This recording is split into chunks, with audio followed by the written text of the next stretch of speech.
Council meeting. We acknowledge we are on the traditional lands of Treaty 4 territory, a treaty signed with 35 First Nations across southern Saskatchewan, parts of Alberta and Manitoba, and the original lands of the Cree, Saulteaux, Dakota, Nakota, Lakota, and the homeland of the Métis Nation. City of Regina owes its strength and vibrancy to these lands and the diverse Indigenous peoples whose ancestors' footsteps have marked this territory, as well as settlers from around the world who continue to be welcomed here and who call Regina home. Some members of council and city administration are attending the meeting today through video conferencing, and I'd like to remind those members that to ensure your video camera and microphone are off. If a member of council appearing virtually wishes to speak, use the raised hand function to be placed in the speaking queue. And when speaking, remember to unmute your microphone and enable your video camera. All votes will be conducted with a recorded vote. Can I have someone move a motion to approve the agenda at the call of the chair with the tabling of item MN 22-2, the whistleblower policy? Thank you, Councillor Mancinelli, seconded by Councillor Stadnichuk. I'll call the question. Any opposed? Seeing none, carried. Can I have someone move a motion to approve the meeting minutes from the March 2nd, 2022 City Council meeting with a correction to item CR 22-19, appointments for the Regina Airport Authority to indicate an expiring term of April 30th, 2025 for both Bernadette McIntyre and Corey J. Furman. Thank you, Councillor Hawkins, a seconder. Councillor Findura, any errors or omissions besides that named? Seeing none, I'll call the question. Any opposed? Carried. We will now consider the bylaws that require a public hearing. I will turn it over to Deputy Mayor Shaw to do the first reading. Thank you. I move second by Councillor Stevens that bylaw 2022-19 be introduced and read a first time. Thank you. I'll ask the clerk to start the vote.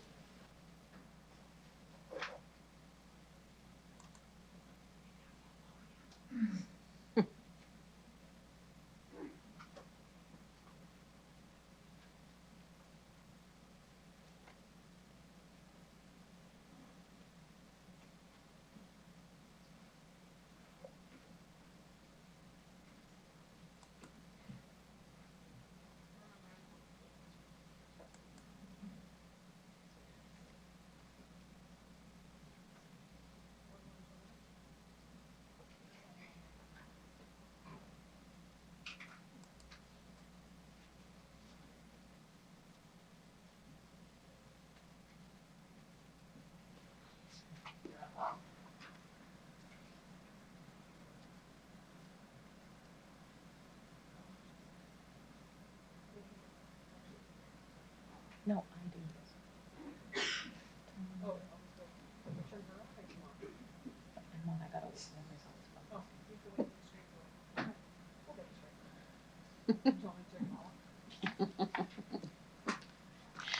Through you, Mayor Masters, the first reading of the bylaw carries unanimously with all members voting in favor. Thank you very much. Deputy Mayor, could you please do the second reading of the bylaw? I move second by Councillor Bresciani that bylaw 2022-19 be read a second time. Thank you. Does any member of council have any questions?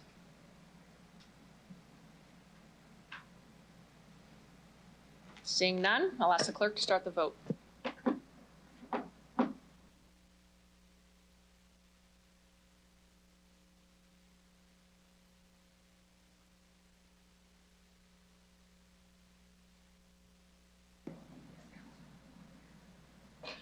Through you, Mayor Masters, second reading carries unanimously with all members of council voting in favor.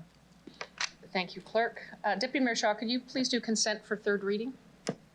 I move second by Councillor Findura that council hereby consent to bylaw 2022-19 going to a third reading at this meeting. Thank you. Deputy Clerk, could you please start the vote?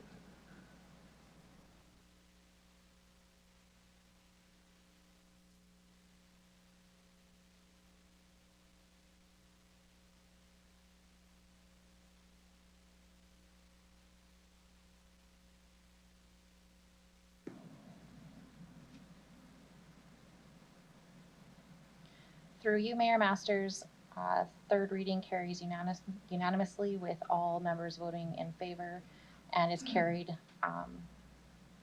in accordance with the law. Thank you very much. Deputy Mayor Shaw, can you please do the final reading of the bylaw? I move second by Councillor LeBlanc that bylaw 2022-19 be read a third time. Thank you. I'll ask the clerk to start the vote.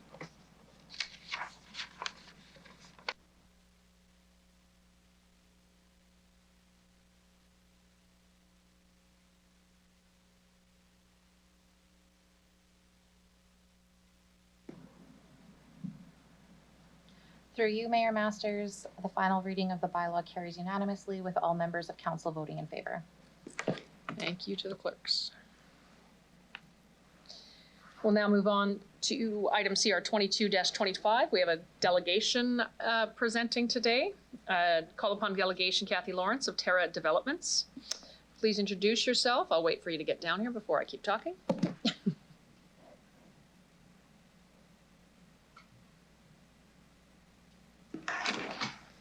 Please introduce yourself for the record, the organization you're representing, and you'll have 5 minutes to address City Council, after which you'll have the opportunity to answer any questions Council may have from you. Good afternoon. Good afternoon, everyone. My name is Kathy Lawrence. I'm here with Terra Developments representing the town subdivision. So got two applications in here today, but this first application I'm here for is for a zoning amendment for areas in phase 2 of the town subdivision.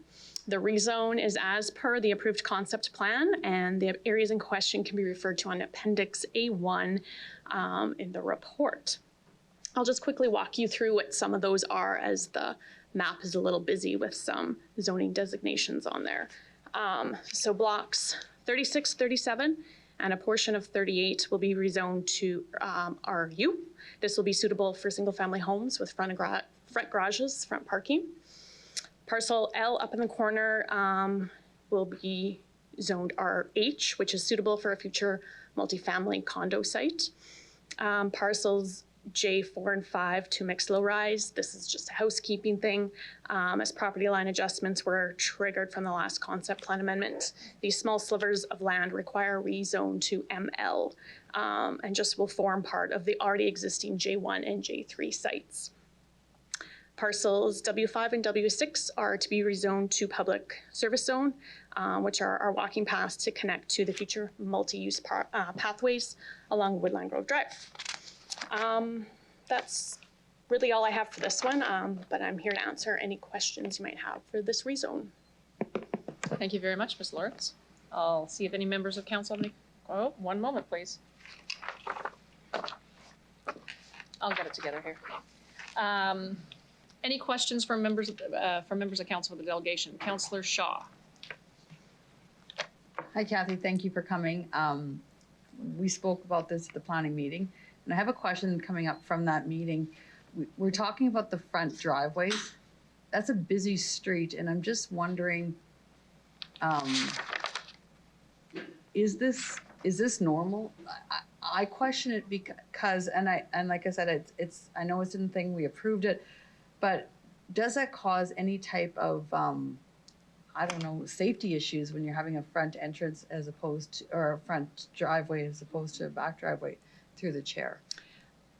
Through the chair, just to confirm, which street are you talking about? Oh, sorry, I don't have it in front of me.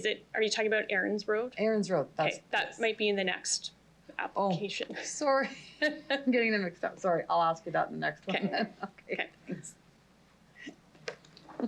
Thank you, Councillor Shaw. Any other members of council have any questions for the delegations? Thank you. Councillor Mancinelli. Just have a question about those pathways and the connection to other pathways. Are those future pathways? Are they current? Is there something for those walkways to connect to, or are they just infrastructure we're gonna have to maintain for nothing? Through the chair, those are future pathways, and as we develop, we will also be participating in revitalizing Woodland Grove Drive, and so part of that entails building a multi-use pathway on the other side of those properties, which will connect to our existing pathways that we built this year. Yeah. Just looking at it from a service request point of view, I see two paths of maintenance on easements on either side of the sidewalk and the walking path, and that's upkeep for the next however many years the city has those pathways. Would there ever be thought to putting a single pathway half block just to try to mitigate those costs, or is that too much of a loss of amenity? Or Through the chair, the original concept plan did have one pathway. And as you all know, we've done some changes along the way. And, you know, that is a long stretch of blocks. So it was just decided to put two in so that we can achieve more connectivity throughout the subdivision. okay, I'm happy to hear it was talked about. Someone else had decisions and it was thought of, so that's good for me. Thank you. Thank you, Councillor Mancinelli. Councillor Bresciani. Thank you very much. Thank you, Kathy, for your work on behalf of the city as well. Just in regards to the larger lots that you talked about that will have garages, when we talk about larger lots, let's not get too excited. What would be the width of the larger lot width that would be that is going to be proposed here through the chair? So through the chair, so this particular area is designated as low density, which is a single family built, form built. We currently don't have builders that have signed up for these areas, so I can't say exactly what these lot sizes are going to end up being. I do know that the zone that we are proposing, the minimum lot size is 28 feet wide, so anywhere from 28 and beyond. And beyond to what has been previously. Well, our current, yes. so we currently have, through the chair, we currently have single family lots in our current inventory, and they are 36 to 40 feet, and they're still on our inventory list. They haven't moved yet. So that would be likely as large as we would go. And the portion of those, what the percentage of amount of those that are there? Through the chair, we currently have about 15 of those on our price list. Okay. Now changing to lower density, what was the reason for that through the chair?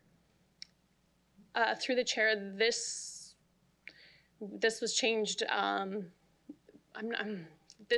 question goes back to other concept plans, and I believe they were always low density on this side, but the market is telling us they do want more single family homes.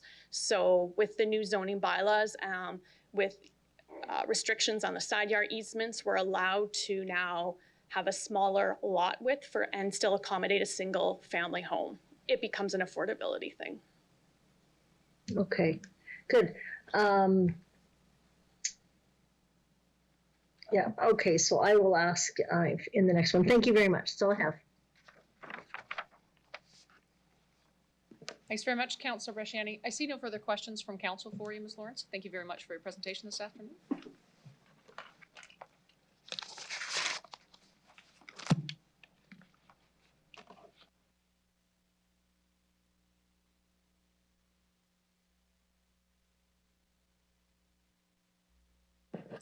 We'll now consider item CR 22-25, zoning bylaw amendment for the town's phase 2. Councillor Fundura, could I ask that you please introduce the report? Thank you, Mayor. I bring reports CR 22-25, zoning bylaw amendment, the town's phase 2. Recommendation from the Planning Commission, the City Council approved the application to rezone portion of the lands located at 3000 Woodland Grove Drive in the town's concept plan. Can I get a seconder, please? Councillor Zakidniak, thank you. Thank you, Mayor. The applicant proposes rezoning to accommodate low, medium, and high-density residential development. The rezoning application has many different residential zones which will accommodate varying needs of citizens who wish to live, work, and do all kinds of things in this neighborhood. Administration recommends approval. Planning Commission had no issues with that and voted unanimously with this. The Commission seeks concurrence, Mayor. Thank you, Councillor Fundura. Are there any other questions from council with regard to the matter? Thank you. Councillor Zakidniak. Thanks. So I just have one question for administration, which is the plans for transit connectivity to this new neighborhood. Just an overview of how that process will work.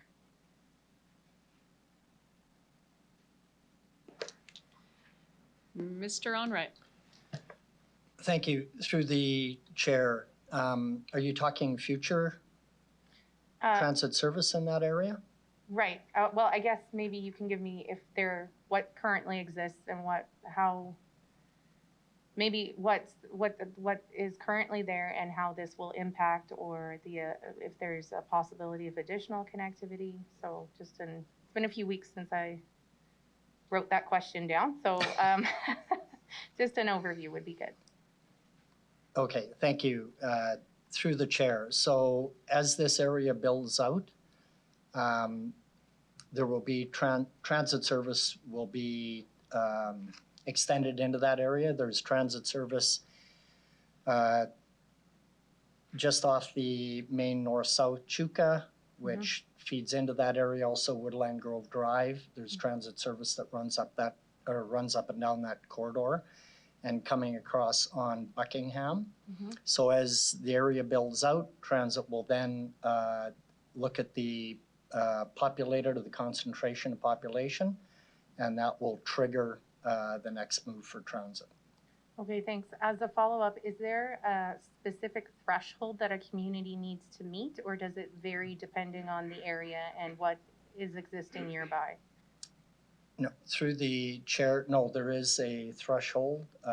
I don't have that in front of me. I'm not sure if Mr. Bells, I don't believe, is on. We can definitely provide that. Sure, thanks. That's all. Thank you, Councillor Zakidniak and Mr. Onright. Any other questions from council? Seeing none, Councillor Bandura, or Councillor Bresciani, I apologize. Please go ahead. Thank you very much. In regards to the report, what is the density target that is met here through the chair? Ms. Bryden, would you like me to send that to Ms. Dawson?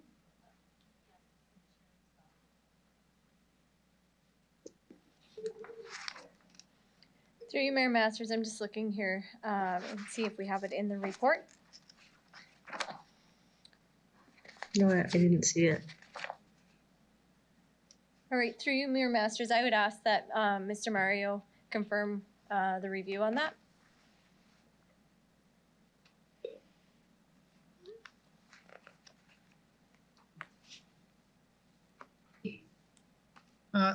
Through the chair, the reason why it's not in this report is that's not an amendment to the concept plan. So normally we would take that into consideration when there is an amendment at stake here. So it would, I believe it's in the next report, which does contemplate an amendment. But in any case, it is above the required 50 units per hectare. Okay, yeah, okay, that's what I thought. In regards to any concerns in regards to the density, there was the opposition. Now, it said that the approved concept plan provides parks and green space in regards to the parks. Was there any concern in regards to the density related? Is that why we're looking at adding some single family, because there was some pushback against the density? Through you, Mayor Masters, so the concept plan for this area is not changing. The concept plan lays out the density, where the park space is going to be, the road network, and this application is a zoning bylaw amendment to implement that concept plan, which has already been approved. And so through this consultation, it's simply a matter of identifying which zones will fulfill the goals of the concept plan. So for low density areas, the zones have been identified as RU and R1. So, you know, that's where we're at for this decision. The current zone of this area is urban holding, which doesn't allow for urban type development, and we're implementing zones that will allow for development to occur.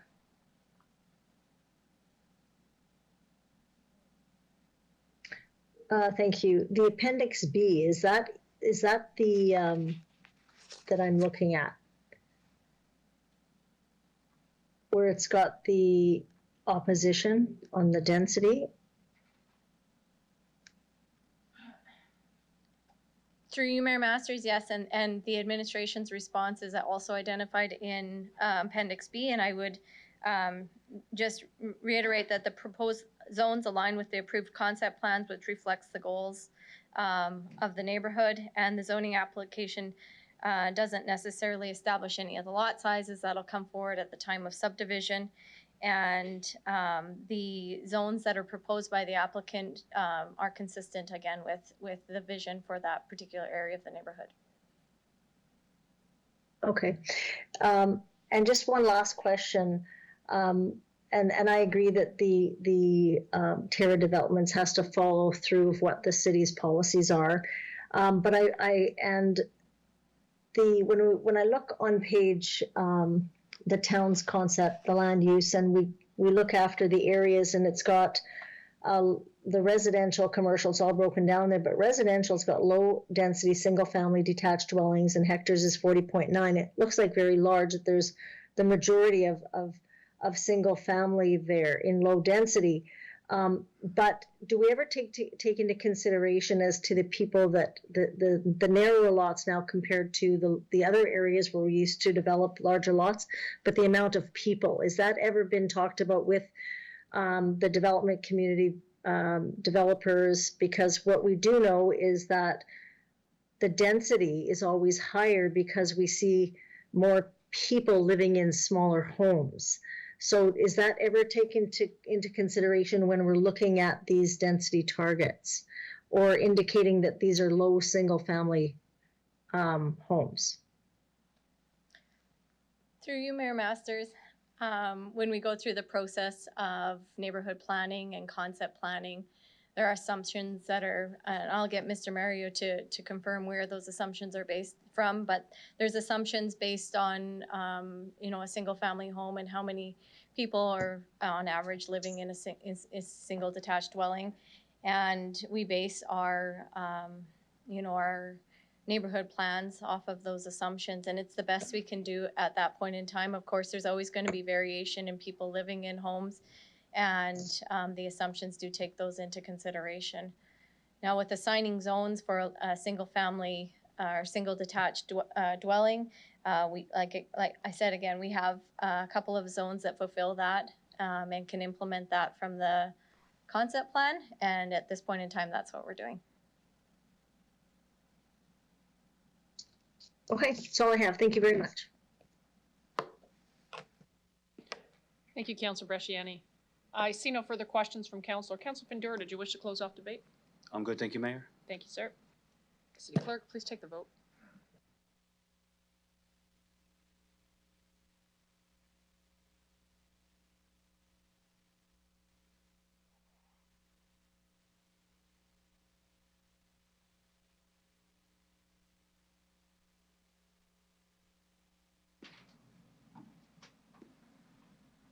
Through you, Mayor Masters, the motion carries unanimously with all members of council voting in favor. Thanks very much to the clerks.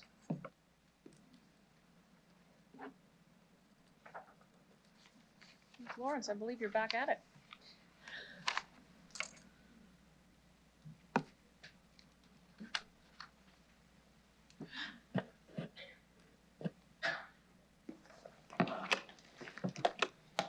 I'd like to ask Delegation Kathy Lawrence of Terra Developments to introduce herself for the record, the organization she's representing for the record, and you'll have 5 minutes to address the City Council, after which you'll have the opportunity to address any questions they may have for you. Good afternoon again. Hello again. Here I am again, Kathy Lawrence with Terra Developments, representing the town subdivision. This item before you, again, was at Planning Commission last week where it received unanimous support. This application is for a concept plan amendment along with a zoning amendment for areas of Phase 2 in the towns. Phase 2 of the towns is defined as the area between Buckingham Drive and Aaron's Road, and the area in discussion is noted within the red dotted line on Appendix A-1.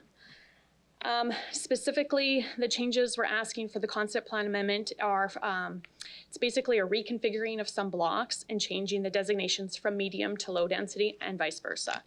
The changes are as follows. Portions of blocks 38, 40, and 41 are being proposed to change from medium density to low density. And then portions of block 43 is being proposed to change from low density to medium density. These changes will allow for a greater mix within the streetscape and allow for combinations of duplexes, triplexes on one side of the street and then single family on the other side. These changes are compatible and consistent with what is already consistently built in phase 1 of the towns. The proposed changes for the zoning amendment piece are to take these areas from urban holdings and rezone them to RU for the low density designated blocks, and then RL for the medium density designated areas. And then lastly, we have a lane access overlay that we need for blocks 40 and 43. That is the gist of it. I'm here to answer questions if you have them. Thank you very much, Ms. Lawrence. I'll open up to members of council. Councilor Bresciani. Thank you much. Thank you very much, Kathy. I just want to ask a question. When we're developing, why would we put single family across from duplexes on the same street? Why wouldn't we have single and single? Is it because of parking? Through the chair. Through the chair, again, this is consistent with block arrangements of phase 1. It does provide a greater mix of housing options within one area. And I think it's important to note that these single family homes that are being built, with the medium density, they're all similar in scale and size. It's not like these low densities are 60-foot lots than with a triplex across the street. They're all very compatible. Thank you. The question being that what we found in a lot of the areas is the parking has become a problem because of the fact of just the way it's single family. You'll have a garage, you can park there, but some of the double or the triplexes may not have garages, so then they all park in front. Is that also help with this? Is that why as well? To the chair? Through the chair. So we've done some parking studies and we're averaging out about 4.5 parking stalls per unit. So there's quite a bit of parking allowed or available. And then there's also some on-street parking available for visitors. So parking shouldn't be an issue. Okay. Have you found parking been an issue in previously? Through the chair, there was a time in phase 1 where we did have some parking issues, and it was because of the zoning bylaw. So we had, the parking bylaw, we did have some no parking signs put up. Once those no parking signs were removed, residents were able to figure it out on their own. Yeah, great. Thank you for that. I remember that. In regards to what Councillor Shaw was asking previously, this has been something that I know that we've had conversations before. I guess I'm going to ask, and I don't know if it was raised because I don't sit on planning, but why are we starting to put, and we can kind of go back to Truesdale and other roadways, University Park even, where we've got collector roadways, and we're actually putting homes that front these collector roadways rather than actually having their fences there I've heard from administration, I'll be asking that same question, but was there a conversation had that that would have been something that could have been considered, because we know Erin's is a very, very busy road. And it seems that prior to this development that all the other roadways seem to back with fences, but as we move into these newer dense areas, we have them fronting these busy roadways. Can I just get your thoughts on that? Through the chair, yeah, and it's to answer that question, you got to kind of zoom out and look at the bigger picture, which would include the Southeast Neighborhood Plan. So areas going north would include for a zone level park, high school, elementary schools. So, this is not, the towns doesn't just stop at Erin's Road. It does keep going. So houses facing Erin's, perhaps, yeah, it could be a busy road, but it is still creating connectivity and continuing on the subdivision and not stopping it with fencing. So you're saying that you're supportive of housing that faces then these busier roadways? Through the chair, we're supportive. We have builders that have interest and have no problems with building product that will suit this road. Okay. What is the density? Do you know offhand what the density is for this area, the density target? Through the chair, well, the density target is 50 people per hectare.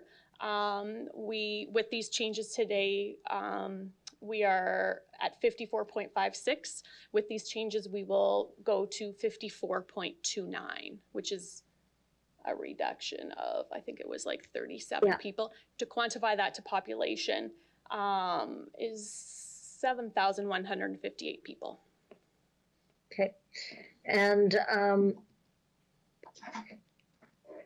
I guess the last question is, and I know that we had talked, and others have asked, in regards to park space in this new phase, can you just elaborate as to why there is not a park in this area and why it's not there?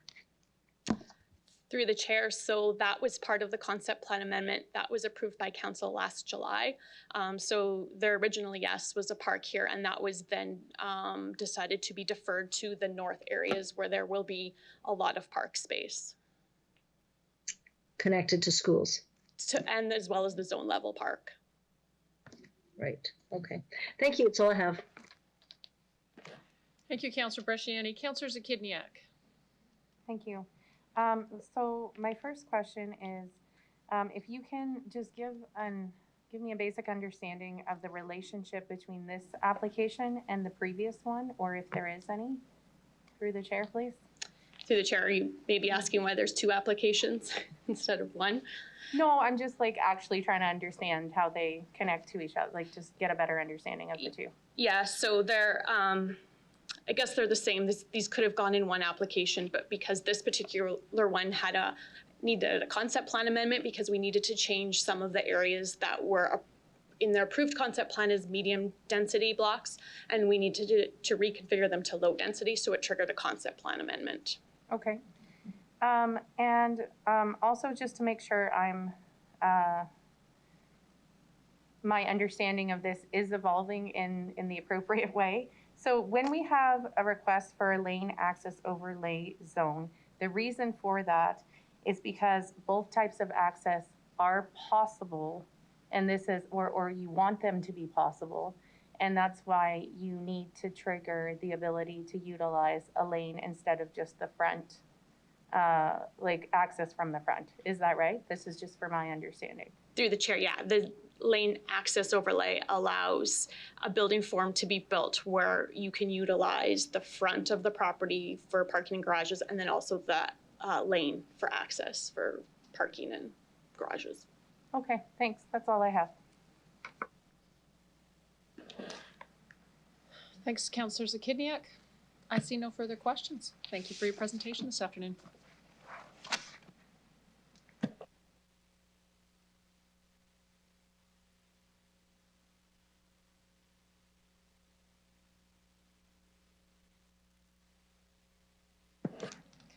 We'll now consider item CR 22-26, the proposed concept plan and zoning bylaw amendment, part of 3000 Woodland Grove Drive. Councillor Fundura, can I ask you to please introduce the report? Okay. Thank you, Mayor.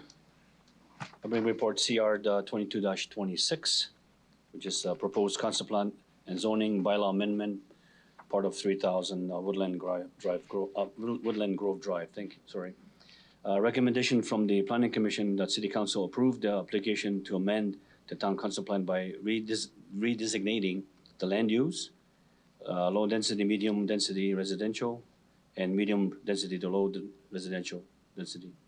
Also part of the zone, to rezone the lands in town's phase 2 with the town concept plan from urban holding, as you heard the delegation, to residential urban holding, to residential low rise, and as well the lane access overlay as well.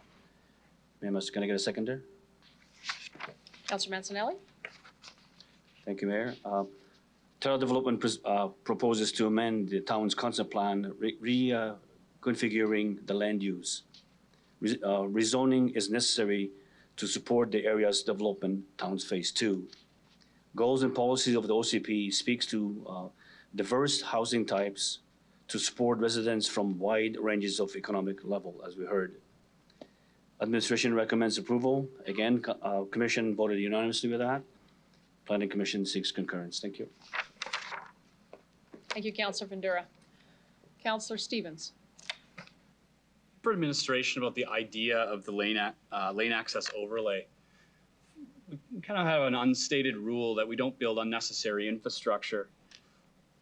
In older neighborhoods, we see lane access. That's typically where we see garages, where people are parking, if not on the street.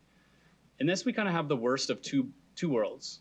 We have additional infrastructure with a laneway, which we have to maintain, in addition to the fact that the frontage of the street is also dedicated to parking. So it seems like there's parking all around, and somewhere in there people live. Can you comment on the concept of the lane access overlay and the city's position on this kind of design? Ms. Bryden, I'll have Ms. Dawson answer. Through you, Mayor Masters, you're triggering my memory back to when we did the rewrite of the zoning bylaw. The regulation states that if you have a lane, you need to use it for access. And so when that was brought forward, there was a desire from some of those within the community to have the availability of street access, meaning you could have a front attached garage or rear access. And so through that consultation process, we did acknowledge that there would be some desire within the community to have the ability to have both in some neighborhoods. And so we introduced the laneway overlay district so that we could apply it on a case-by-case basis. You'll see through the report that at the time when the application comes in, we do an analysis of on-street parking and making sure that it's a good fit. And in this case, it did seem to be appropriate through the review. If I could follow up, I think I missed the last part. It did or did not seem appropriate? It did, and we're recommending approval as you see in your package. Follow up to that through the chair. How do you define appropriate? Can you comment on the case-by-case basis? How do you make that determination? Through you, Mayor Masters, I'm going to ask Mr. Mario to go through the review that his team does during the application process.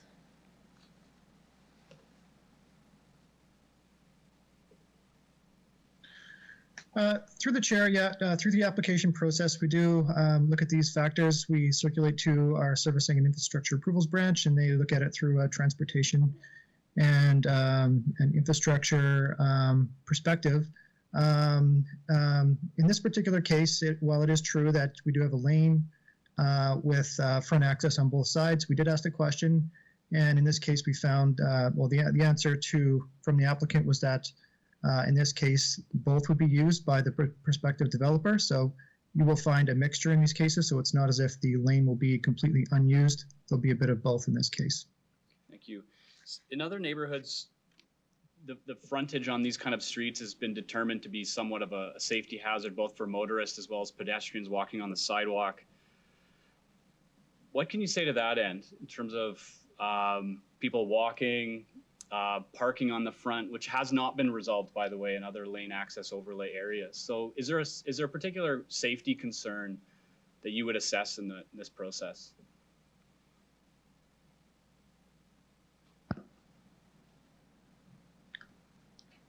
Through the chair, no, we did not hear any concerns about safety through the review process. It's quite common for front driveways to to cross sidewalks in these types of neighborhoods. Thank you.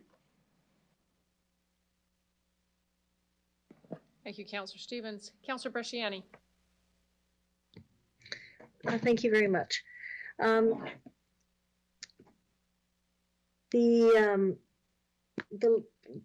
Just on to Councillor Stevens' question in regards to these laneways, what is the snow clearance on these? Are they all cleared as residential roads, or just the ones that have garbage pickup? Through the chair.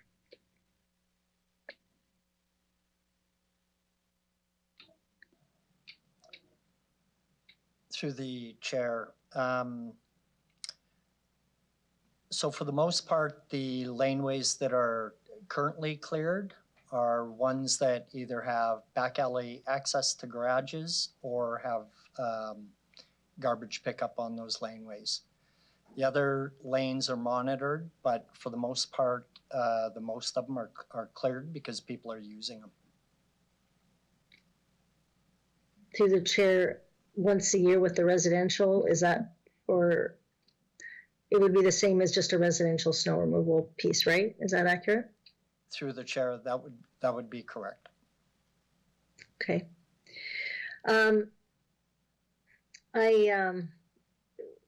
I've talked about these laneways for quite some time, and I have concern. I do see it as this double infrastructure that we have to maintain. And I understand that for development, I mean, they can get more homes in there, which then they need, if they have no parking in the front, they have to go to the rear.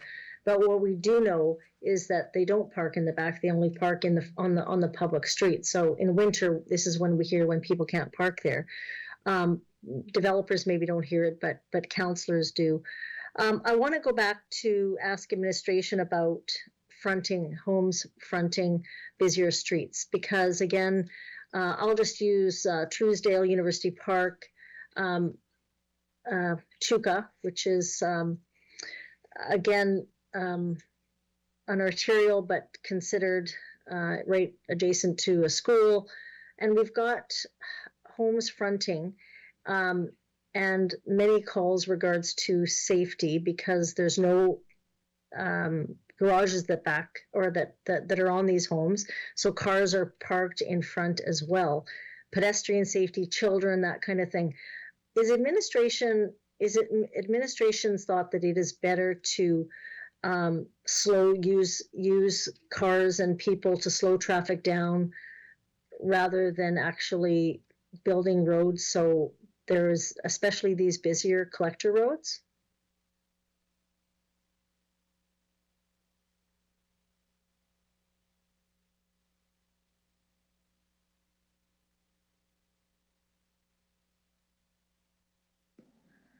Ms. Dawson? Yeah, through you, Mayor Masters, I can try to answer that. The concept of having homes front roads is exactly what the applicant said. It's to provide that connectivity into the neighborhood and to make sure that there's fostering a sense of place. You can also have conflict with homes that have front garages and onto the street as well. So it's about balancing that.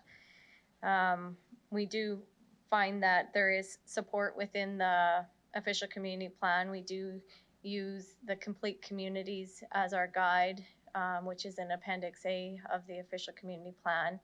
And there's other provisions within our transportation master plan that would support homes fronting onto streets. It affirms the street as a sense of place and makes sure that there's availability to easily access bike paths and sidewalks and those types of things. We usually try to avoid walls because they segregate and visually block neighborhoods from adjacent streets. So if we did have this area walled along Aaron's, it would essentially act as a barrier to the neighborhood that will be developed to the north. And that's where we take our guidance from. So it's not, on a case-by-case basis. There is guidance that we follow through policy. Through the chair, so that's not developed out yet, but do we see through the chair that the land to the north, that could be the possibility of the school? Would that be accurate? Or we are not sure yet?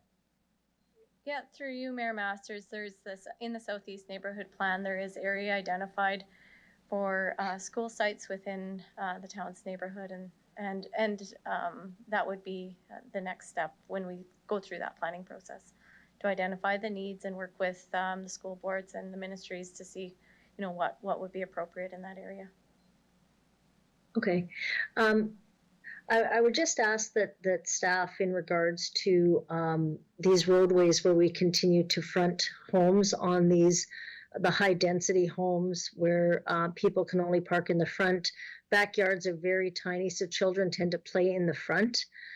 Because in the front, that's where they get to see their friends and that kind of thing. They don't see them in the backyard. So I would ask that administration, if there's, do you ever get feedback from SRs or do any community engagement in regards to some of these decisions that are being made through planning to find out what residents, because I can share many SRs that and I think we can learn from Chuka and a few others, that maybe it should be considered, maybe not on every street, but there are certain streets that maybe would not warrant that. But we seem to, and I've had developers ask and say, well, the city, that's what they want, so they won't even go to try and put a fence up because we're saying they're more inviting. No matter of the streetscape, we tend to, this is what the city kind of wants. But do we ever go back and engage other areas, other departments? Roadways would be one, like Kim Onright's area. Do we ever have a conversation about with other areas of the city to figure out if this is just something we're pushing, or is it residents? Are they worried about it and don't want that? Thank you for the question through you, Mayor Masters.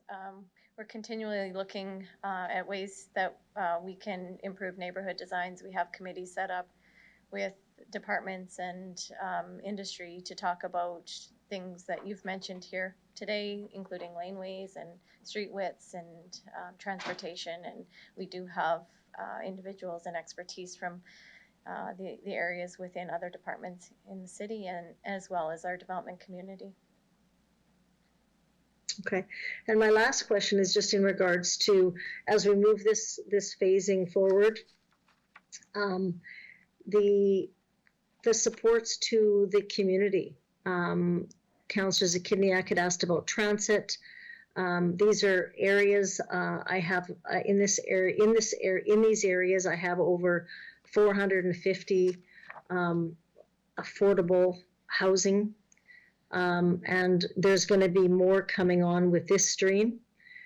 Do we as a city determine that we need to have affordable programs? Like when this gets moved forward, when do those conversations happen for transit, affordable programming, that kind of thing? Because the more we put people out here, we need to move forward with programming. So when does that happen through the chair?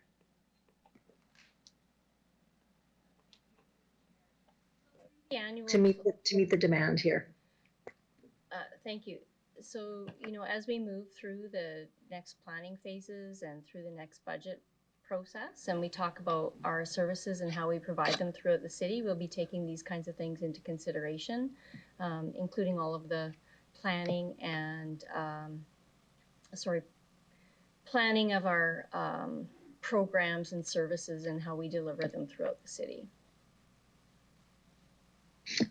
Sorry, I didn't hear that. When is that happening? Is it through the chair?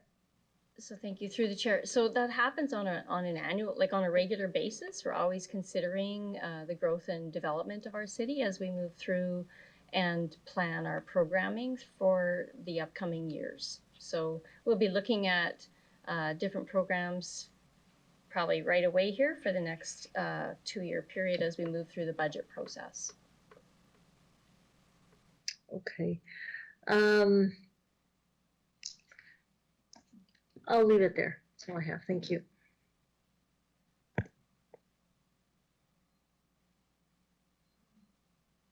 Thank you, Councillor Bresciani. Councillor Shaw. This is a little bit lighthearted question, but curiosity is killing me. We have a bylaw that doesn't allow you to run your extension cord across the sidewalk to plug your car in. So question, what do people do when we're stacking this many cars in the front and we have winter for 6 months out of the year? Through the chair. Mr. Weary, do we have a bylaw that prevents extensions from crossing sidewalks? We did, but it was repealed a number of years ago, that provision. Oh, well there, I didn't know that. Thank you. Thank you, Councillor Shaw. Councillor Zakidniak. Thank you. So going back to the lane access overlays momentarily. So I just want to clarify the administration position. Is it that we are trying to move away from the use of back alleys in new developments in general? Or is it simply that our status quo position is that it should in general be front or rear only unless there's an exception or something different? Ms. Bryden or Ms. Dawson? Thank you, through the chair. I think that, you know, the basic is that the lane overlay zones were established so that we could provide flexibility to developers. So I don't think we're encouraging one or the other. It's more around which best fits in the community and the development.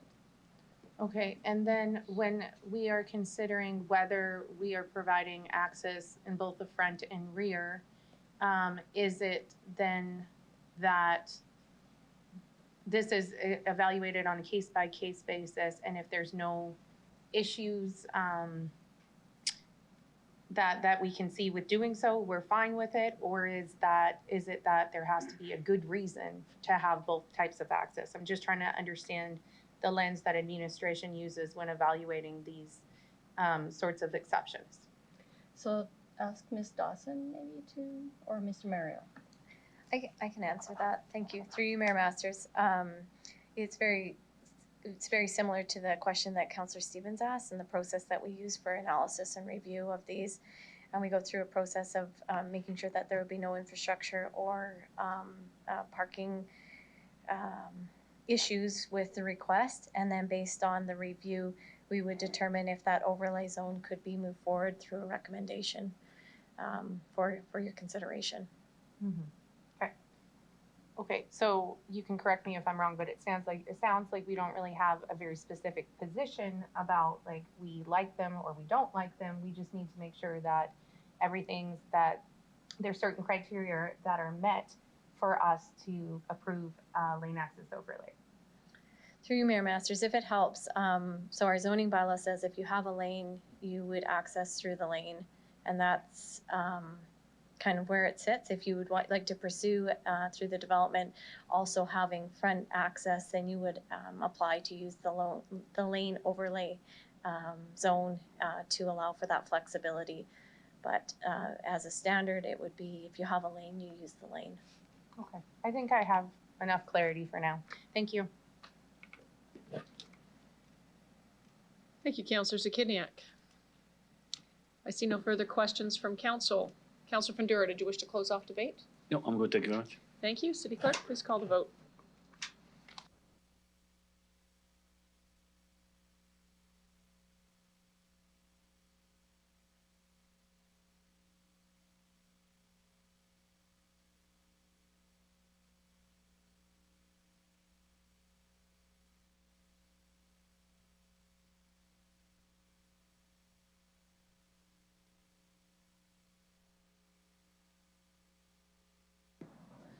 Through you, Mayor Masters, the motion carries 10-1. 10 members of council voting in favor as follows: Councillors Hawkins, Bresciani, Shaw, Fundura, Stadachuk, LeBlanc, Zakidniak, Mancinelli, Mole, and Mayor Masters. And the member voting against is Councillor Stevens. Thank you to the clerks. What will be coming up to be considered next is CR 22-27. Councillor Bresciani, did you wish to speak? Thank you, Mayor Masters. I will recuse myself as I have a conflict as a family member is part of ownership adjacent to this parcel. Thank you very much, Councillor Bresciani. We'll give you a moment.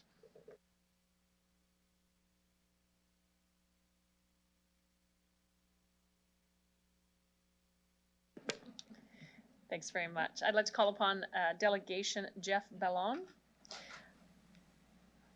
He's on the line. Okay, please introduce yourself for the record, the organization you're representing, if any, and where you're calling from. You'll have 5 minutes to address City Council, after which you'll have the opportunity to ask questions from Council. Good afternoon.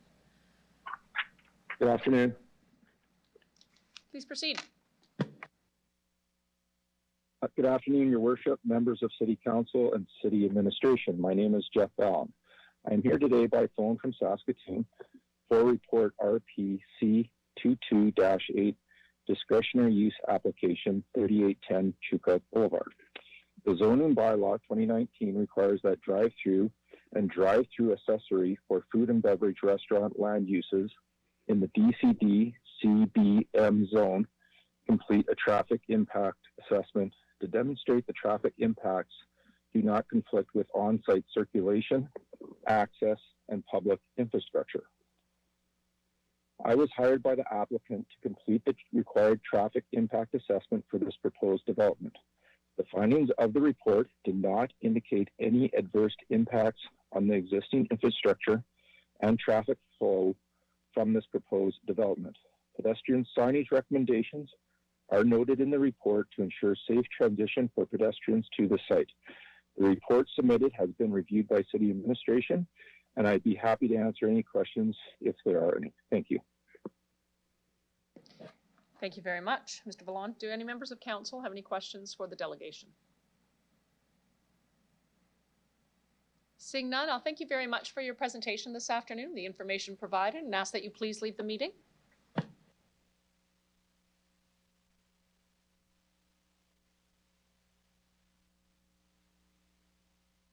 I'd like to call upon Delegation Kevin Reese.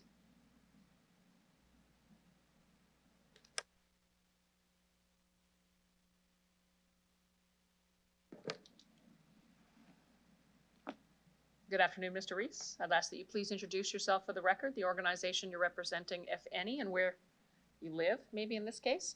You have 5 minutes to address City Council, after which you'll have the opportunity to respond to any questions that Council may have for you. Good afternoon. And members of City Council. My name is Kevin Reese. I'm the president of Carina Developments Limited and the general manager for Greens on Gardner Development. Thank you for allowing me to present to you today. Greens on Gardner Development Corporation owns Parcel P, which is the parcel of land where the proposed accessory drive-through will be located. We are here today to support the discretionary use application. I would like to thank the City of Regina administration for preparing an excellent report. In the RPC report on pages 6, 7, and 8, it concisely summarizes that the applicant's proposed land use and site plan complies in every respect with all of the unique features of the DCD CBM zone. Furthermore, the traffic impact assessment demonstrates that traffic impacts do not conflict with on-site circulation, access, and public infrastructure. The applicant has prepared a very good site plan and obviously worked very hard with the City Administration to develop a plan that works. We believe it is time for the properties along the west side of Chuka Boulevard to develop.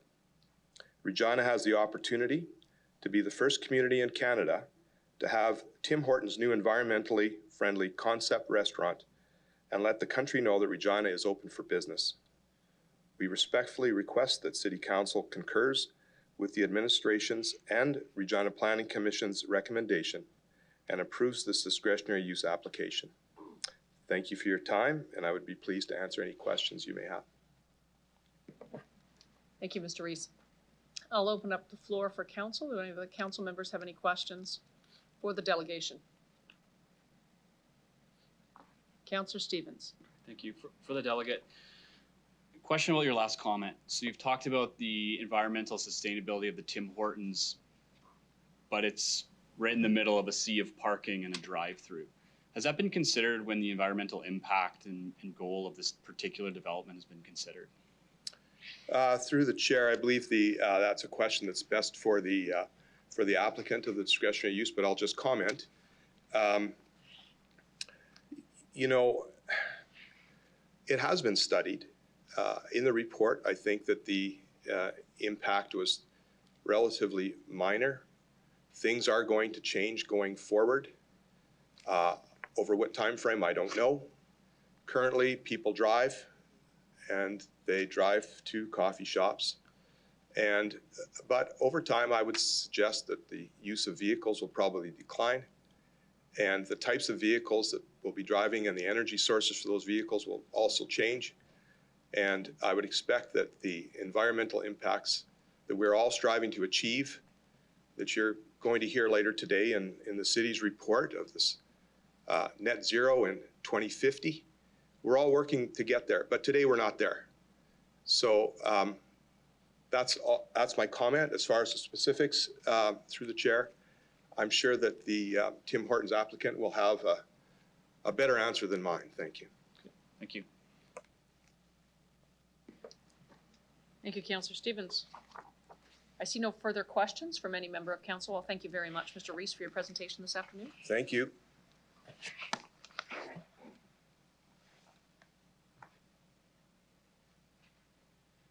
I'd like to call upon delegation Mike DeStassi and Caitlin Brown.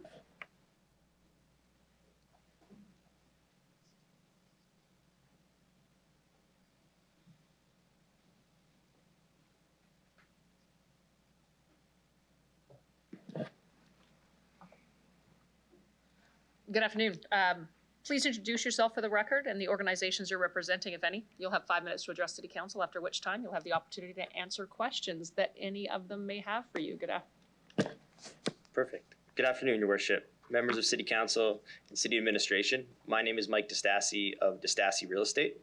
I'm also a Tim Hortons franchisee in Regina and the applicant of the report RPC 22-8 discretionary use application at 3810 Chuka Boulevard. With me today is Caitlin Brown, our consultant on this project, and we are here to support the recommendations put forth by administration and the Regina Planning Commission and answer any questions you may have regarding this project. In June of 2021, we began talking with city administration about this property. At the time, the adjacent property owner was in the process of applying for a zoning amendment to the DCD CBM zoning. We were able to work alongside that applicant, and with the passing of the zoning amendment in November of 2021, this project can now be considered by City Council. In the hopes of the zoning amendment being successful, we submitted a discretionary use application for a food and beverage, restaurant, and drive-through accessory this past September. We have consulted, investigated, revamped, and reviewed back and forth with our team of professionals and the city administration team to land where we have with a project we really believe in. The goal is to have this location be a flagship Tim Hortons. It would be the first of its kind and the testing grounds for new sustainable initiatives right here in Regina. We're excited to know that some of the things that we test here could be incorporated into hundreds or thousands of Tims all across Canada. This project is possible for us because we have the opportunity to actually own the land. Typically, our locations and those across Canada are owned by major developers, and rarely are local franchisees in a position to have the option to own the land they work from. For us, this development is a long-term plan. We have been operating Tim Hortons in Regina for over 20 years and hope that as a second-generation family business, our kids will make it a third generation. As part of our design process, we went back and forth with a number of different site plan options. Some of those plans were able to provide more commercial area, reduce the land required for the drive-through, and likely provide us a better return on investment. However, those plans did not meet the goals and the intent of the zone. They interrupted the pedestrian sidewalk, they dismantled the Chuka Boulevard interface, and did not add to the built environment of the community. The plan we have before you meets the intent of the zone. It provides a 3-meter wide sidewalk through the property, connecting to the city sidewalk at Chuka Boulevard and Green Falls Drive with the adjacent parcel. We've also consulted with the neighboring property owner to ensure that our sidewalk is able to align with their development plans. This plan is a result of feedback received from design professionals, administration, and our experience as operators. As a part of the review process, city administration required a traffic impact assessment to review impacts on the surrounding road network. The report found that with the addition of this development, the existing infrastructure was able to continue operating within the accepted city requirements. This new location will create 35 new jobs. Some of our current team members who live in the area are excited about the opportunity to transfer to this location. This will give them and our new hires the option to live and work in the same community, which in turn we'll open up jobs at our other locations for residents who might live closer to those stores.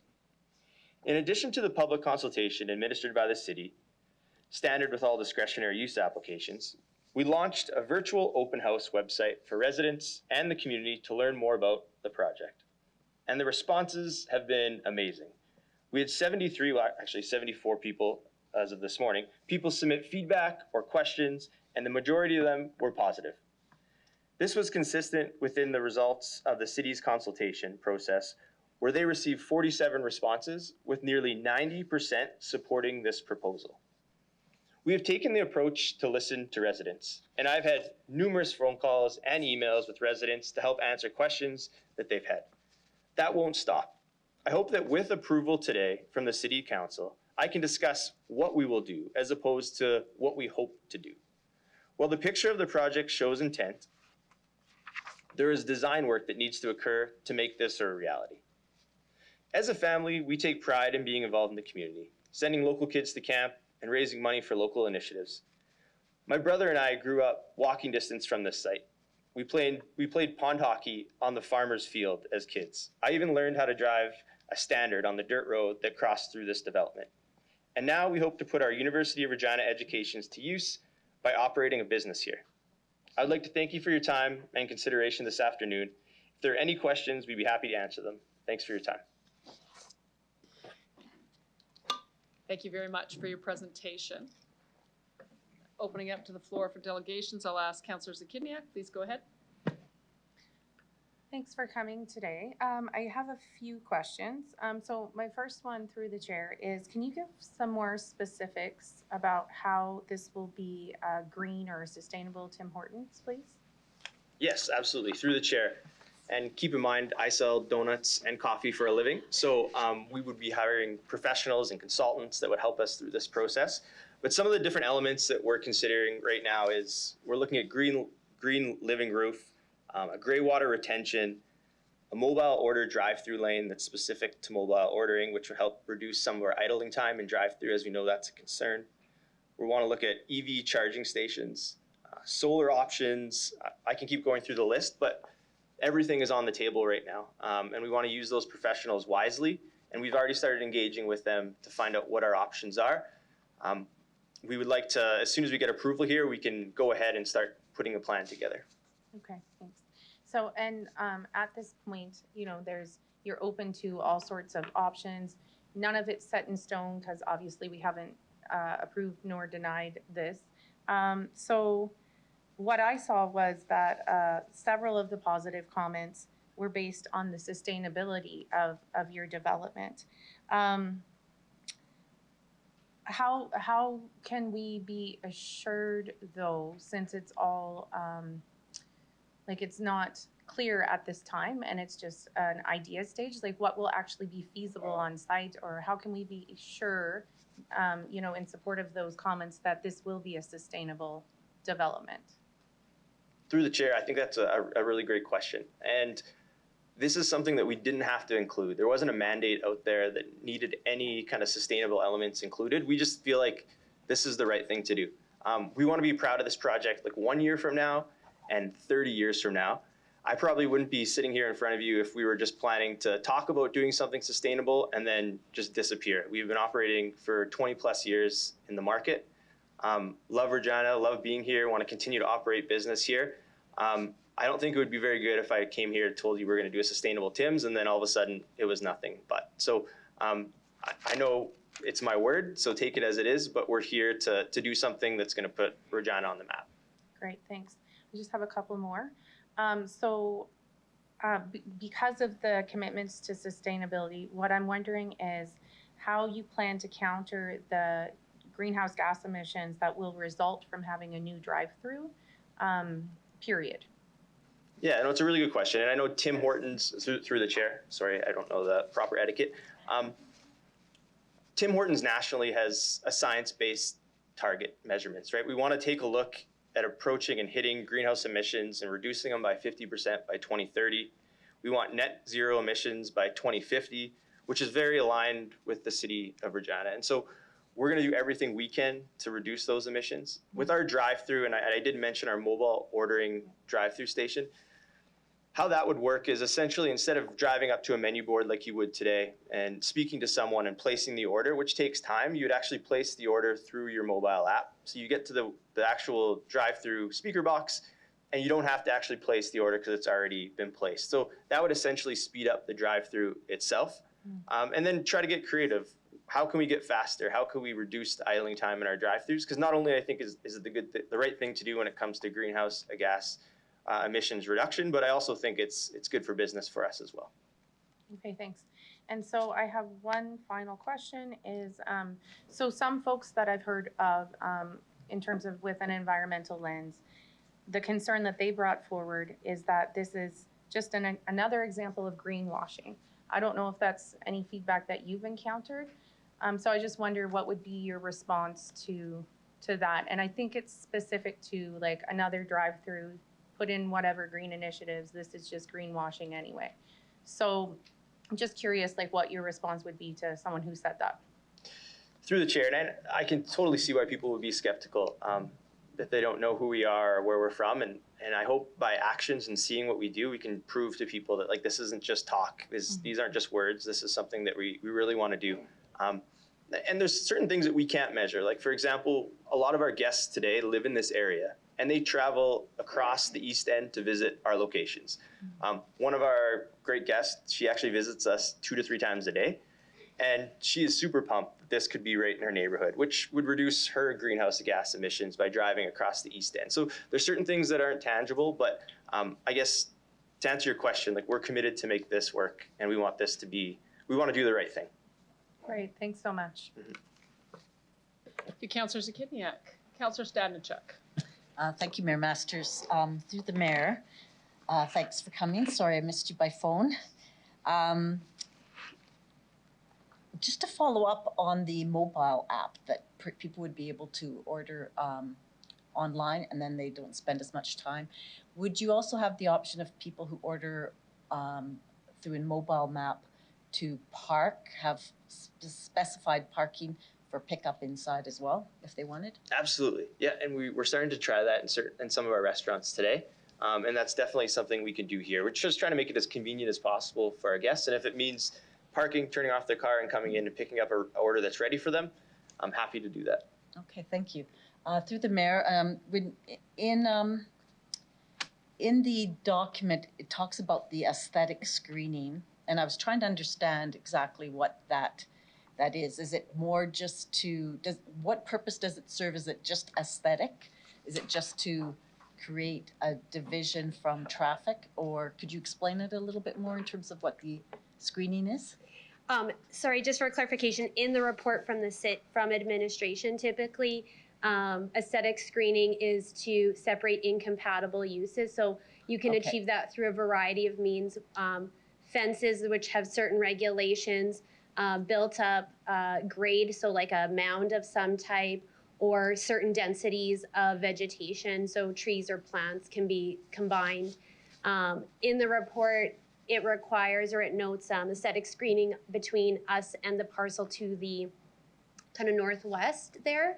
And so there is a discussion that can be had about what that should look like in terms of that. But it's really just to provide separation for the adjacent property owners so that if they didn't want to look out to see something, if they had a parking lot on the other side or whatever that use was, they, administration may look and say, this might not be as relevant as if it was a residence. Quite often we see aesthetic screening required between commercial and residential. Okay, thank you. Through the mayor, I think this is my last question. You mentioned that you expect that you would create 35 jobs.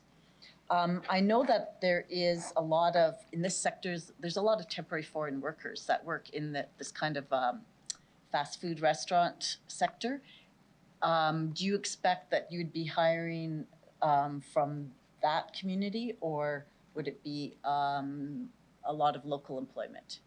Yeah, great question. And I can just speak to our restaurants that we have. We've never actually brought anyone overseas to specifically work. We've benefited from some of the programs that exist other employers.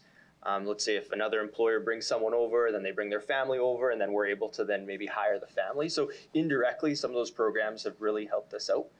There is a Saskatchewan immigrant, not to get too into the details, but there is a Saskatchewan immigrant nominee program where students are here actually going to school, and they're able to work up to 20 hours a week when they're going to school, and we've benefited from that program.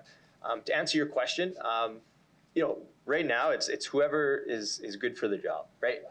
And if it's someone that has, let's say, a work permit, we're happy to hire them. If it's someone that isn't, happy to hire them. It really comes down to are they qualified for the job? I hope that answers your question through the chair. Okay, thank you, and that's all I have. Thank you very much, Councillor Stanachek. I see no further questions from council. Thank you very much for your presentation this afternoon. And I'll ask that you please go have a seat in the gallery. Thank you.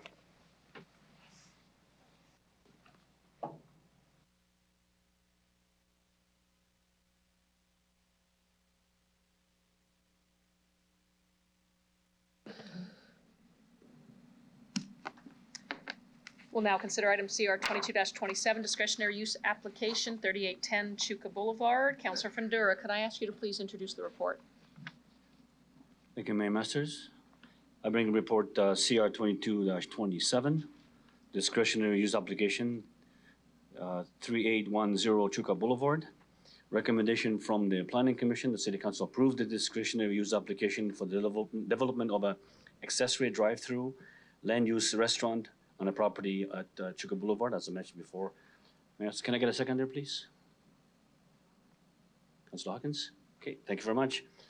The applicant proposes to develop a drive-through restaurant on this property. The property development does not conflict with any of this OCP goals and policies. The proposed development will provide additional service and employment, as we heard from the delegation. That's important. Employment is very important in the region. And the employment that will support the surrounding area. And also, Mayor Master, this will contribute, as in the goals and policies speak to the area, a complete neighborhood. Mayor Master, administration has reviewed the proposal, as we heard, and is in favor. Planning Commission voted unanimously. We keep going. The Commission adopted a resolution to concur in the recommendation contained in this report. Batting 300. Thank you, Councillor Fundura. Are there any questions from council on this report? Councillor Zakiniak. Yeah, just a few. Speaking specifically about the environmental impact section, so my understanding, so there's mention about idling, and I'm just looking for a bit of an update on our work in relation to idling at the city. So I think that we're currently encouraging folks to limit their idling in the community. And I believe that section says we don't have any specific regulation. And I understand we're in the process of working through all that. So is it accurate that that's the stage we're at? And then how does that relate, if at all, to the approval of new drive-through restaurants? Ms. Through the Folk? chair. Through you, Mayor Masters. So in terms of idling, of course, we always start to focus on education first. So I believe there is a report scheduled to come to council as we move through the summer that will continue to encourage a community-wide education and awareness campaign around reduction of idling. In terms of drive-throughs, of course, as we as a community, country, and globe start to continue to transition to electric vehicles, I would anticipate that people are still going to want to continue to use drive-through services. So I think you're going to start to see those emissions actually reduce, and that will go away in the future. I think this is, just listening to the developer, an excellent opportunity of what we've been talking about this week. We've heard about the green economy and the need to make sure that we're future-proofing our community. I've heard Tim Hortons has a number of goals related to emissions reductions, and this is an opportunity to showcase innovation, not only for our community, but across the country. So I think this really is an example where private industry, business owners can work within the context of that broader community framework to work towards a goal. Okay, thanks. Now, So originally, I know we've changed this, but originally, no drive-throughs were supposed to be constructed in this area, and so we've approved considering them as discretionary uses. But just to understand, why was that restriction originally put in place, and what's been done through this application to counter those concerns? Because now it's a discretionary use. So what's been done to address any concerns related to that previous restriction? Ms. Bryden?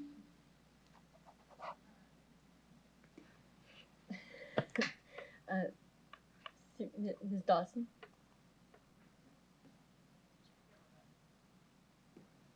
Through you, Mayor Masters. So Councillor Zakiniak is correct. The zone was first approved as a unique zone. It was a direct control district back in 2013.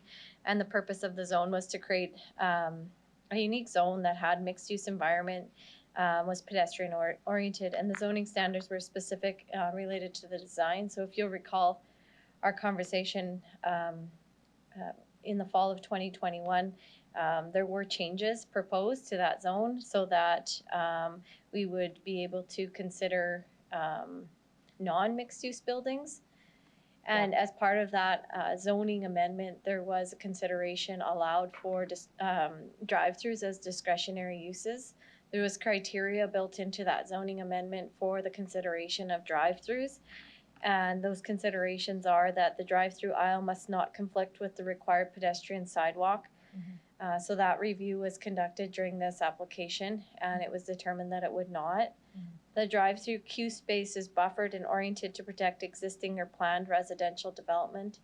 And as you can see on the site plan, that is taken into consideration.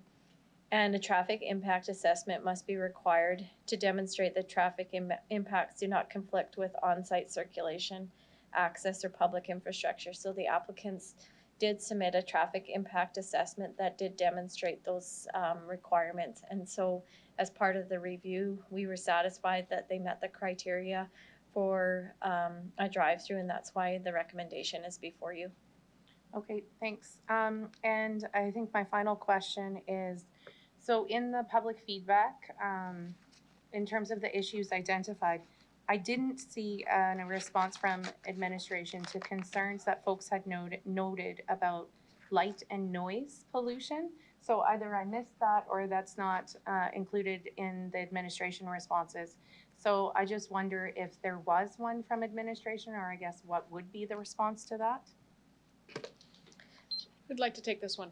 Through you, Mayor Masters, I'm going to ask Mr. Mario to respond to that particular piece of the review.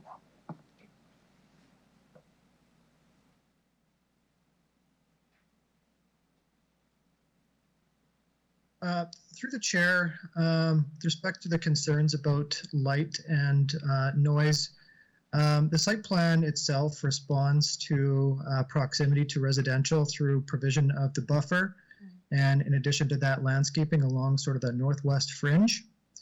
We don't specifically regulate light within the zoning bylaw, so that's not something that we can necessarily regulate. But in general, proximity to residential should relieve most of the concerns regardless. Okay, good. That's all I have. Thank you. Thank you, Councillor Zakiniak. Seeing no other questions from council, I'll ask Councillor Fundura if he wishes to close off debate. Thank you very much, Mayor. I'm good. Thank you. Thank you very much. City Clerk, please call the vote.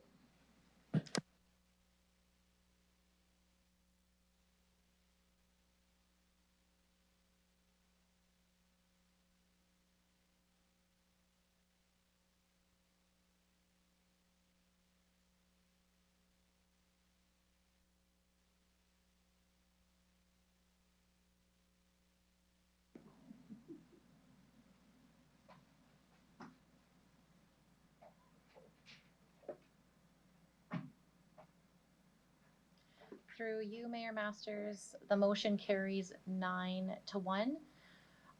9 members of council voting in favor as follows: Councillors Hawkins, Shaw, Findura, Statichuk, Stevens, Zakidniak, Mancinelli, and Mole, as well as Mayor Masters. and the member voting against is Councillor Stevens. No.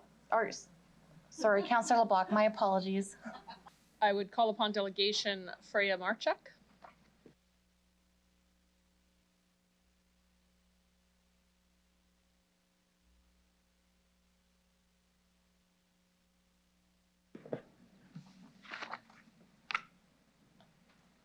I'll ask that you please introduce yourself for the record and the organization you're representing, if any. You'll have 5 minutes to address City Council, after which time you'll have the opportunity to answer any questions they may have for you. Sure. My name is Pat Maw. I'm from Northridge, and I'm their CEO. I guess I'm here to just basically discuss the application on 2723 Narcisse Drive, one of our townhome projects. It's already gone through RPC unanimously, and just here to answer any questions you might have. Thank you very much, Mr. Maw. Any questions from any members of council? Councillor Mole, please go ahead.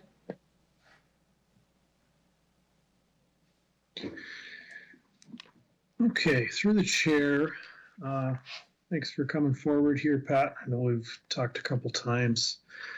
I'll just start with a simple question. I only have a couple.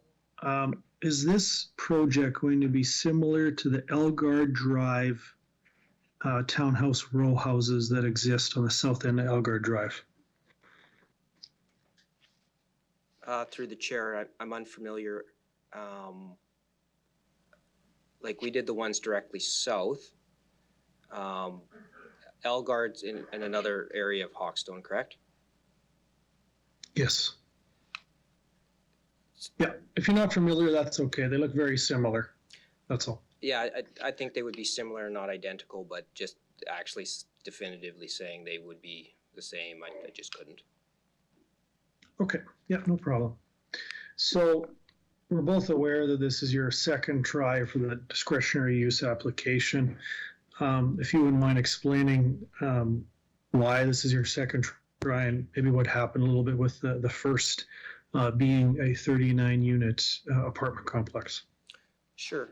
I mean, I think a lot of this is we run lots of different options when we do multifamily projects, just because you sort of have to be able to adapt on what happens. And so when we originally had contemplated the 39-unit apartment building, we had actually severed the site several years before, using a very similar model that we had in other markets. When we went through the discretionary use process, there was some feedback that wasn't maybe all that appreciated. But we did have an alternative plan that we could make work as well. And then at the same time, just the way the market has been, the plan that's been put forward also takes a little bit of risk off the table for us, as well as perhaps a little bit more compatible with the existing neighborhood.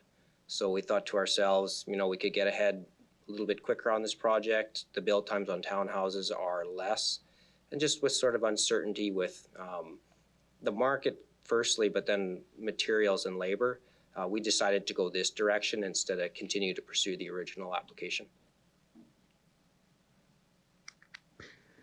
Well, I appreciate that. And I know the Hawkstone residents appreciate that. There's a big difference between 200 public comments that replied versus I think about 20 with the second application. So thank you very much. I think that's really all I have for questions, sir. Thank you. Have a great day. Thank you, Councillor Mole. Mr. Mole, I don't see any other questions coming from council. So thank you very much for being present this afternoon.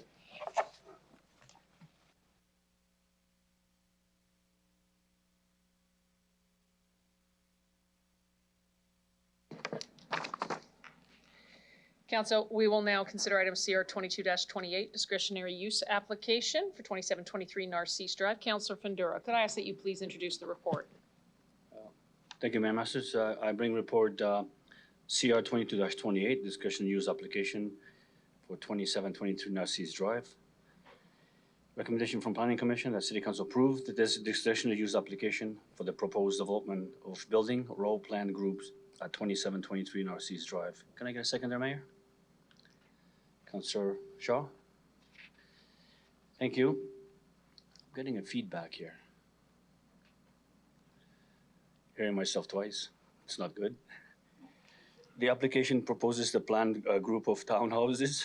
The proposed development contains a total of 22 units within the 4 buildings. The proposed land use is consistent with the Huckstone concept plan, which identifies the site from high-density residential. My Master Administration is in favor. Planning Commission voted unanimously again. There we go again. Commission seeks concurrence. Thank you. Thank you, Councillor Fundura. I'll open up the floor to any questions council may have for administration. Shaw.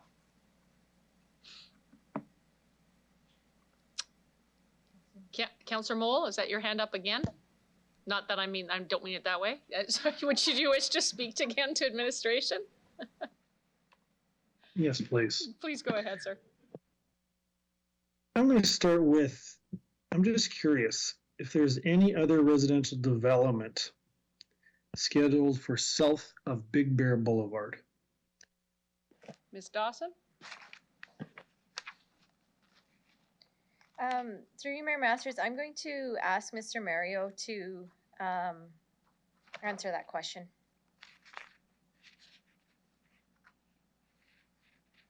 Through the chair, the only active application that we have right now is to the site directly to the north of this one, and that is proposed to be a planned group of townhouses. Okay, through the chair, I mentioned this Mr. Mario again. So is that going to extend all across that street? Is there still a fair bit of open land there?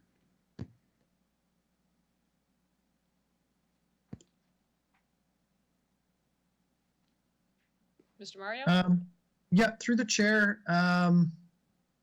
it would be to the property to the north, so it kind of extends a little bit to the west, and then extends on that street to the north a little bit, but it wouldn't extend the subdivision any further. It's already subdivided and zoned land.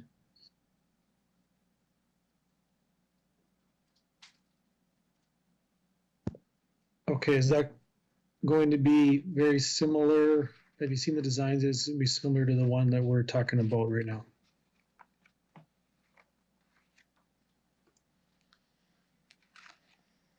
Through the chair, the density, from what I recall, is a little bit lower. It is a different design. It doesn't have garage on the main floor and then 2 floors above. It's more ground oriented. So the density is a little bit smaller, a little bit lesser, and it would be different in that respect. There's from what I recall, a fair amount of green space on that site as well.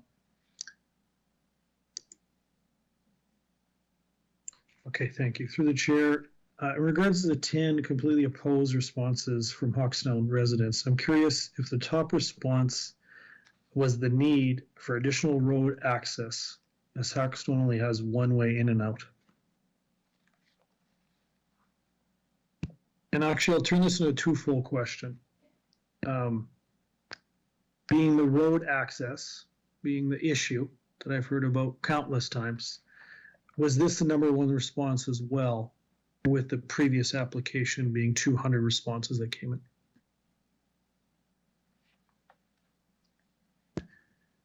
Through the chair, I don't have that detail of information here. Really what's on Appendix B is that it did register as one of the concerns that people did raise, although I don't have the information with respect to how many people have raised that, although it did come up as a concern, and we are aware that people do have concerns about sort of completion of the subdivision and limited access towards Argyle Street. So that's something that's not resolved yet and won't be resolved until the Hawkstone to the north will be completed. We have no subdivision applications or rezoning applications for any of that land.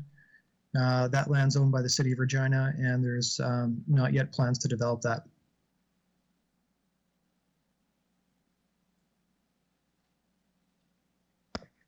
Okay, you answered the rest of my questions with your response, Mr. Mario. Thank you very much. This is a big difference from the original application. 200 responses versus 20. a massive difference. So as of right now, I'm in support of the new application. So thank you very much. I'm looking forward to seeing that Big Bear Boulevard extended. Thank you, Councillor Mole. I see no other questions coming from council. Councillor Fundura, did you wish to close off debate? I'm good, thank you, Mayor. Thank you. City Clerk, please call the vote.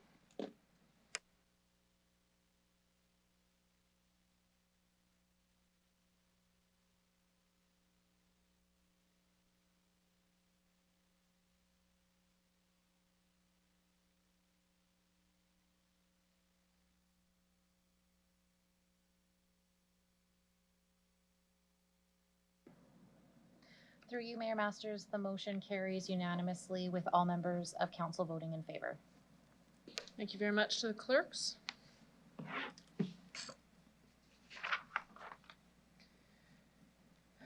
We'll move on to CR 22-29, the Al Ritchie Neighborhood Land Use Plan. I would call upon Delegation Angela L. and Gail Russell from the Al Ritchie Community Association.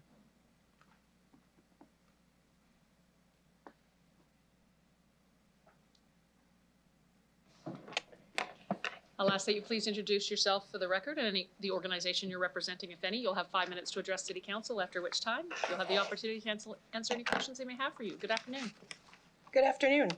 My name is Gail Russell, and to my left here is Angela L. We are both here today as board members of the Al Ritchie Community Association and as residents of Arnhem District of the Al Ritchie neighborhood. And we speak both on behalf of ourselves and our community.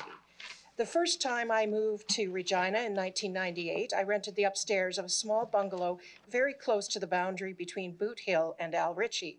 In 2000, I decided it was time to purchase my own home, and although I wanted to live in Al Ritchie, there was nothing that fit my needs available, so I ended up purchasing a home in South Lakeview. In 2010, I sold that house and moved to Saskatoon to complete my PhD, never thinking that I would be returning to Regina after I was done. When I first moved back to Regina, I rented a house in Hillsdale, and then in 2016 moved into my home in Al Ritchie. As it had been in 1998, Al Ritchie, and in particular Arnhem, continues to be the most desirable location for me, with lots of green space, small yards, and small yet diverse and affordable homes, giving the kind of character to the neighborhood that appeals to me. As soon as I moved in, I started to witness the demolition of structurally sound bungalows, the clear cutting of trees, bushes, and shrubs, and the erection of the modern, mostly single-unit homes, often referred to as cash flow towers, which stand well above the 7.5 meters that is the stated maximum height in the newly developed Al Ritchie neighborhood plan. As well, I started to notice other land that was vacated of its vegetation, having huge wide homes that look like Harlequin romance movie chalets, except that instead of being in the forest or looking out on a lake or a mountain, they're squished in and looming over the existing small bungalow housing stock. Then there is a case of the huge home that was built in the back alley between Atkinson and Wallace Street on the 2500 block, that the surrounding neighbors had unanimously rejected the proposal for, yet it was still built without any further warning 2 years later. Personally, I do not hate some of the tower's designs. Some, I'm sorry, I do. And the chalets are dream houses, but they do not belong in Arnhem and Assiniboia Place. As I walk my dogs around the neighborhood at varying times, depending on my day's schedule, I observed how these builds that are above 7.5 meters block the sunlight for not only the first house to the north, but the second as well. Those homes to the north can now never switch over to solar paneling because they will never get enough sunlight.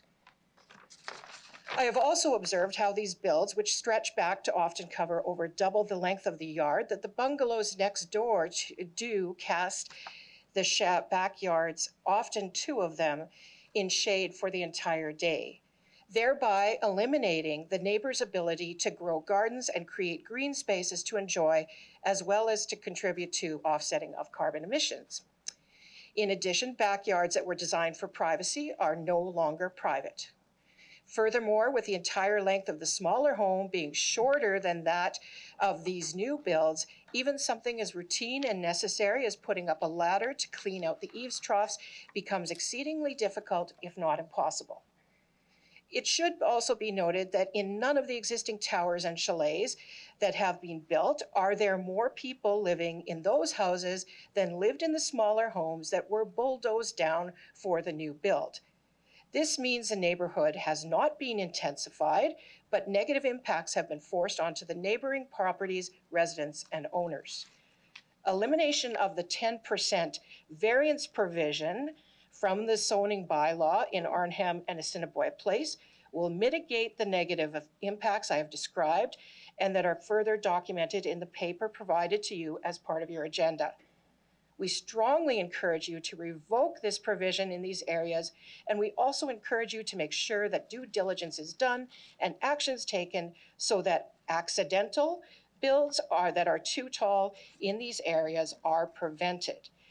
It should be noted that what we are suggesting is in alignment with the environmental sustainability framework and the city's net zero goals.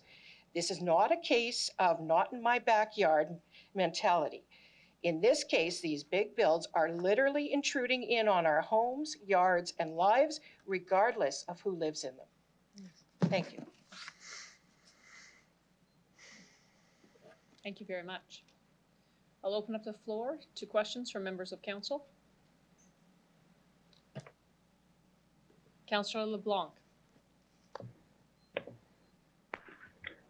Thank you for coming.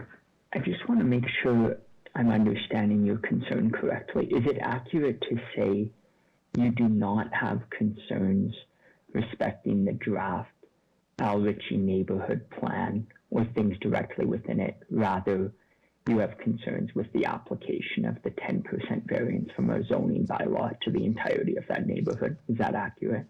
So it's a great question. To be honest, I have concerns about both. But right now, our biggest concern is that Al Ritchie did give its stamp of approval because we had been told that 7.5 meters would be the maximum height in those two areas. It was after it went to administration that we received the email that said, oh, of course, there is the 10% variance. So, we submitted a statement saying we approve of, we're in support of this, and then found out that it wasn't actually what we intended. But our biggest concern right now is that 10% variance. Thank you. And you referenced within those two particular areas, I think I heard you say, am I right, you're referring to the Arnhem and Assiniboia Place areas of the neighborhood? Yes. May I answer or add something to that, please? So this is in reference to the Arnhem and Assiniboia Place with this variance, 10% variance. I really want you to understand what special parts of Al Ritchie neighborhood, Arnhem and Assiniboia Place are. My observation comes from experience of being born and raised here. I am the third generation of a family who has lived here since the 1940s. Many of the homes here were built for the returning veterans of World War II, like my father. And my family home on 2627 Lindsay Street was one of those homes. This is a significant historical element to my neighborhood which deserves respect and should be preserved. Books have been written on the historical issues of these neighborhoods. Might I also add that Jeremy Fenton has done extensive research in regards to the history of Arnhem and Assiniboia Place. So you can always talk to him also about the history of these neighborhoods. This neighborhood is my feel-good place. Within 20-block radius, my husband and I and our families and lifelong friends all live here. And my husband and I have lived in our home at 2509 Atkinson for 32 years. This is very typical for many of the residents that live here. The homes in Assiniboia Place and Arnhem, they have a lovely character to them. Arnhem and Assiniboia Place are quaint, they are cozy, and they are full of history. There is a genuine neighborly feel here. When I go walking with my dog Stella, I greet and I chat with many of the people, and I pay attention to the houses that are sold. And I make a point of meeting those newcomers, and I always ask why they bought here. The answers are always because of the character, the mature trees, the quaintness, the friendly people, and the affordability. They wanted a smaller home to renovate. They wanted a yard. They want space where their houses are not all squished in and on top of each other and we're all looking in at each other through our windows. It's about compatibility. This neighborhood is more than just land use, intensification, high density. It is a place of strong connection and community sense, history, and green space. The photos in our summary, they clearly show how an 8.5 meter build negatively impacts this neighborhood. The neighborhood plan shows where the potential areas are for the larger builds. Victoria Avenue to 14th Avenue, then progressively they get smaller south of College Avenue to 19th Avenue, which creates a nice flow from your larger to your smaller. Allowing this 10% variance provision will negatively impact this flow. Here again, the photos clearly show the consistent height and the setbacks of the original homes in Arnhem and Assiniboia Place, and how invasive these homes, 8.5 meter homes are, which in turn create many negative impacts. I have personally talked and knocked on doors of all the residents that have had these towers built beside them. And I was disheartened and I was appalled at the negative impact that was placed upon them. Example, injuriously affecting, which is in our OCP. Every home had damage to their foundation, cracks in the walls, fences torn down and not replaced, flooding to the backyards and yards because of the higher grades of the new builds. The list, it goes on and on. This 10% provision is not beneficial in any way in achieving the net zero goals the city has committed to. 10% provision was told to us, that's right, Gail already mentioned that. And might I also add, Mayor Masters, that we, ARCA, when we heard about this variance, we put in a request to speak with you on a one-on-one. I'm not sure if you are aware of that request. It was sent in February 6th, and ARCA wanted to have a one-on-one with you so we could really sit down and we could really show you the impact and what is happening in our neighborhood, all in the name of land use and density and intensification, and just the environmental impacts that this has and already has and will continue to have. Great. I don't know what more else to say, Dan. One final question, so that the variance provision of our zoning bylaw addresses not only height, but other issues like setback and so on. I just want clarification whether you folks have concern only about the height provisions of the variance or about others. No, I think we have concern about setbacks also. Right, there goes your yard right space. now, all Yeah. we've been experiencing in Al Ritchie and specifically Arnhem and Assiniboia is the height variance. But I foresee that it's going to start going the other way. Now, so we have some lots where there's basically no differentiation or space other than a little walkway between the back end of these towers and the monster garages that are being built, right? And I can see people wanting to push it forward more and more and more. Mm-hmm. Yeah, no, the You setbacks know, are some of definitely these a builds concern. have taken Yeah. down city trees. Yes. And they've never been replaced, and the people were never fined according to the bylaw. This is all contradictory to everything we hear just this week that the city wants us to do around, you know, sustainability and environmental issues. It just doesn't make sense. But yes, setbacks are a concern, definitely, definitely. Thank you. I don't have any further questions. Councillor Stevens. Thank you. Just to get to the heart of the problem here, with regards to the trees, the water issue, the drainage, Would it be fair to say that has nothing to do with the house, but rather the construction process and the decision to take down those trees? Put another way, if I built a bungalow where there was a bungalow, but it was new, all of that could still happen. So you know what? I'm glad you asked that question because now it allows us to bring in a second point, and we were restricted to one. You're probably true that it's probably true that it is the construction processes, however they're being allowed, right? So whether or not it's because of it, it's a result when these constructions happen. When it's retrofits, it doesn't, right? It hasn't been happening. But it's also happening because, and we tried to bring this into the neighborhood plan discussions and we were told it could not be brought in, infrastructure is in dire crisis in our area.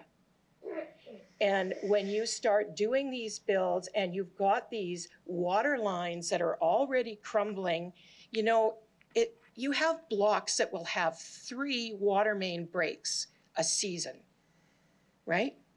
It's disgusting. I want to wear my mask when I take my dogs for a walk on certain blocks because all year long, the stench from the sewers is coming up, right? And it's been going on for the 6 years I've been living there. There are places that have had that continuously. But we were told in the neighborhood plan that we couldn't talk about infrastructure. So thank you for asking that question because part of the problem also goes back to the infrastructure. But new builds cannot help but impact where that infrastructure is at because it's connecting up to it, there's moving around on it. So it's causing problems there as well. Through the chair, again, just to get to the problem, it has nothing to do with the housing type. Would it be fair to say it just has to do with the investment in the infrastructure and other bylaws that need to be in place and enforced? Would that be fair to say? But it's only the housing type that we're talking about that's being done that's causing this. There have been no small bungalow or small 2-story builds in our area over the last 6 years. There have been retrofits and they have not caused any of the issues. And they also have not removed all of the plants. Right? We have 2 towers built on the lot where there was 1 bungalow, and in that bungalow there had been 5 people living there. There are now 4 people living in those 2 towers total, and this is now 2 homes that have toilets and dishwashers and sinks and showers and bathrooms and have lights that aren't impacting each other. Right? You know what I mean? Like if I turn on my light in this house, it doesn't turn on in the next one. So now we've got double the usage on those infrastructure things going on. And it's not capable of sustaining it. Sorry, Councillor Stevens, did you ask about whether there needs to be bylaws and regulations? Is that what you were kind of getting at, or? Yes, wouldn't this just be addressed by implementing and enforcing bylaws distinct from the housing type? Well, yeah, that would be nice, but But it has bylaws been and happening. regulations would have to be happening. But when I read the article and then the comment that Kuntz made about that, no, he's not going to ask the city for bylaws and regulations in order to enforce. Well, no, bylaws and regulations are a very important part of when it comes to development in this type of area. Absolutely. Absolutely, there has to be ground rules, or you can clearly see the mistakes that have been made. You can see the huge houses and you can see the impact if we don't have proper bylaws and regulations put into place. Yeah. Absolutely. And even, you know, the 10% variance provision only requires the builder to speak to, or whatever, the process only goes to the adjoining lots. And what we're telling you is in our neighborhood, builds that high affect more than just the adjoining lots. Like literally, you can look at that one picture where there's 2 towers and the one's higher. You can see that even at 4:30 at night, when the sun is actually on the side, so it should be able to get in, that second house, the south side of it, where you would put solar paneling, is in shadows, and so is the backyard, right? So it's just not compatible. No compatibility. And it's you know, and it's not because we don't like I know Angela doesn't like the towers. There are some towers, that white tower that's built there. I actually really think that, man, that's a great design. And I love the character and diversity. But The it's more of a question home, though. is It's more of a home. The Yeah. question is the height Yeah. and how Councillor far Stevens, forward they do you have go. another question? Yeah. Final question. Yeah. Character of the community, which is what this is about.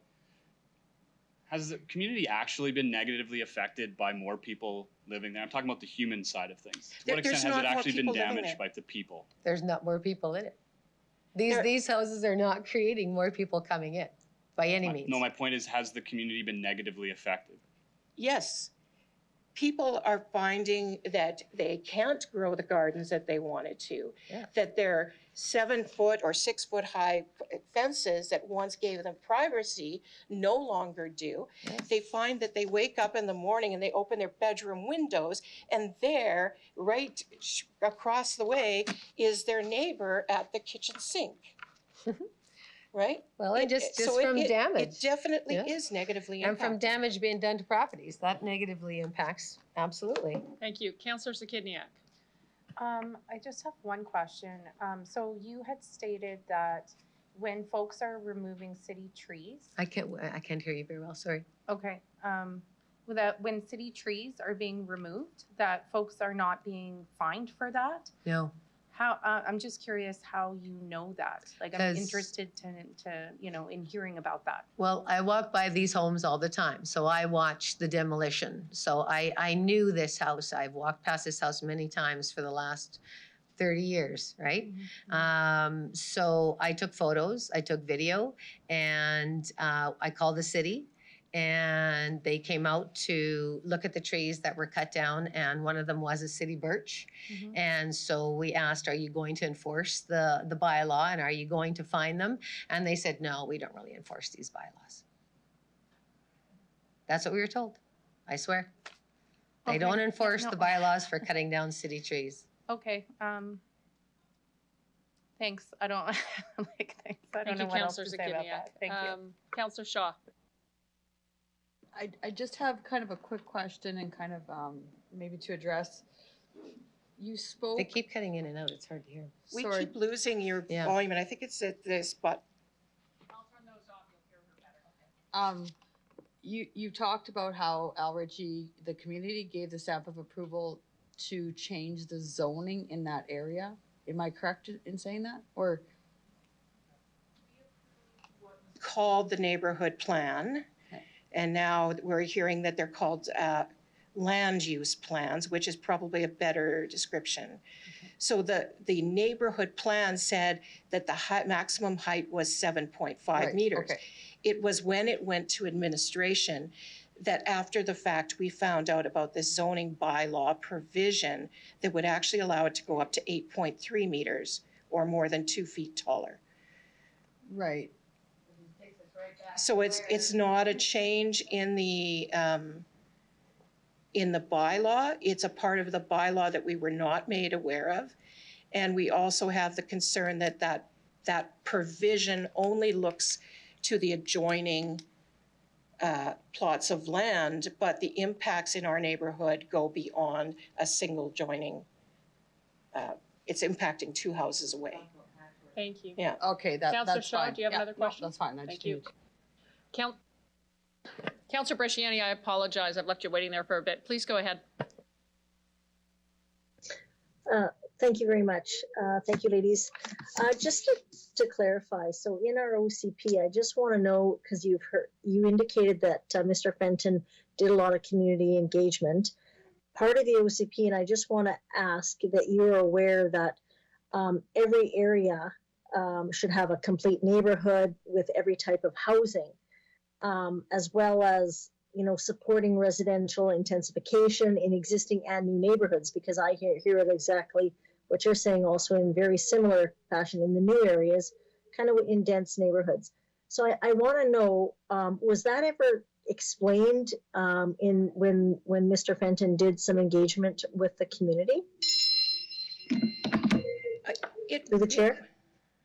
It was explained, and that's why we're being very specific that we're only saying Arnhem and Assiniboia out of the Al Ritchie, where the other I don't know what the city calls them. I tried finding this out, but I could not for the life of me, subdivisions or sub areas or whatever within Al Ritchie, where we don't have this concern. It's only those two areas that are very unique in terms of the small lots and the small existing housing stock.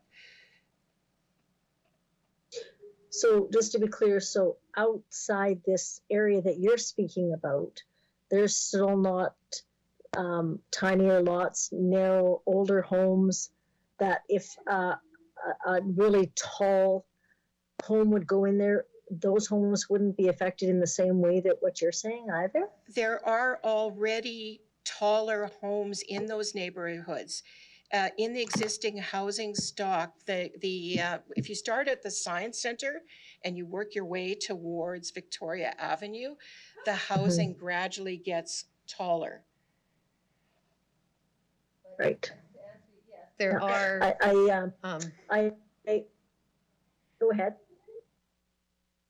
Please go ahead. To answer that question, also, I think we're trying to explain to you the special qualities of Arnhem and Assiniboia and its history, and we're trying to preserve something from this neighborhood. So we pick these two to show that we're not being greedy, and we're saying that we demand that everybody, and we understand that it seems almost impossible. So we're trying to compromise and ask that you understand that these two areas specifically, because of the historical value and because of the history, that maybe we can try and preserve this one, and we can preserve the existing housing stock in this area and make it even more of a special area than it already is. That's all. We're just trying not to be greedy and just try to ask too much. We're just trying to trying to make you understand how special that these two areas really are. We've heard references to patchwork housing. And if you look at those pictures, but even better yet, I invite you all to come and drive through that area, go through the park and just look at how you've got houses that are different heights, they're different styles, but they're all relatively the same. And then all of a sudden you've got these monster heights in the Arnhem and Assiniboia that have slipped in somehow. And we're looking towards having more of them. And it is creating a really not appropriate patchworking, right? We had patchworking where there was some variance and lots of variance in the, and these are homes that's people who are single, people who are just a couple, maybe a couple that's just retired, maybe people who are looking for their first family home can afford to buy. Those towers are not ones that can be afforded to buy, and they're not generally being built as anything other than a single living unit. Thank you. Councillor Bresciani, do you have another question? That's everything. Thank you. Thank you, Councillor Bresciani. Councillor Hawkins. Thank you very much, Mayor. Thank you, delegation. How many people belong to the community association? I don't even know the actual number because the reason we're scrambling right now is because we are trying to clean up an absolute mess that happened in our community association center.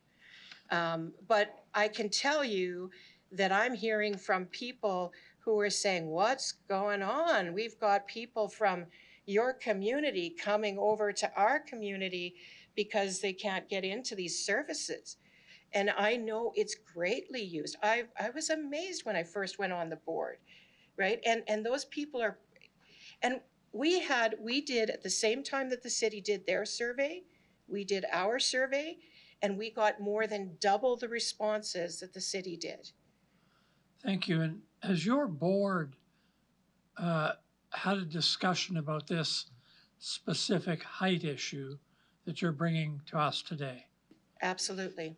And through you, Madam Mayor, can you tell me a little bit about what the flavor of that discussion was about? ongoing since I've been on the board, so a year and a half, because originally 7.5 meters wasn't the maximum. We had to work to get that. And so the discussion just had been that we felt it was something that the community was speaking to us about and saying we want to have brought forward, right? So that's really where it's centered. There's never been anyone who has at least openly said at our meetings that they were opposed. And you know, you just chat with your neighbors, and they say the same thing. It's not. That's why I wanted to emphasize that we're here both as people who live there, but we're also representing the people in the community. Thank you. Finally, Madam Mayor, again, just for clarity, and I know that you've been through this, but I just want to be clear in my own mind. Is your specific request of us that the 7.5 meter limit be the height, be the absolute height limit, that there be no 10% variance? If I could do the math, in other words, you go for a 6.75 plus a 10% variance. Do I have that right in my head? That right in your head. In fact, that's when I first got the email telling us about this 10% variance. I said if we had known that, then we would have been pushing for 6.8. Thank you. Thank you, Madam Mayor.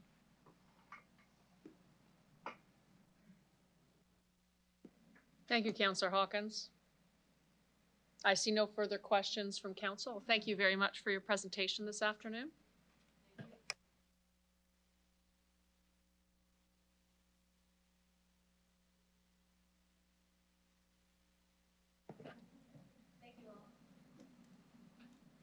We'll now consider item CR 22-29, Al Ritchie Neighborhood Land Use Plan. Councillor Fundura, can I ask that you please introduce the report? Thank you, Mayor Masters. I bring report CR 22-29, Al Ritchie Neighborhood Land Use Plan. Recommendation from the Planning Commission that the City Council approve the amendment to the Part B of the Design Regina by adding the Al Ritchie Neighborhood Plan Use Plan as part of B19. Can I have a seconder, please? Councillor Mancinelli? Oh, okay. Who's doing it? Fine, go ahead. Okay. You can fight about it later. In 2016, motion passed directing the city to prioritize the completion of the new neighborhood plan. Historically, the neighborhood plan were used to guide the growth, development, and servicing. The neighborhood plan currently proposes is focused on land use and build form. So, Planning Commission had no issue with the recommendation. Voted unanimously, Commission seeks concurrence. Thank you. Thank you, Councillor Fundura. I'll open it up to the council for questions. Councillor Mancinelli. Through the chair, appreciate the delegation's comments, and noticing mainly based on the height of buildings. What are some of the reasons why buildings are being built higher nowadays? Why is everyone trying to build a taller building that was built than what was built 60 years ago? Ms. Dawson? Through you, Mayor Masters, I can only presume that it's a return on investment or profitability piece.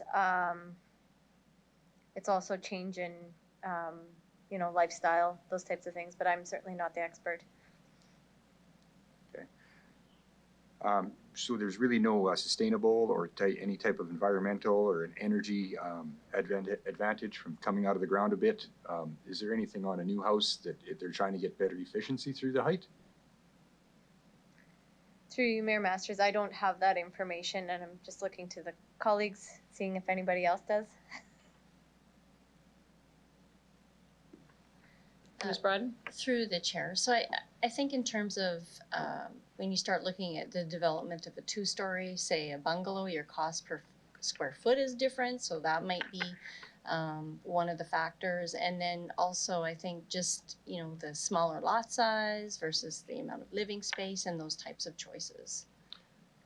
I don't know this answer I'm asking because I wanted to firm it up, but would one of the reasons be the size of the basement windows? And in this particular neighborhood, many of the houses either lack basements or maybe not windows and basements, more of a crawl space. And could that be part of what's coming up, this process and what's going on?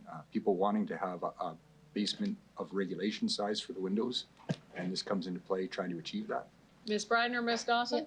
Through the chair. So that could be part of the reason. Also, I think a lot of the newer developments have like a 9-foot wall ceiling versus an 8-foot. That would have an impact as well. Would there be any way to get information to understand that better before we made a decision on this matter, being that there are ramifications we might not be able to identify right now? Through you, Mayor Masters, I'll refer that one to Ms. Dawson. Yeah, through you, Mayor Masters, with our partnership with the Regina Home Builders Association, we can certainly explore that. You know, that being said, we do have, we had a conversation on basement heights and location of the front door out of the ground and those types of things during Zone 4 conversations when we talked about the new zoning bylaw. There was the introduction of the infill overlay district. Is that what it's called? Residential infill. Yeah. So it limited certain elements of design so that it would fit more into character. What the Al Ritchie Community Association is asking for is a restriction on the variance provision, which is a specific technical provision that's allowed through provincial legislation to consider design elements or potential it would be design elements as a result of potential infill situations or nuances of the lot or the building design itself. Thank you. I'd like to table this to get those questions answered, but I noticed that other council colleagues have questions, and this has been a fairly lengthy debate, so I don't want to impede it. If someone else down the road in this conversation considering a table, if those questions aren't answered, I'd appreciate it, but I don't want to hold anything up today, so I'm going to finish off right now. Thank you, Councillor Mancinelli. Ms. Bryden or Ms. Dawson, does administration wish to speak on the report itself before us, or the author of the report wish to speak before further questions come from council? Through the chair, the land use plans are really a policy framework for guiding the type, location, and design of the new development in these neighborhoods. And it provides some clarity to residents and developers in terms of how the neighborhood is intended to evolve, and will serve as a decision tool for administration and council when they're considering development and zoning bylaw applications. So preparation of the land use plan occurred over a 2-year period, including interruptions associated with COVID, so it took a little longer than anticipated. And the process has included 3 public engagement events and ongoing dialogue with the Al Ritchie Community Association.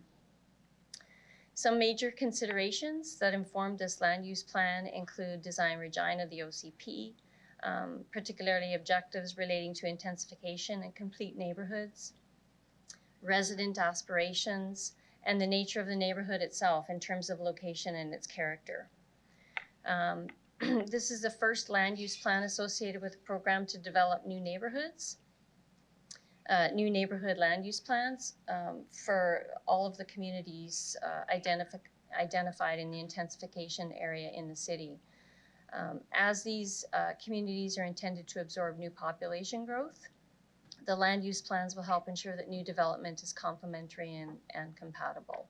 So with that, we would be happy to answer any more questions. Thank you. Councillor Stevens, you're up. Thank you.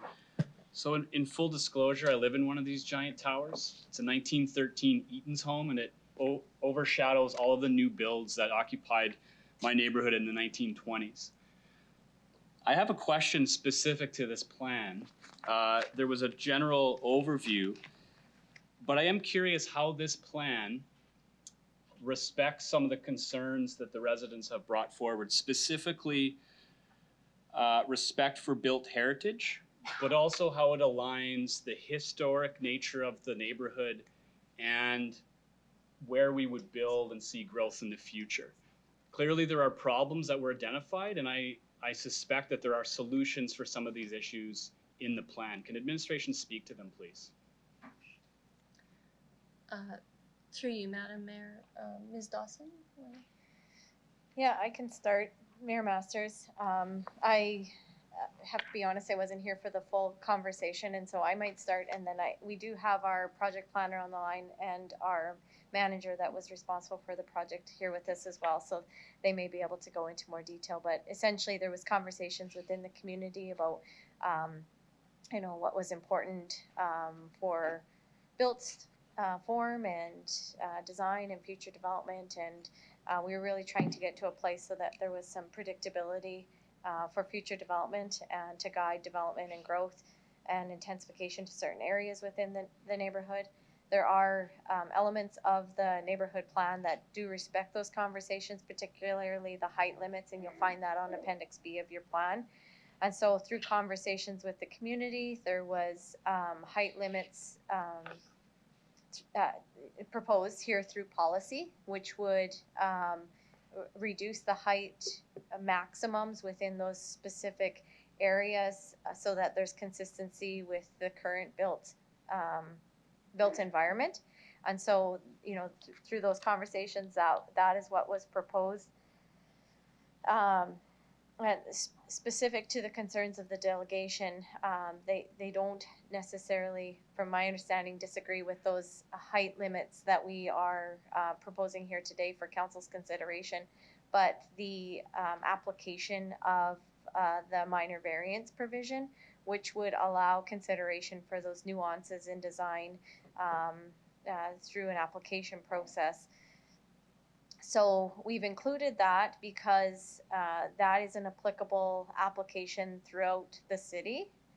So if the height limit in in your neighborhood may be 8.5, if you had a specific design that you needed to extend beyond that height limitation for a specific element of your building design, that's a tool that's used to consider that. I might ask Mr. Fenton if he has anything else to add in regards to the process and your question, Councillor Stevens. Great, thank you so much. Through the mayor to the councillor.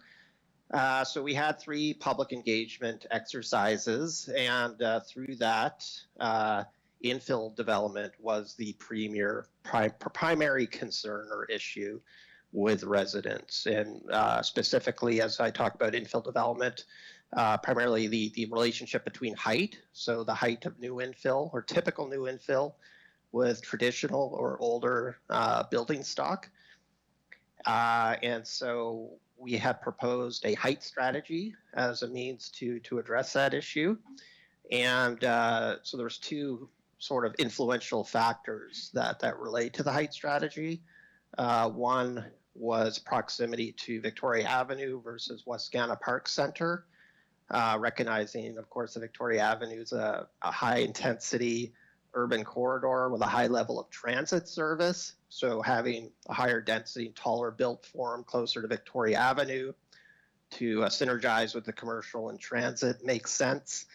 And then a gradation of height and density from high to low as you move closer to Wascana Center.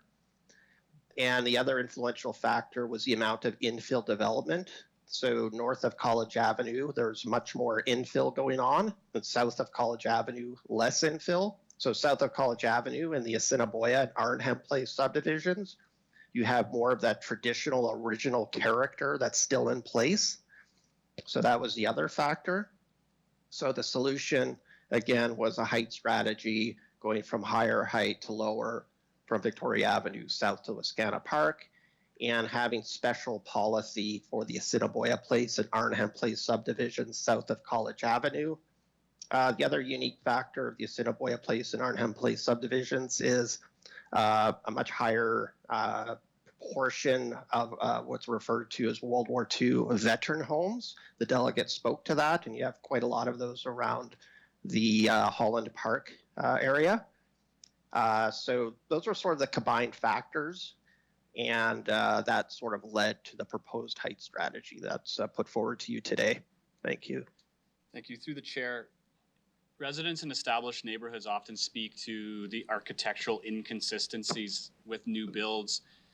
I know this is a well-worn topic, but perhaps a reminder is in order. Can you speak to whether or not this plan includes any semblance of architectural guidelines? And second, if that is actually within the purview of the city's authority through these plans to introduce architectural guidelines of some variety?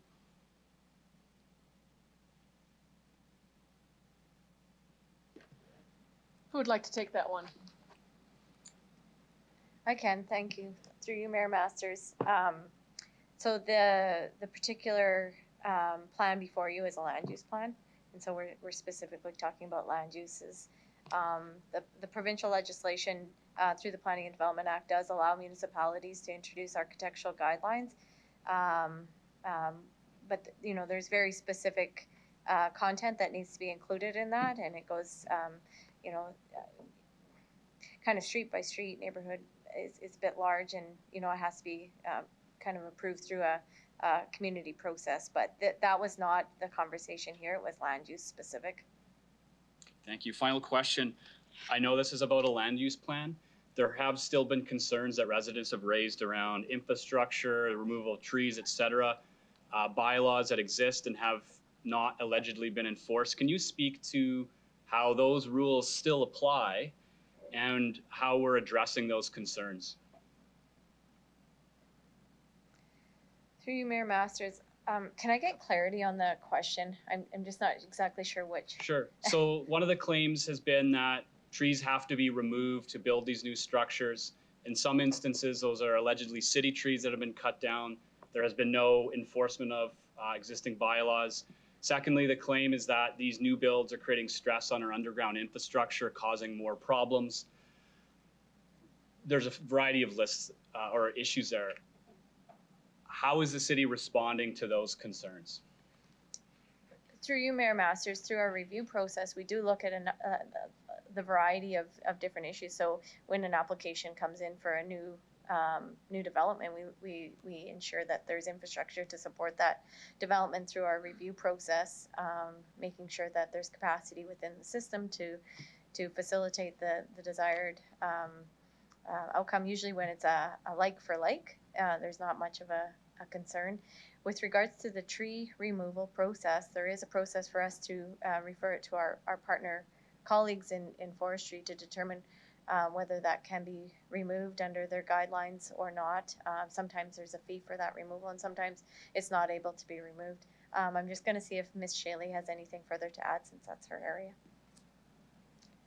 Thank you. Through the chair, we do enforce the forestry bylaw, and so as Ms. Dawson has explained, if a tree needs to be removed from public property, our forestry team does do an assessment. If they approve the removal, then the property owner is charged 20% of the assessed value of the tree.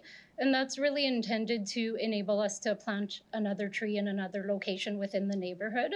I can't speak to the specific details of the situation that the delegation spoke of. However, if a tree is removed without permission from the city, we would work with our legal department to determine whether or not a fine should be applied to the situation and the appropriate steps to deal with the inappropriate removal. Okay. That's all I have. Thank you. Thank you, Councillor Stevens. Councillor Hawkins. Thank you, Mayor, and through you. I want to ask Council to focus on the very specific matter that's before us. But before I do, I just want to make the following point, having listened to the delegation. It's absolutely clear from what they describe that they want to preserve a special kind of neighborhood. They gave the details, many of them are historic. It's also absolutely clear that there are environmental matters to be considered here, shadowing from buildings that are too high, an inability to place solar panels, an inability to garden in neighborhood buildings. It's also clear that through, I think nobody's fault, but it's clear there was a lack of transparency. They were asked to give their opinion as a community association, and no one advised them, and they worked at that, and no one advised them of the transparency factor. The specific request from the association is as follows. We recommended 7.5 meters, but we didn't know there was a 10% variance. Had we known there was a 10% variance, we would have made a recommendation of 6.85 meters. It's just logical. Councillor Mancinelli raised a number of other issues, questions, environmental types, building type of questions, for which we don't really have the answers here today. What I'd like to see happen is I would like to move, or ask Councillor Mancinelli to move, option number 2, which is refer the Al Ritchie and LP back to the administration. They've heard the discussion here. They've heard the very specific issue that has to be addressed. They may want to reconsider that as well as certain surrounding issues. So through you, Madam Mayor, and perhaps in consultation with Councillor Mancinelli, who made this allusion earlier, I'd like to move, or have him move, option number 2 as a referral. I've got the nod from Councillor Mancinelli. No debate on the motion. We'll just go to vote.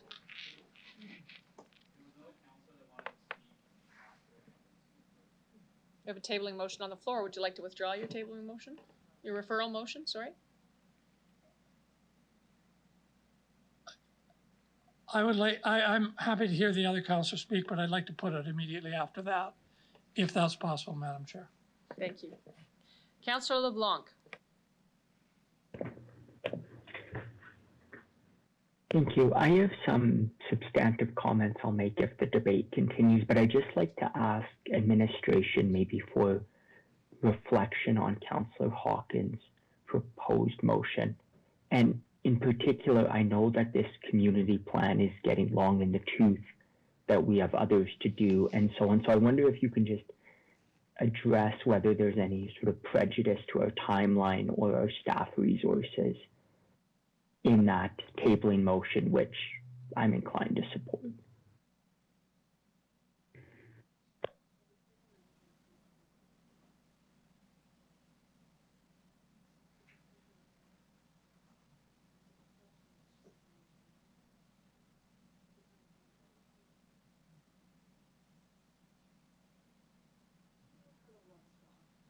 Administration, can you answer the question?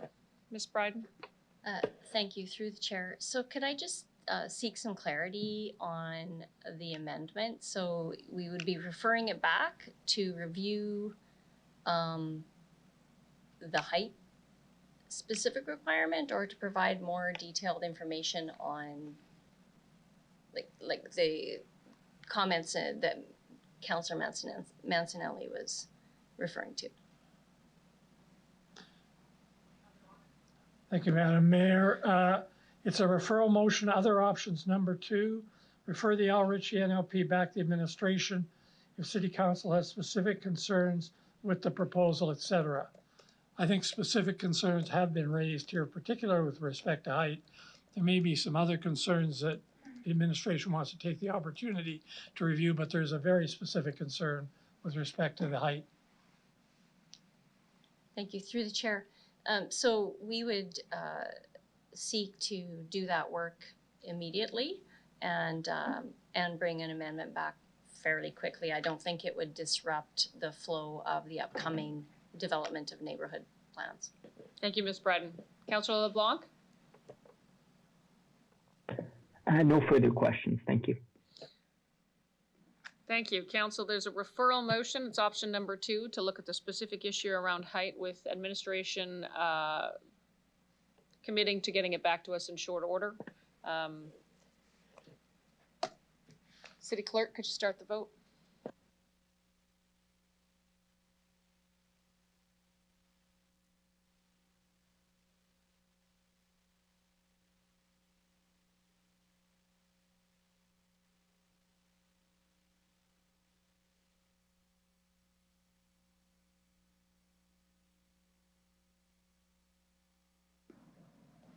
Through you, Madam Mayor, the motion carries 10 to 1. with the following 10 members of council voting in favor: Councillors Hawkins, Bresciani, Findura, Stadnichuk, Stevens, LeBlanc, Zakidniak, Mancinelli, Mole, and Mayor Masters, and Councillor Shaw voting against. Thank you to the clerks. Moving on to item CR 22-30, we have a communication on item CR 22-30 from Stu Niebergall from the Regina and Region Home Builders Association. Can I have someone move a motion to receive and file that communication? Thank you, Councillor Stadnichuk. Can I have a seconder? Thank you, Councillor Shaw. I'll call the question. Any opposed? Seeing none, carried. We'll now consider item CR 22-30, Heritage Building Rehabilitation Program Review. Councillor Findura, could I ask that you please introduce the report?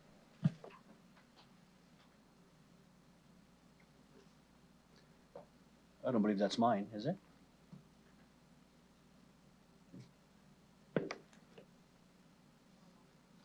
One moment, Councillor Findura.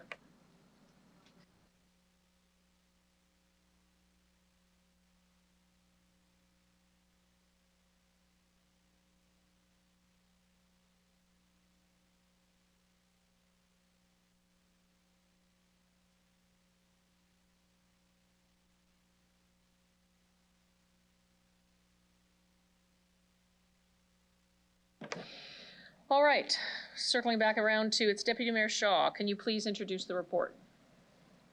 Thank you, Deputy Mayor, or Deputy Mayor. You're not deputy, sorry. The change of the Heritage Incentive Policy would bring about some significant changes in the money and also the grading of the system. Adopting the categories based on the Heritage Assessment Form and stated the significance outlined in the Luxton report. Committee voted in favor of this, and we're looking for concurrence, please, for council. Thanks very much, Councillor Shaw. Do we have any questions for council members on the report? Apologies, I need a seconder. Councillor Hawkins, it's your second. Any questions on the report? This was debated at great length at exec. Councillor LeBlanc. Pardon me, Madam Mayor, I just forgot to take the hand down. Thank you, Councillor LeBlanc. Seeing no questions. Councillor Shaw, did you wish to close off debate? Thank you. City Clerk, please call the vote.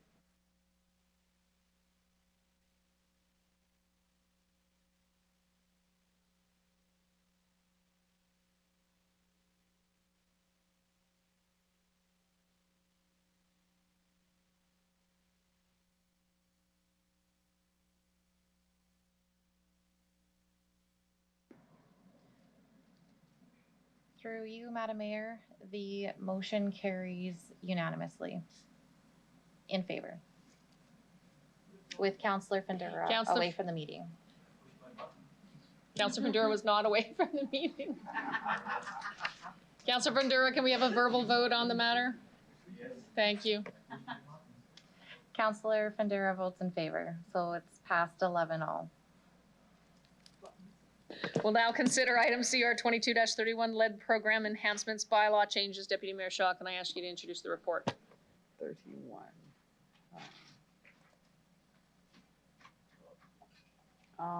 Sorry, I was just pulling it up.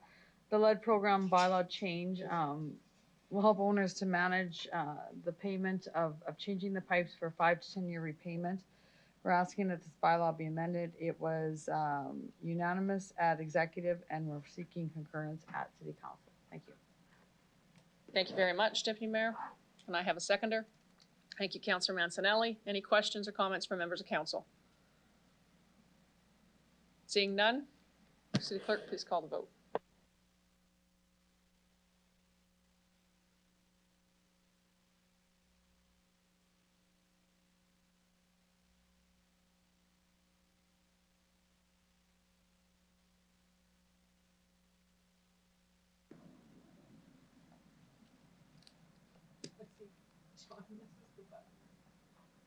You got 11 this time. Through you, Madam Mayor, the motion carries unanimously with all members voting in favor. Thank you very much. Moving on, we have a number of delegations on the next matter. We do have one that is written. Can I have someone move a motion to receive and file delegation DE 22-41 Devin Anderson's written submission? Councillor Zakinia, can I get a seconder? Councillor Mancinelli, thanks. I'll call the question. Any opposed? Seeing none, carried. All right. I'd like to call upon Oralee McPherson.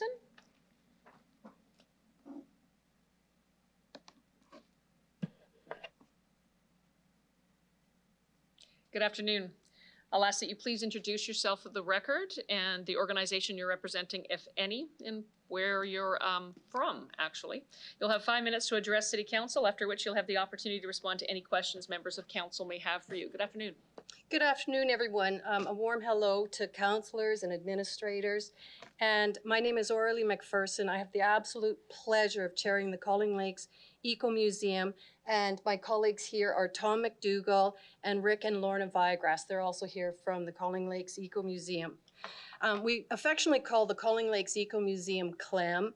We are a grassroots arm of the United Nations, and we work very closely with the Saskatchewan Regional Centre of Expertise on Education for Sustainable Development at the University of Regina. We believe in the 17 goals of sustainable development, which means we believe in development because decent jobs are important to the community. We also believe that development must be thoughtful, spark robust conversations, ensure that it is sustainable. We absolutely applaud the City of Regina for starting this conversation about non-essential pesticide use. We've had Dr. Peter Levitt from the University of Regina has spent 25 years collecting data on the health of the Qu'Appelle River system. He's told us at a number of presentations that we have to look at non-essential pesticide use as it is impacting water quality. Goal number 17 is partnership. We applaud the City of Regina for reaching out to researchers on science that affect pesticides, such as on our birds, our fish, the bees, and water quality. We suggest that you reach out to Dr. Christy Morrison at the Toxicology Center at the University of Saskatchewan. She has done some fabulous research, which I think you'll be interested in. Goal number 11 is sustainable cities and communities. We applaud the City of Regina for engaging the community for comments on this motion. A low-cost measure initiative like this one would have desirable impacts downstream. The Qu'Appelle River system has been labeled as stressed, and we're experiencing more and more cyanobacteria blooms, which means that the lake is green, but now we're seeing blue and purple toxic blooms. And I want to share with you that we're encouraged not to go into the water when we see these blooms, but we're now asking Dr. Peter Levitt to test the air because we think the blooms are impacting air quality. Goal number 14 is life below water. We applaud the City of Regina for creating these conversations to protect the fish, aquatic life, and downstream water quality. We suggest that you reach out to Dr. Peter Levitt at the University of Regina and to FSIN to get Indigenous ecological knowledge about our past. The Calling Lakes Eco Museum is prepared to lean in and ensure that we share this conversation with our downstream communities and make sure that they know about it on Facebook, through our newsletters, and our contacts with the Fort Qu'Appelle Times. Thank you so much for hearing my words. Thank you very much. Questions from Council. There you go. Councillor, I just gave you a promotion. Councillor Stadnicek. Thank you, Mayor Masters. Through the Mayor, thank you for coming. I am interested to know if it was your concern about pesticides or water quality that got you engaged on these issues? On the water quality issues? Yes. So the question is, how come I got so engaged? Yes. Well, that's a good story. The City of Regina discharged sewage on June 30th, 2014, and 28 beaches were closed because of high E. coli levels. And I cried because we saw the sewage go down the lake. And when you grieve, you go through different scenarios. And first I was mad and angry, and then I realized we have to do something. And it was Dr. Roger Petrie and Dr.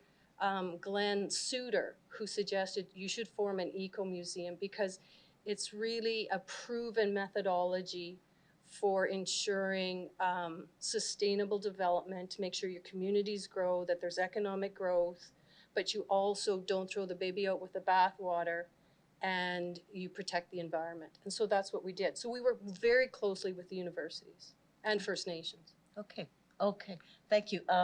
Through the mayor, you did mention, so there's a clear link between what happens in our, like in Regina and what we put in our creek system going downstream. So the research that you've looked at does consider cosmetic pesticides as one issue that we should be concerned about as well, not only here, but downstream? Yes, that's correct. There's lots of things triggering stresses on the water. And Wascana Creek goes right through the Qu'Appelle River system all the way to the Hudson Bay. You know, the stressors are coming, and the City of Regina needs to be applauded because their new sewage treatment plant is doing a fabulous job. Even though every time I meet people on the street, they say, oh, Regina, they're the problem. And it's like, no, they're doing a good job. So I could really use some help with a communication strategy to show that the City of Regina is doing a good job. But there's lots of stressors of the water. So it's chemicals, it's fertilizer, it's development, it's a lack of a wetland policy. There's lots we can do to kick it up a notch to protect all the waters of Saskatchewan. Okay. And my last question through the mayor, you mentioned that you work closely with First Nations. Are you able to say what their views are in terms of the impact of cosmetic pesticides on water? I can't really speak for FSIN, but I know that their core values align with my core values, and it would be a good conversation to have with them. Okay. Okay, thank you for coming and waiting for this long to speak. Thank you. Thank you. Thank you, Councillor Stadnichuk, and I'll thank you very much for your presentation this afternoon. Ask that you please return to the gallery while we hear from some more. I'd call upon Gail Fennell with Nature Regina.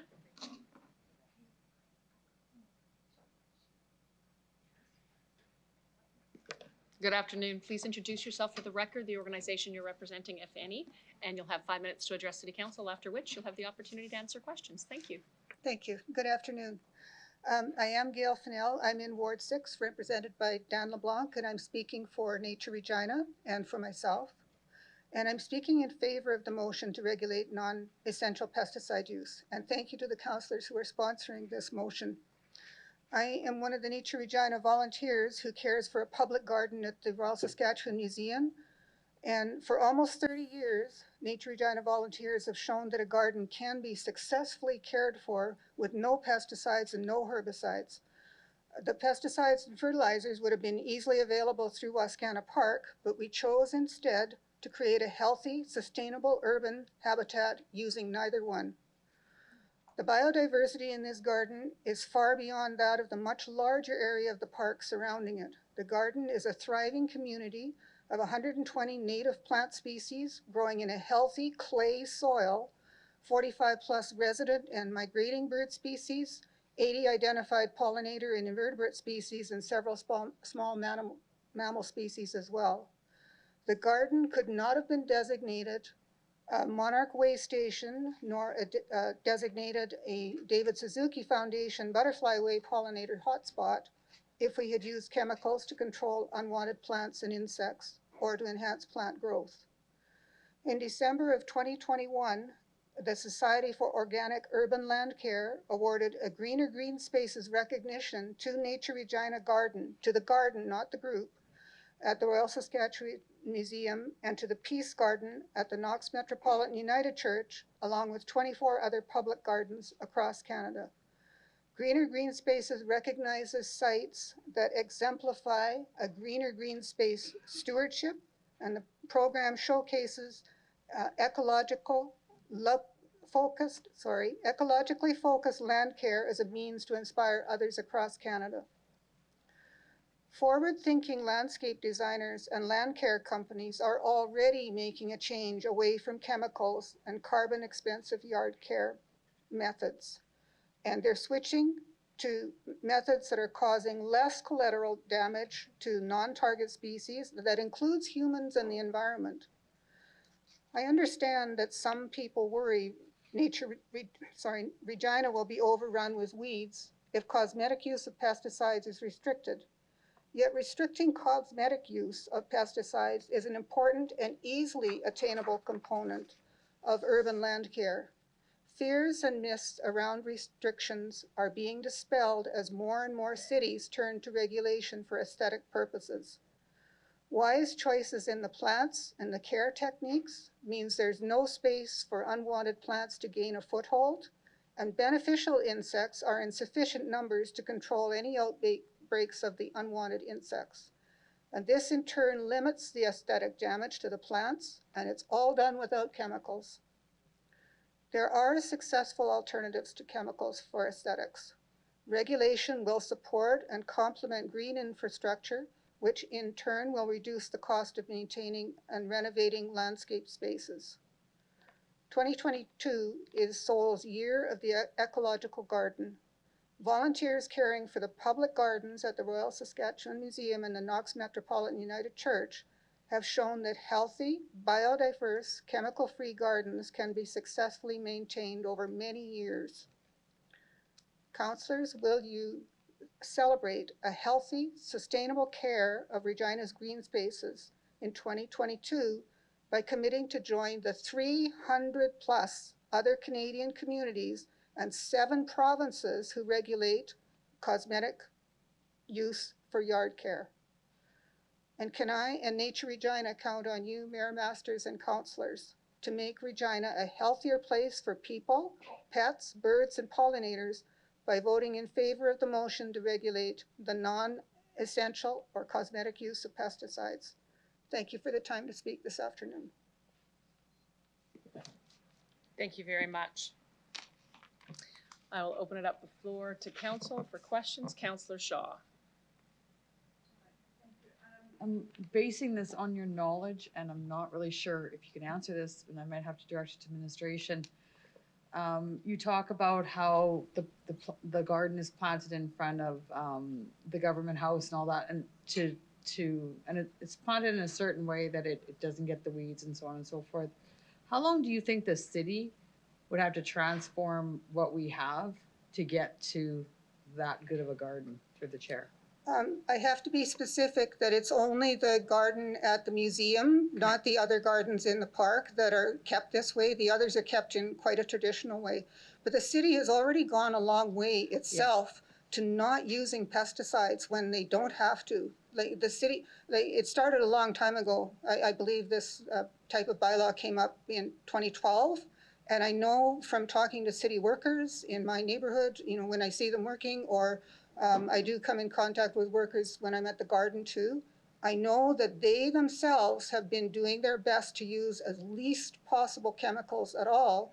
But then sometimes there's pushback from residents not understanding what's going on, who want to see more chemicals used.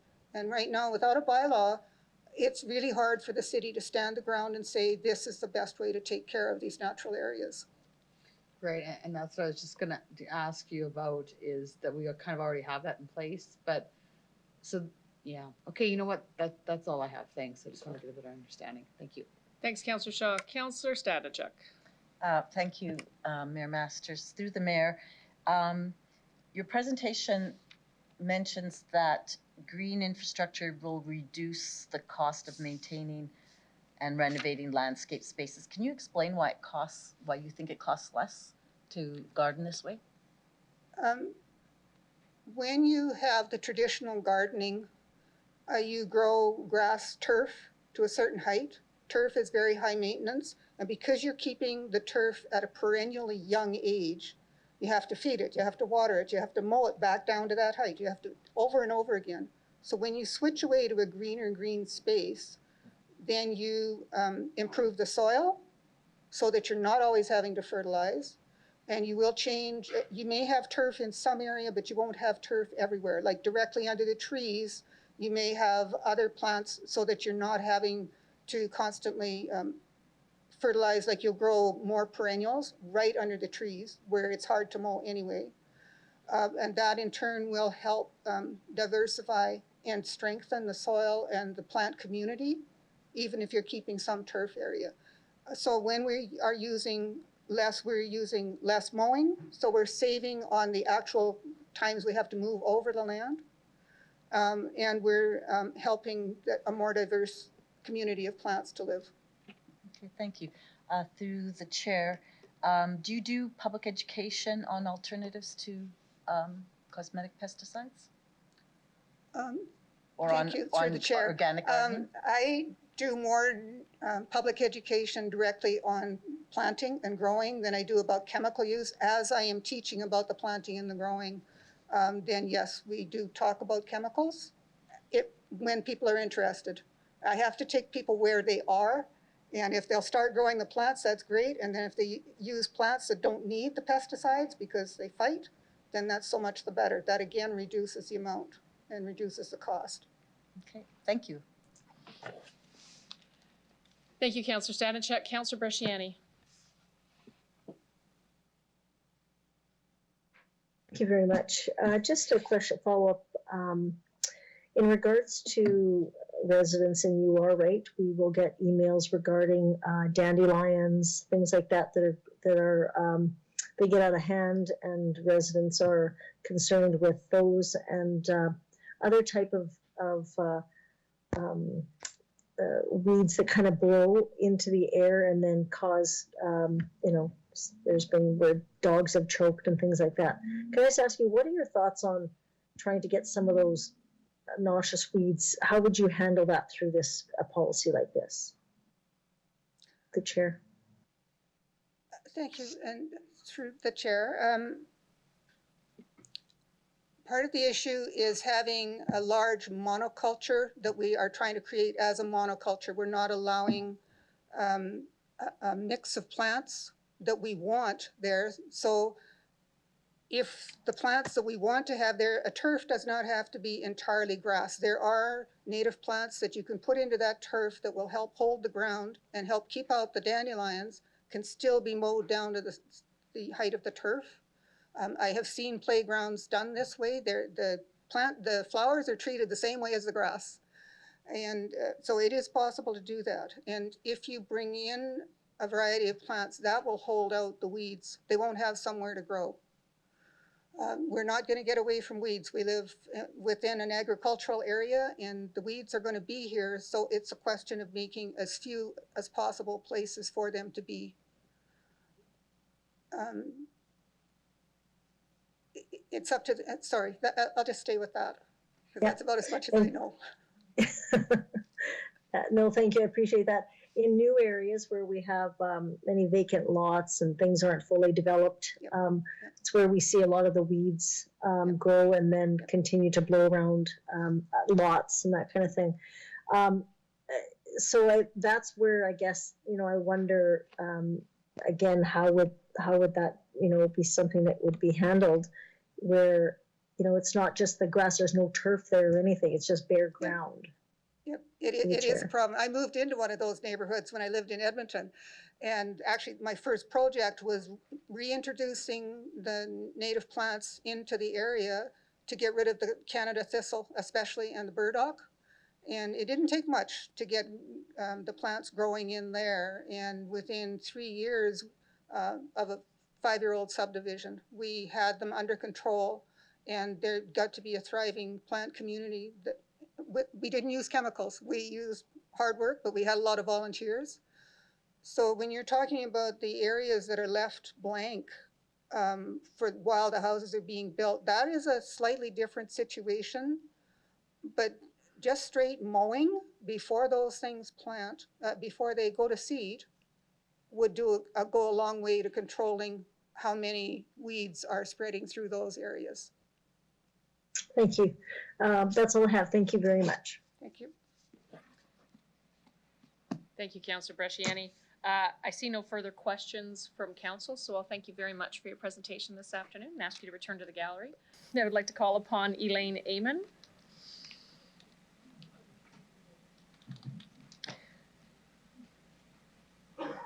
Good afternoon, Elaine. Please introduce yourself for the record, the organization you're representing, if any, and where you live. You'll have 5 minutes to address City Council, after which time you'll have the opportunity to answer any questions. Thank you. Welcome. I'm a member of Regina's Bird Friendly City team, and I live in Regina and have for most of my life. I'm speaking in favor of City Council's motion to undertake a review of the regulation of non-essential use of pesticides. Regina has created an urban forest that's home to a vibrant bird community, while Scanna Park alone has 276 different species. Many of Regina's residents are avid bird watchers and become citizen scientists by participating in such programs as Project Feeder Watch and the Great Backyard Bird Count in the wintertime, and the 5-year Breeding Bird Atlas, which just wrapped up, and owl surveys, and many more. Nature Regina has been participating in the annual continent-wide Christmas bird count for over 70 years.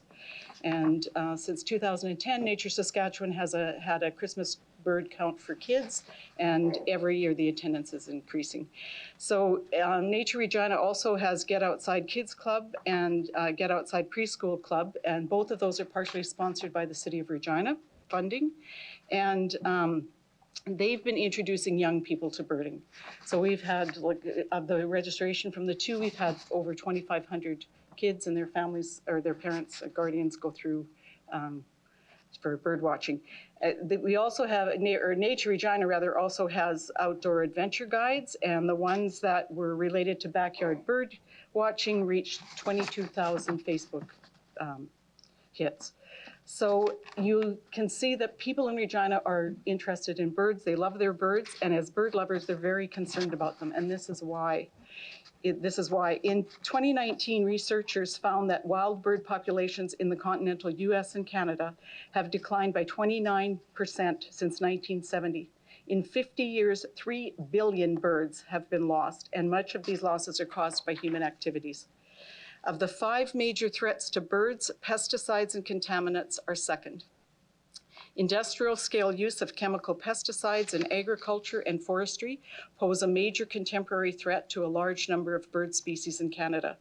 Birds that feed on insects, especially aerial insectivores, birds that feed almost exclusively on insects while on the wing, show some of the steepest declines of any bird group. In September 2019, Dr. Margaret Eng and Dr. Christy Morrissey of the U of Saskatchewan and Dr. Bridget Stutchberry of York University published a study that showed that widespread use of neonicotinoid, or I'm just going to say neonics from here on in, insecticides could be contributing to steep declines in songbird populations. Results seem to be associated with the appetite suppressant effect. The dosed birds ate less food, and it's likely that they delayed their flight because they needed more time to recover and regain their fuel stores. Neonics, like imidacloprid, sorry, are the most widely used group in agriculture insecticides in the world. They've been shown to have toxic effects on insects, and this study adds to growing evidence that the negative impacts extend to other organisms as well. Neonics have far-reaching effects in the ecosystems where they are released, says Dr. Mike Nabel at Bird Studies Canada. The continued use of neonics in Canada directly contributes to the decline of our bird population and their insect prey. Neonics are supposedly less harmful to humans and are poisonous to bees and many other birds and animals, including poisonous to bees, other insects, and animals, including birds. These chemicals are common in many gardening products used for insect control at various stages, such as seed treatment or spray, and are applied unintentionally at higher concentrations, even in small urban areas such as lawns, gardens, and impermeable surfaces. They pose a serious threat to the environment, living organisms, and food safety. Let's not forget that when it comes to getting rid of pets, we can let birds do some of the work. For example, flying insects make up 90% of a barn swallow's diet, and they can consume as many as 60 insects per hour. Why are birds important? In addition to their essential role in maintaining healthy and reliant ecosystems by insect control and plant pollination and dispersal, they add joy to our lives. It's my sincere hope that this review reaches the conclusion that the city needs to move away from the use of non-essential cosmetic pesticides, and that non-essential does not end up with a narrow definition. Mayor Masters and councillors, I ask you to vote in favor of this motion to regulate the non-essential use of pesticides. Thank you for your time. Thank you very much. I'll open it to the floor of council. Any members of council have any questions for the delegation? Councillor Stanczyk. Thank you, Mayor Masters. Through the chair, just one question. Last week, Regina was designated a bird-friendly city. What else can we do in terms of that designation level? Well, the designation level there's three parts to the certification. It has to do with habitat, it has to do with threats to birds, and it has to do with public education. And we've done really well on the public education part, and in part, again, thanks to the City of Regina for funding for various outdoor programs that Nature Regina has partnered with. And we do a fairly good job as a tree city of the world in providing habitat. But where we really need to do a lot of work is in the threats part of it. So those three components, you get, there's three levels. There's entry, intermediate, and high. You have to have intermediate in all of them to be considered intermediate. So if you've got 2 entry levels and 1 intermediate or high level, then you have to qualify as entry. So we came in at entry level, and it's partly because we need to do more work on the threats part. And that involves window collisions and other things besides cosmetic pesticides, or pesticides. Okay, but it does include regulating cosmetic Yes, pesticides? yes. Okay. Yeah. Okay, thank you, that's all I have. Controlling your cats. Thank you, Councillor Stanczyk. Councillor Shaw. I just have a quick question, Mayor Masters. Do you use mosquito spray at all through the chair? Me? Yeah. As an individual? Yeah. I use, it's lemon scented, like natural products. Yeah. Thank you. I see no further questions from council. I thank you very much for your presentation this afternoon. I ask that you return to the gallery. I'd call upon Delegation Sarah Valentine. I could say Valentine. I'll leave that to you to tell me. Please introduce yourself for the record, the organization you're representing, if any, and where you live. You'll have 5 minutes to address City Council, after which you'll have the opportunity to answer any questions of council. Welcome. Thank you. Hi, my name is Sarah. I am representing the Canadian Association of Physicians for the Environment. And I'm coming off an overnight shift, so I'm going to try and keep my thoughts straight, but please bear with me. So I don't have quite the years of expertise in pesticides that some of my colleagues here do, but I am here to give you the perspective of an overwhelmed healthcare worker and also of a concerned citizen living in Regina. The climate crisis is one of the greatest crises that we're dealing with, and one that all of us are going to have to continue to deal with for the rest of our lives. And Canada, and particularly Saskatchewan's contribution to greenhouse gas emissions, are staggeringly high and are not showing any sort of meaningful reduction that can't be related to COVID-related economic downfall. What our delegation is here to do today is to recommend an easy, data-informed, logical step that the City of Regina could take to make Regina cleaner and reduce our emissions. So I haven't always been well-versed in the effect of pesticides on the environment, so I thought I would just give some context for the group in case anyone's in the same boat as me. When pesticides are produced, 3 of the most potent greenhouse gases are emitted: carbon dioxide, methane, and nitrous oxide. And then furthermore, most commercial pesticides are phosphate-based, which requires mining and processing of phosphate ores, which itself has destroyed hundreds of thousands of acres of land in North America. The planet isn't an expendable resource for us to use without consequence, and continuing to use unregulated commercial pesticides doesn't send the message to your city that you're concerned for its future. As a healthcare worker, I want to plead the case to you that phasing out commercial pesticide use could relieve some of the enormous burden the healthcare system is seeing right now. As of yesterday, Regina General Hospital, Pasqua, St. Paul's University, and Saskatoon City Hospitals were all over capacity. We just started sending patients out of the province again because we don't have the resources or capacity to take care of them. While a lot of this is COVID related, reducing the use of commercial pesticide use could relieve a lot of the burden. As some of my delegates will also point out, pesticides have been linked to numerous serious chronic health conditions such as chronic respiratory conditions, asthma, COPD, numerous cancers, including multiple myeloma, and we're in Multiple Myeloma Awareness Month right now. So while preventing human suffering and loss would be the main benefit here in decreasing pesticide use, we could also prosper financially. The average cancer patient in Saskatchewan costs the healthcare system upwards of $30,000. We could be saving a significant amount of money by preventing these chronic illnesses. On top of that, the healthcare system might be able to run in a capacity where patients don't spend upwards of 48 hours in hallways waiting to be seen by a doctor. Lastly, as outlined in the motion, this isn't a revolutionary idea. We're not trying to reinvent the wheel. Saskatchewan is one of only 3 provinces left to leave pesticide use unregulated. As a member of the Canadian Association of Physicians for the Environment, I have the opportunity to work with doctors across Canada who are passionate about the climate. Many of them have worked on regulating pesticide use in their own provinces and would be more than happy to work with Regina on this program. That's all I have for today. Thank you very much for hearing us all out and giving the opportunity for us to bring this forward. Thank you, Sarah. I'll open it up to the floor to council to see if there's any questions for the delegate. Seeing none, I'll thank you very much for your presentation this afternoon and ask you to return to the gallery.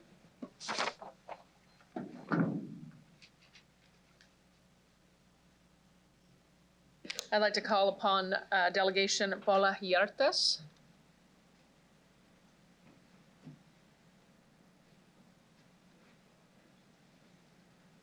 I'd ask that you please introduce yourself for the record, the organization you're representing, if any, and where you live. You'll have 5 minutes to address City Council, after which you'll have the opportunity to answer any questions they may have for you. Welcome. Okay. There we go. My name is Paula Jurdas. I'm the president and spokesperson of SNAP, the Saskatchewan Network for Alternatives to Pesticides. Thank you for allowing us to speak today in favor of this motion. I have suffered several health issues from pesticide exposure, repeatedly making me sick for several days at a time. This led me to researching the health and environmental effect of pesticide use. As a result of this research and my health condition, I became an advocate for alternatives to pesticides. I founded SNAP in order to collate the results of my studies and provide a way of informing people on those topics, as well as pesticides alternatives available. Twice before, SNAP has spoken to the City of Regina in support of a pesticide bylaw in 2002 and 2012. Seems to be a 10-year cycle. The City of Regina also set up an IPM committee, Integrated Pest Management, from 2004 to 2007, which managed to accomplish little to nothing in the realm of pesticide reduction. I described it as the blind leading the blind, and it was disbanded after 3 years. This result, unfortunately, matches other IPM efforts in Canada. Then Regina hired a parks director with prior experience in these cultural approaches to weed and insect control, and the administration culture began to change. This resulted in a significant decrease in pesticide use, and I can now use parks most of the time to the exclusion of Wascana, which is run by someone else, I guess. How far has Regina come? Well, when I started requesting pesticide bylaws, or even when I had problems and phoned the administration, staff only responded to complaints, and there were a lot more about weeds than spraying. So it was like, you know, lady, we have more complaints. Don't bother us with that. Now we can see a massive change in the city's direction through this official community plan, with the park administration's approach, as well as in the public. There is increasingly popular concern about pollinators, about wildlife, about birds. More natural products are available at retailers, including corn gluten meal that you can use on your lawns to prevent more dandelions from germinating, and even organic manure. People want pollinator gardens. People are concerned that the bedding plants they purchase might have been grown with neonicotinoids that would kill their pollinators. Some large retailers, like at Home Depot, have responded by offering neonic-free plants. It seems to me that citizens' awareness is there, and all we need now is a push to educate people on these alternatives and ensure that natural lawn care services are available, as they are in 7 other provinces. Councillor Stednichuk's motion is striking in that it does not question the effects of pesticides on wildlife, pets, people, and the environment. It states them as fact, and that are backed up by hundreds, if not thousands, of studies. It also builds on Regina's current commitment to environmental sustainability, health, and well-being through its official community plan. Also noted are the therefores of the motion. Councillor Stednichuk is not asking for someone to go plagiarize the homepage of the PMRA website to justify current pesticide use. You can't believe how many times this has been done before. She's asking for a review of the research on how the elimination of cosmetic pesticides protects our biodiversity, especially birds and pollinators like bees and butterflies. The SNAP website has a large wildlife section at the bottom under information, with research on negative effects of pesticides on wildlife, on bee die-off. There's another section on bee die-off. I'd be happy to help in this aspect of the research if needed. There is no mention of researching the effects of pesticides on human health. In case anybody wants to know, the SNAP website also has an extensive section on human health effects. Also requested is that the administration summarize the best practices in Canada to maintain green spaces and yards without the cosmetic use of pesticides. We've been going to other municipalities who have the same experience and have had successful experiences with these methods and bylaws. One can even talk to Mr. Human, the Prince Albert Parks director, who has even tried a steam weeder to replace Roundup users and is actually taking some of these cultural methods to maintain their lawns. In conclusion, there is so much overwhelming evidence of the harm caused by pesticides to people, wildlife, pollinators, and the environment that we are now taking that harm for granted. There are now many municipalities with successful chemical-free programs and bylaws that Regina only has to ask about to share other people's experience. Regina also has started educating to the City of Regina Pest and Wildlife page, which I really welcomed last summer. I believe I even wrote you a letter to thank you for this page. So we've taken the first steps. Please, let's finish the journey, and please vote in favor of this motion to regulate non-essential use of pesticides. Thank you. Thank you very much. I'll open it up. Do any members of council have any questions of the delegate? Councillor Stadnichuk. Through the chair, Paula, thanks for coming. You mentioned that since the city has reduced its pesticide use, you're now able to go to parks. Can you explain a little bit more about what happened to your human health and how you know that Wascana Park still uses them? Like, what happens to you physically? I mostly avoid it. But Wascana the city has a phone line that we can phone, and they'll tell us if they're going to spray what they have sprayed today. The issue with that phone line is that I need 2 weeks. I need to know what has been sprayed for the last 2 weeks, and all I know is what they sprayed today. But in fact, most of the year now, there is no mention of anything on that line. You phone and there's nothing because we are doing so much less spraying.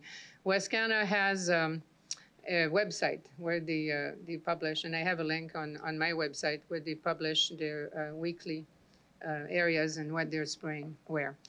What happened to me is even when I would drive with the windows shut and an air filter in the car besides sprayed lawns, I would get essentially sensory neuropathy, paralysis, including my reflexes. I couldn't feel anything. I had no reflexes. So when I went to the doctors, he told me that if I wasn't so sure it was pesticides, he would tell me I have multiple sclerosis.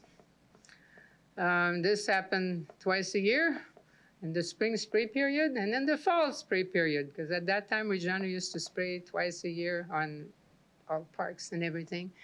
And also I got dyslexia. I lost weight. I could drop, my weight could drop from 100 pounds to 79 within a day or two. And I would be very shaky. And I stayed with a lot of tremor in my left hand, especially the little finger, which is very annoying when you're typing. You can type 15 A's instead of one. My daughter herself we had just gone to the doctor. She had a lot of ear infections. Gone to the doctor and said, this is great. She has no fluid left in her ears. Everything is just perfect. On the way back, we're driving along 23rd and Wascana crews are spraying the ditches for dandelions. I guess it was springtime. And I get home and I washed us and I was sick too and changed clothes and she wouldn't quit crying. Went back to the doctor. She had 2 burst eardrums. And I have heard of other people having that kind of effect. Later on, she got very sick going into a house where they had recently sprayed raids for mosquitoes or something like that. So permetrins are also a very common problem for her. And it's also one of the permetrins are one of the, and they have replaced a lot of more toxic things, supposedly with permetrins, pyrethroids and stuff. But in practice, for the US EPA, when they measure how many they get, how many people have complained or got sick from pesticide, permetrins is right up there. It's the top chemical that causes health problems. And this is one of the ones, the only ones that's left over for insects in households, whether it's for potato beetles, for, as raid, or any for ants or whatever. I mean, ants, you can have borax as well, I guess, as a bait. So essentially, banning pesticide use for home use includes only a few products. Includes these permetrins, perhaps in certain uses, because I guess most bylaws exclude health uses. You're only dealing with cosmetic. So that would include mostly the 2,4-D dicamba mecoprop, which form the regular lawn care stuff, the glyphosates, and the permetrins, and apparently there are a few malathion products left. So there would not be a huge amount of things left over. And it's things that have been replaced with natural approaches in other cities with a lot of success. Okay, thank you. That's all I have. Thank you, Councillor Stanachuk. I see no further questions from council, so I'll thank you very much for your presentation this afternoon. And that's that you return to the gallery.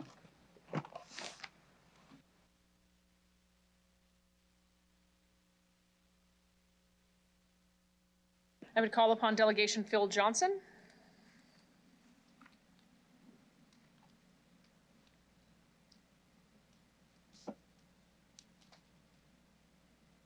You may know this by rote now, but please introduce yourself for the record, the organization you're representing, if any, and where you live.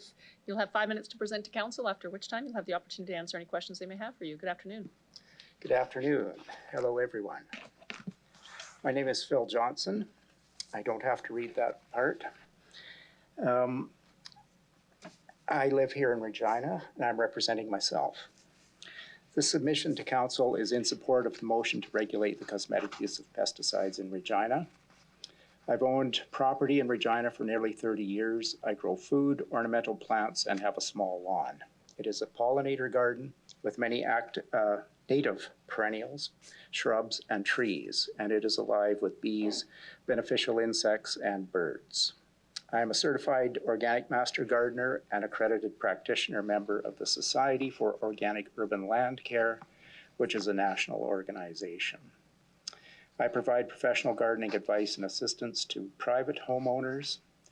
I also advise and assist community groups with their gardening and land care projects. A nearly completed project, a community project I'm involved with, is in the renovation and expansion of the Peace Garden at Knox Metropolitan United Church, in a very visible location along Victoria Avenue in the downtown. This is an ecological garden comprised of perennials, including many native plants that are not only beautiful, but that provide food and habitat for pollinators, beneficial insects, and birds. Another project beginning this year is the planning and development of a food forest in the existing art park on 11th Avenue. The project is under the auspices of the Heritage Community Association in conjunction with Nature Regina and the Every Bite project. I do not use pesticides in my own garden, in clients' gardens, or in the community-based projects. Pesticides create more harm than good, and simply they are not needed. I support the motion because of the impact of pesticides on both human health and on the environment. I accept the research now linking various pesticides to diseases in humans. Of course, this research is always challenged by the chemical pesticide industry. The most commonly used herbicide in the world, and likely in Regina too, is glyphosate, which is the active ingredient in Roundup. The International Agency for Research on Cancer has classified glyphosate as probably carcinogenic to humans. Since 2015, in the US, there have been 100,000 lawsuits settled against Roundup maker Monsanto, which is now owned by Bayer, on behalf of people who regularly used Roundup in their employment and who developed cancer, primarily non-Hodgkin lymphoma. Monsanto Bayer has so far paid out $11 billion in settlements to those people or their families, with another 26,000 lawsuits pending. Nevertheless, the company still refuses to provide warning labels on the Roundup container, though it has stated that it will take the product off the US market in 2023. I'm also concerned about the effects of pesticides on the environment, and particularly on our rapidly declining insect and bird populations. Most insects are not annoying mosquitoes and hornets. Most insects are beneficial and actually do most of the world's pest control work, free of charge. We seldom see these predators at work, but they are very effective if we let them do their jobs. This means that we need to stop killing them with insecticides and stop destroying their habitats with herbicides. The famous biologist E.O. Wilson said that if insects were to vanish, the environment would collapse into chaos. Far from being bothersome pests, the vast majority of insects are our allies. They keep pests in check, they pollinate many of our food crops, and almost all plants on Earth. And they are also food for birds. In another famous phrase from E.O. Wilson, insects are the little things that run the world. Fortunately, there are successful alternatives to the chemical pesticide model. The City of Regina already uses organically approved bacterial pesticides for mosquitoes and cankerworms. However, this method also impacts the food supply and populations of many beneficial insects and birds. Another approach to pest management is to create habitat for beneficial insects and birds in backyards and in parks. This is quite easy to do, since beneficial insects are attracted to colorful flowers, as are we, and to the nectar that flowers provide. Insects come for the nectar, birds come for berries and seed, and all stay for the protein meal if they find a few caterpillars or beetles dining on nearby leaves. What we are asking the City of Regina to do is not radical or impossible. I've got some 200 municipalities, but I've heard from others that it's maybe 300 municipalities and it's 7 of 10 provinces across Canada have already banned the cosmetic use of pesticides. A ban is good for people, it's good for the environment. Pesticide use in the city may already be declining. Still, homeowners should not be subject to the pesticide drift from the neighbor spraying his lawn or shrubs. Many here in Regina are already in transition, as home gardeners and land care professionals recognize that a continued pesticide assault on insects, birds, and plants is unsustainable if we want a livable planet. We need to save the pollinators, the monarchs, and the birds. We rely on them and they depend on us. And that is why I support this motion. Thank you. Thank you, Mr. Johnson. Hold up the floor to council, see if there's any questions. Seeing none, I'll thank you very much for your presentation this afternoon. Ask that you return to the gallery.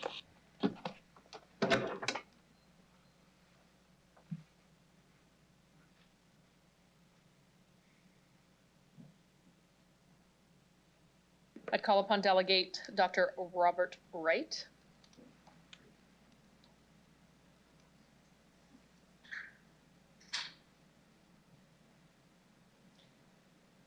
Please introduce yourself for the record and the organization you're representing, if any, and where you live. You'll have 5 minutes to address City Council, after which you'll have the opportunity to answer any questions. Thank you. Good afternoon. Thanks. I live in Regina. My name is Rob Wright. I've been in the business of plant ecology and vegetation management for over 40 years.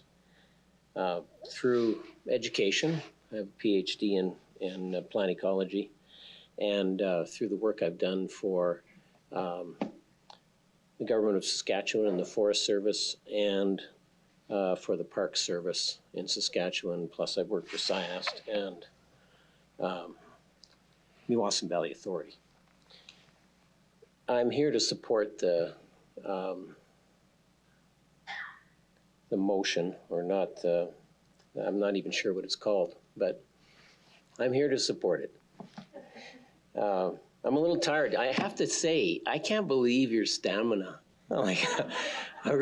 I am so impressed. You guys are doing amazing. You're a machine. Coffee. He's pointing to coffee. I didn't have any coffee today. That's the secret. Anyway, I'm very impressed by the council and the way they do their business-like manner and the way you get things done. So that's great. But here we're at the end of the day, and I just want to relate a little bit about integrated pest management to you and my experiences in the Saskatchewan park system. We have a lot of weeds in the Saskatchewan park system. It's a very big system, hundreds of thousands, millions of hectares. And in some of those parks, the weeds are, out of control because they're very aggressive. And one of the most aggressive weeds is a leafy spurge. And it's a problem in Regina, and an increasing problem. And we tried a series of things to control leafy spurge in the park system. We tried prescribed burning with herbicide application, Toradon, and other chemicals that are specifically designed to control weeds like leafy spurge. And we tried establishing beetle colonies in the leafy spurge to get a biocontrol of the weed. And what we found was that the combination of prescribed burning and herbicide, it provided an immediate effect on the weed, but leafy spurge has such a big seed bank. It makes a lot of seeds, and it makes them quickly. And it has very, very deep roots that are usually not killed by the herbicide, so it rebounds very quickly. So it may give a dramatic reduction to spray, but it's not a long-term solution.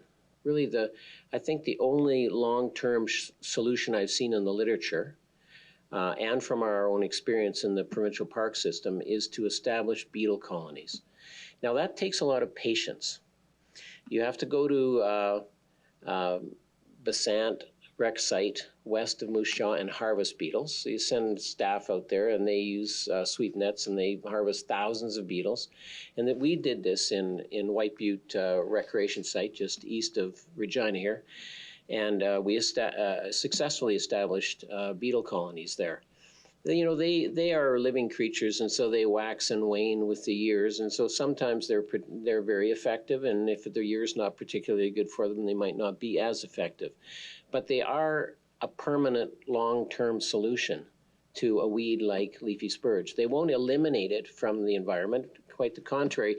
If they did, of course, the beetles would disappear. So they're not really in the business of eliminating a weed completely, but they will keep it to a dull roar. So in a place like White Butte, you could have, with sandy soil, you could have the area almost completely covered by leafy spurge. But if you have beetles in the picture, there's a good chance of success in keeping the spurge at a much lower level. And so I'm just here to say that I don't think the solution to weeds in general are herbicides long term. They're expensive, they're controversial, they're destructive of other plants, they're probably harmful to people in most cases. And so I think it's a wiser route to do something like biocontrol. And occasionally there's a place for intensive grazing. I know it sounds a little quaint to have goats graze leafy spurge in the city. But actually, it could work quite well. What you would do is you would use the goats on a really bad infestation with electric fencing to just hammer down the leafy spurge, and then at that point you could use, and I know this might be controversial, but I think there is a place occasionally for small applications of herbicides to get control of a population, and then when the weed will always grow back, when it grows back at a lower density, try to establish a beetle colony longer term. Do that at a number of colonies across the city, and then you get a situation where if one colony goes extinct, the other can kind of resupply the colony that's disappeared, and you can get longer term control of something like leafy spurge. Otherwise, I don't think you're likely to get control of it. It probably will get worse and worse. The only way you can actually get rid of it is just to hammer it down with years of herbicide application and kill all the vegetation, and then perhaps replant and regain control of the ground. But that's not desirable. Dr. Wright, I'll just let you know that you're past the 5 minutes. I know, So if you wanted to wind it up, that would be great. So I'm gonna wind up now and just say that I think integrated pest management of that sort is likely to be long-term successful, and a chemical approach is just likely to cost you a lot of money, destroy a lot of things that you're not intending to destroy, and get a lot of people worked up. So if the city wants me to help with integrated pest management on leafy spurge, I'd be happy to talk to staff about how you might go about it. Thanks. Thank you, sir. I'll open up the floor for to council for questions. Councillor Shaw.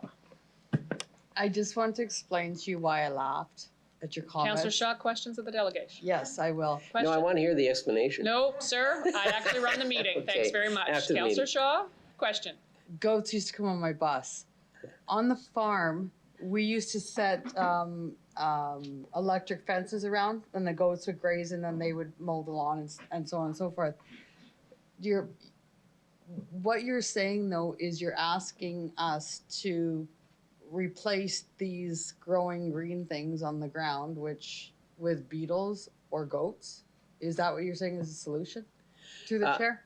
I think I'm saying replace herbicides with beetles. Okay. Long term, and you could do the goat thing. I know it just sounds like you're maybe in the mountains of Switzerland or something, but I think it could actually work, but you'd have to work hard at that. The beetles, I think, are a good place to start, and they're right at hand. Thank you, Councillor Shaw. Do you have another question? No, I don't. Councillor LeBlanc.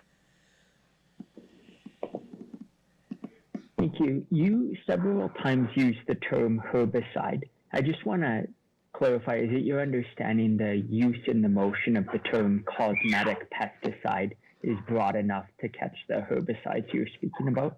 Yeah, pesticides include herbicides, and so cosmetic use, you're trying to prettify a place by, getting rid of the leafy spurge and letting your native plantings along Wascana survive. That would be cosmetic. A cosmetic ban would help with that. Thank you. Thank you, Councillor LeBlanc. I'll thank you very much, Dr. Wright. There's no further questions from council, and we do try not to encourage the storytelling here. I understand that. But you're welcome to connect with her. She's available online. It's been a real pleasure. Thank you. Thank you, Dr. Wright.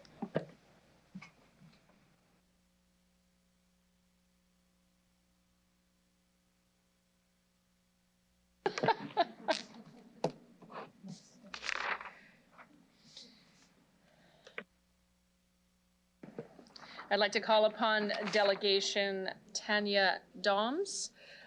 Please introduce yourself for the record, the organization you're representing, if any, and where you're calling from. You'll have 5 minutes to address City Council, after which you'll have the opportunity to answer any questions they may have for you. Good afternoon. Hello, can you hear me? We can, ma'am. Please proceed.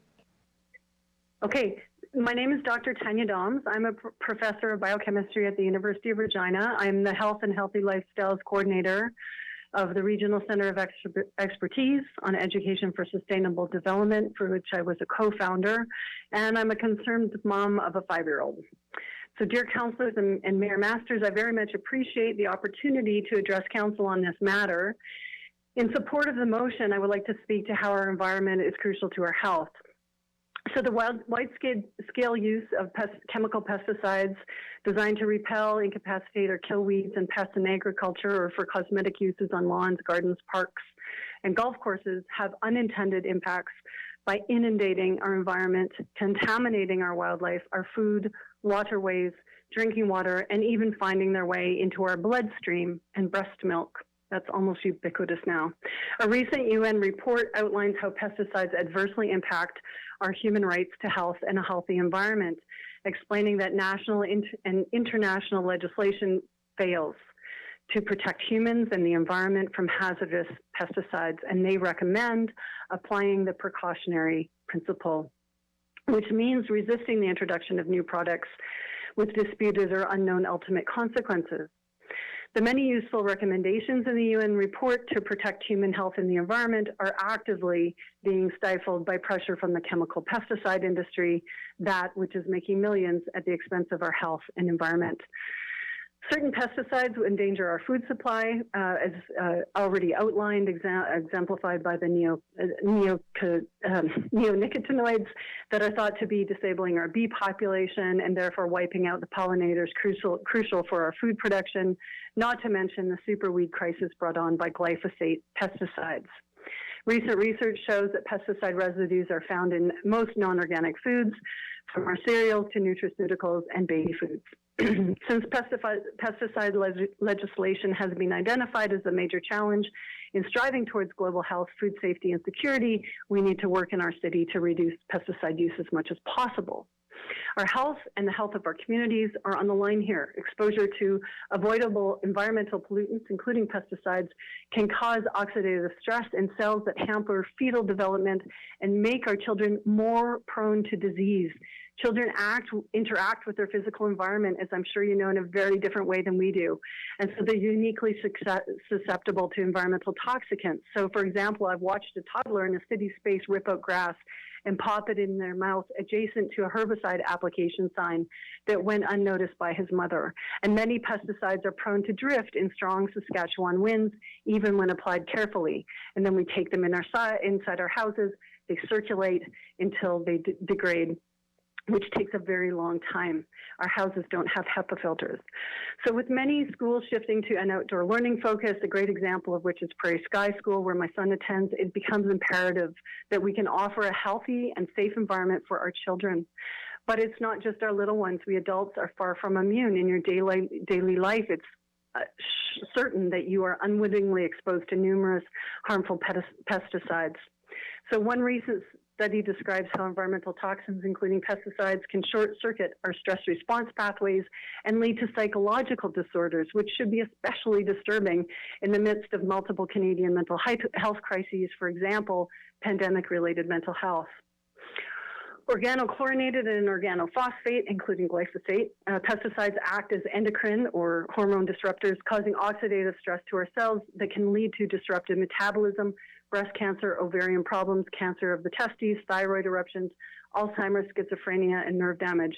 Exposure to pesticides further increase the risk of multiple myeloma, as already discussed, which is cancer of the white blood cells, blood cancer that originates in the bone marrow, aging of stem cells that we need to regenerate our organs, and Parkinson's disease, thought to be partially brought on by oxidative stress. This connection, this is one of the things we've studied in my laboratory, the oxidative stress caused by common pesticides such as 2,4-D and glyphosate. So remember, it's not just disease that threatens our health. We also need clean food, water, and air to live healthily. The ecological impact on our environment is enormous, underscoring the need to keep our environment clean and consider alternatives to chemical pesticides, some of which have already been discussed.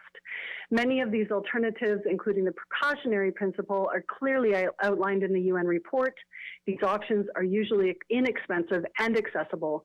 We only need the political will to enact them.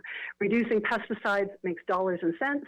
Toxic chemicals, including pesticides, are tied to almost $340 billion in annual U.S. spending for costs to the health system and lost wages, almost double that of the European Union, which better limits exposure through more stringent regulations. Ms. Dons, I'm just going to interrupt you. You've exceeded 5 minutes now, so I'll just ask that you wrap it up. Okay, absolutely. So armed with all this information, why are we not protecting ourselves from this? We need to be thinking upstream using the precautionary principle. There's a great deal we can do in our lives to reduce chemical pesticide exposure. So let's make this motion a first step towards a healthier Regina. Please vote in favor of MN 22-1 motion to regulate the non-essential or cosmetic use of pesticides. Thank you. I'm happy to take questions. Thank you very much. I'll open up to the floor of council to see if there's any questions.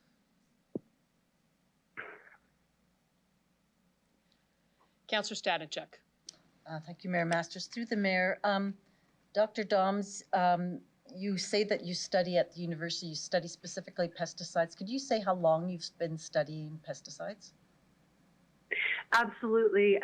With the failed try of a ban in 2002, I actually reoriented my entire nationally funded research program to study the impact of 2,4-D and later on glyphosate, and that was in 2011. So we've been looking at, you expose any cell, whether it's human, bacterial, or fungal, to, let's say, 2,4-D, you induce oxidative stress that, of course, can contribute to all of these disease states. Okay. So through the chair, you, as a scientist who studies this, and you've presented a lot of research and references to research, you also are emphasizing the precautionary principle. And I'm just sort of wondering if you could explain what, in case there are some that don't understand what precautionary principle is and why you also emphasize that, not just your scientific research. Sure, absolutely. So imagine the number of lives we could have saved or improved if smoking had been banned rather than pandering to tobacco companies. So when an activity raises threats of harm to human health or the environment, precautionary measures should be taken, even if some cause and effect relationships are not fully established using the scientific method. And what I mean by that last part is that we cannot experiment on humans, although we are part of a grand experiment now, but we cannot explicitly experiment on humans. So we can't expose humans to pesticides and say, oh, it caused this disease, although there's lots of evidence of that. So often we rely on epidemiological evidence.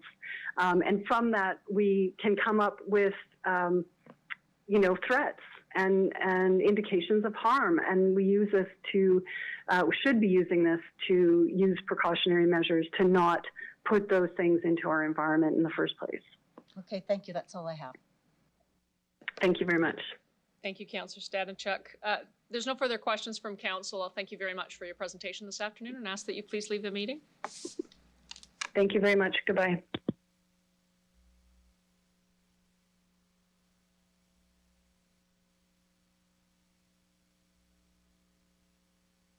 I'd like to call upon Delegation Catherine Gibson. Please introduce yourself for the record, the organization you're representing, if any, and where you're calling from. You'll have 5 minutes to address City Council, after which time you'll have the opportunity to answer any questions that Council may have for you. Good afternoon. Good afternoon. Thank you very much. Goodbye. Good afternoon. Yep. My name is Catherine Gibson. And I'm speaking on behalf of myself and any others who believe that we have the right to a healthy environment. For many years, I have wanted a regulation that would ban the cosmetic use of pesticides on lawns and gardens in the city of Regina. The whys and wherefores are adequately spelled out in the whereas portion of the motion. On the one hand, this may seem like small potatoes given the global atmosphere in which we live and about which we can do next to nothing. On the other hand, this is our small potatoes, and we can do something about it. The can has been kicked down the road for far too long. There have been countless studies. By now, there must be more than enough information on best practices. Given the lead time necessary for retailers to adjust their annual purchases, there will be ample time for public consultations during that period. The good people at Saskatchewan Environmental Society in Saskatoon prepared a proposal for Regina and recommended a citywide ban as the best option. I presented the executive summary of it to a safety committee in March of 2017. In a nutshell, it encompasses the precautionary principle with the do unto others golden rule. My personal experience with herbicides of the Roundup glyphosate type was encountering at face level a drift from aerial spraying. It amounted to 2 seconds of exposure and 7 months of respiratory distress. The SES study indicated that the intensity of use by householders was 4 times that of the agriculture use and was reported as tons per hectare. I consider myself to be fluent in weights and measures, from apothecary, avoirdupois, to British imperial and metric, but I cannot convert tons per hectare to how much to apply on the front lawn. For me, it's not an issue because I don't use it, but I can understand why household use could be so high. I suspect there might be pushback from industry and possibly retailers. This is because of the close connection between Monsanto and NRC, Saskatoon, where this genetic engineering for Roundup Ready canola was done, and also between Monsanto and the College of Agriculture at U of S. I'm asking that you please fast-track this motion and also its implementation. Thank you for your time and consideration. Thank you. I'll see if any members of council have any questions. Seeing none, I'll thank you very much for your presentation this afternoon and ask that you please leave the meeting. Thank you.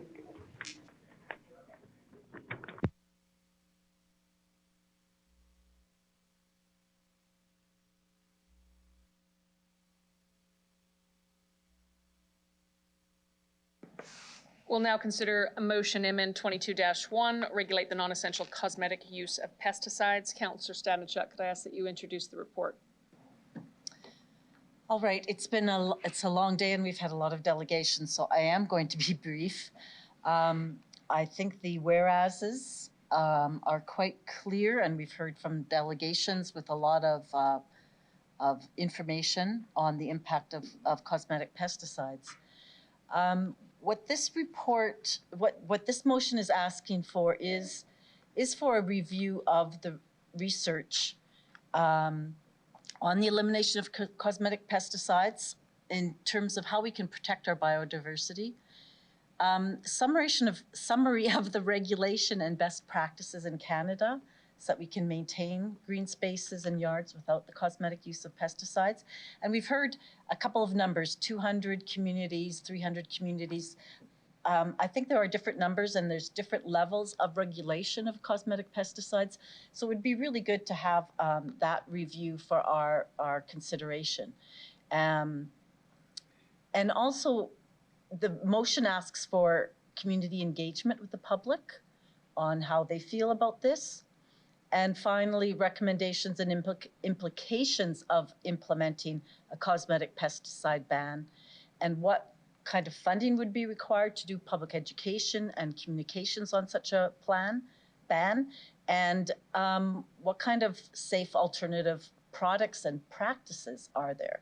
And again, we've heard from a lot of the delegations today on alternative practices. Even if you feel like pesticides are not a danger to health or to biodiversity or the environment, surely I would really hope that there would be a desire for regulation. Saskatchewan, Alberta, and BC are the 3 provinces that have no regulation at a provincial level. The provinces of Ontario and Quebec, I believe it's all of Quebec, have very strong provincial legislation where there's a complete ban on cosmetic pesticides. We have no control over what is used, how often it is used, what the concentration of it is, and whether or not it's near children, where it's in our parks, right now we have no regulation whatsoever. Now, my intent would be that through the review from administration, that there would be some good recommendations about a ban on cosmetic pesticides.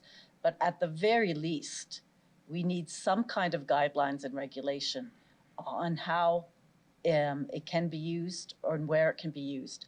I'd also like to point out that in provincial legislation and in numerous bylaws across the country, they often have a section on exceptions, which would allow in certain cases, like for health and safety or protection of like trees, where there would be in certain cases exceptions to a ban where you could use it. Now, we did hear from a delegation that even when you do try to get rid of a noxious weed like leafy spurge, that sometimes the herbicide approach is not the best approach, that there are alternatives to that approach. So I really hope that I have the support of the rest of my colleagues here today, and that we can take a look at this report in the fall and see what the next steps are to creating a healthier environment in our city. Thank you. Thank you. Councillor Stanachek requires a seconder. Councillor Mancinelli. Prior to opening up with council, I will refer this to, thank you. Ms. Bryden, can administration speak to the motion? Thank you, through the chair.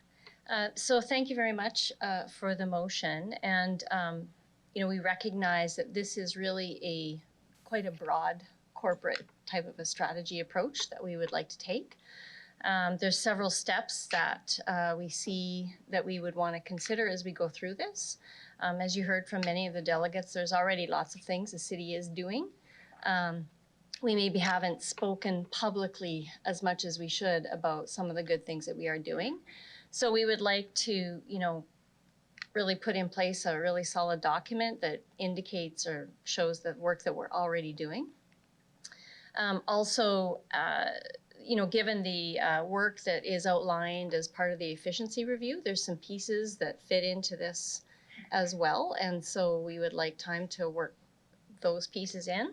And then consider the jurisdictional research, some legislative considerations to ensure what we can and can't do and how we might be able to do that. And then, of course, reviewing the literature on the benefits of the pesticide ban, as you've outlined, public survey to get some feedback from the public, as well as some sector engagement, of course. There's some, you know, other, you know, greenhouse operators and the like that we would want to consider as we move through this process. So as we fully scope out the work, we would really like to push the date to sometime in 2023, early 2023, rather than Q4 of 2022, if that could be taken into consideration.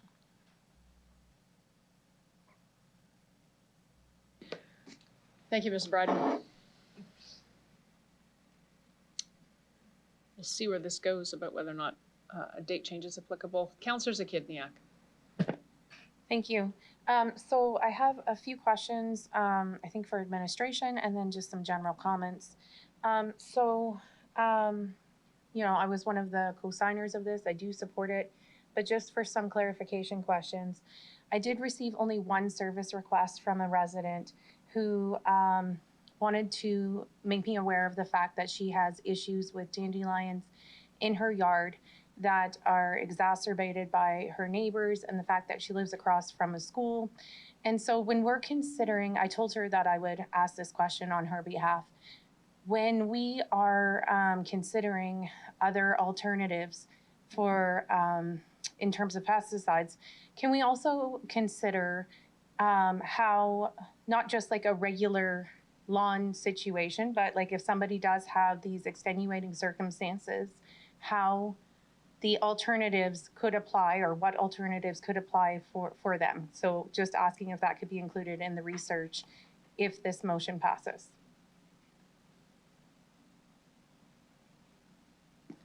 Through the chair, so are you, just to clarify, you're talking about like unkept yards?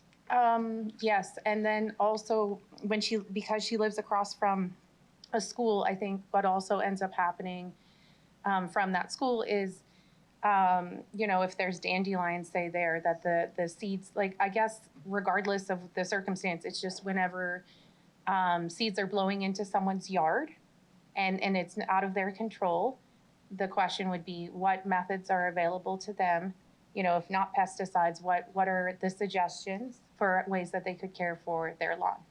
So just, I'll speak and then I'll ask Mr. Wary to step in. But part of our sector engagement, I think, would have to include the school boards because they have some very large green spaces. So we would want to consider conversations with them, certainly. With respect to untidy yards or unkept yards, there is legislation in place that provides for that. Mr. Wary, would you like to speak to that? Yes, through you, Mayor Masters, there is weed control legislation, and that would apply within city boundaries. The only other thing I would just remind council is that any regulation that would happen would not include places like Wascana Park, because it's outside of the city's jurisdiction to regulate if there were to be some sort of a cosmetic pesticide ban within the city. So anything that's within provincial jurisdiction likely would be excluded from any regulation that we might implement. Okay. Now, my next point is in terms of the public consultation, would that occur after there had been, after points 1 and 2 had been addressed? So a review of the research and then a summary of the regulation and best practices. And then with that information, there would be a consultation with the public, just to clarify that would be the time frame? Through the chair, yes, that would be our approach. Okay, and then also within the review of other best practices, we heard about integrated pest management. I'd like to suggest that would be helpful to include. And then just other ecological green space management, such as permaculture, and there's other methods out there. And I just think that it would be helpful to include that in the literature review. Yes, thank you, through the chair. Okay. And then just for my comments, so, we heard today from several delegations, I didn't count, all of them were in support of, and just to be clear, the next step in this process, which is doing this research, compiling these reports, and ensuring we can make an informed decision moving forward. And some of the points that I wrote down, some of the key points that I thought were quite interesting, that non-essential pesticide use is negatively impacting our watersheds, that the greenhouse gas emission impact of the use of pesticides, the point that insects will do much of this pest removal for us for free. And so, and we've had lots of offers of folks who want to help with this process, which is amazing, including, we heard from a vegetation management specialist and plant ecologist specific to leafy spurge and how this can be maintained, and how using pesticides on leafy spurge isn't actually the best management way to manage it. So I think that what we could be doing is, I hope that we take advantage of all these offers to help to try and ensure, to inform us as we're exploring best practices in relation to pest management in our city. There were, parallels were drawn with the efficiency work that we're doing, and I do think we need to be reimagining the way that we do things in the city, asking ourselves how to efficiently manage our operations. I see this as an extension of that. And then just in response to the question of, well, why do we need to do this if our city parks are already using fewer pesticides than before? We have heard it's not enough. Like, it's not enough for the management of our park spaces to be using fewer if we can be potentially exploring using, continuing to reduce our usage, or maybe using none. And that also doesn't apply to people's yards. And we also heard the example of the instructions on these pesticides being difficult for a person to figure out what is the appropriate application in our yards. I heard from residents when I was door knocking for the election that have been negative, their health has been negatively impacted by their neighbors utilizing pesticides. And there's nothing currently that they can do about that. So as I mentioned, I only had one service request with concerns, aside from all the positive feedback that we've heard today. I really encourage folks to support this motion. I do think there is no risk to finding out more information. That is all we are committing to by supporting this motion. Even if you're on the fence, what is the harm in getting more information about best pest management practices? That's all. Thank you. Thank you, Councillor Zakiniak. Councillor Bresciani. Thank you very much. Just in regards to the weeds that I had asked about, if it's foxtail, when we talk about areas in like new areas, we have pockets of land that are undeveloped. So it's just bare ground that weeds have, and lots of times developers will come in and just mow it. Some have come in and cultivated and dug everything up and then just ticks everybody around off because now these seeds flourish everywhere. So there's not a real happy way of kind of how to deal with this, but I guess I want to know about the foxtail, because foxtail spreads like wildfire. I've heard that vinegar works, but I mean, but I've heard that you have to, as we heard from one of the delegations, that sometimes you have to control it first and then try some natural ways. So I'd like to ask administration, when we are talking about foxtail, what happens if we go down this route? But you know, one of the things with foxtail we know is that dogs have can choke on this. They swallow it. They've had to go to the vets, and I know this in my ward. There have been pets that have died. So, what's the thought on? And I guess I would like to really, you know, understand a little bit better on some of these really, really strong weeds that we have trouble controlling now. How would you deal with this? Through the chair. So I got Mr. Wary putting his hand up. Go ahead, Mr. Wary. Thank you, Mayor Masters. As I mentioned earlier, there's weed control legislation that I think is relevant to the councillor's inquiry.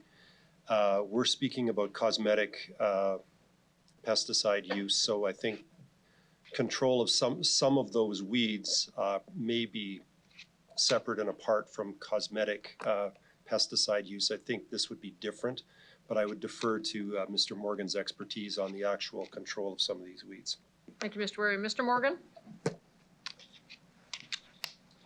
Through the chair, yeah, currently our program for managing foxtail is mechanical control or cultivation in some cases. Once it's established in the turf, there's no really simple fix for it, but I think where we're at right now is further research is necessary to better control, to find a better control. Right now it's cultural practices, mowing regularly and more frequently to prevent the seed head from getting established. That's the current program we have right now.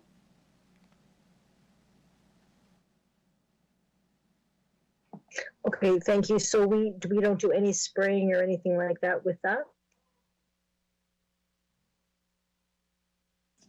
Through the chair, no, we don't spray for foxtail. Okay, so one of the other, I guess, questions I have is regard to the cost. So when we're looking at number 4, it says implications of the implementing this pesticide ban. What would there, and I would assume there would be an increase in maybe using some other products, but also staff. And will that come back as part of the number 4, as if there's any extra resource that would be required for staff, because it may take a little bit more work to, rather than just spraying, actually maybe trying to work on some of these, but it may take more often and more staff. I just want to know if that will be included in this.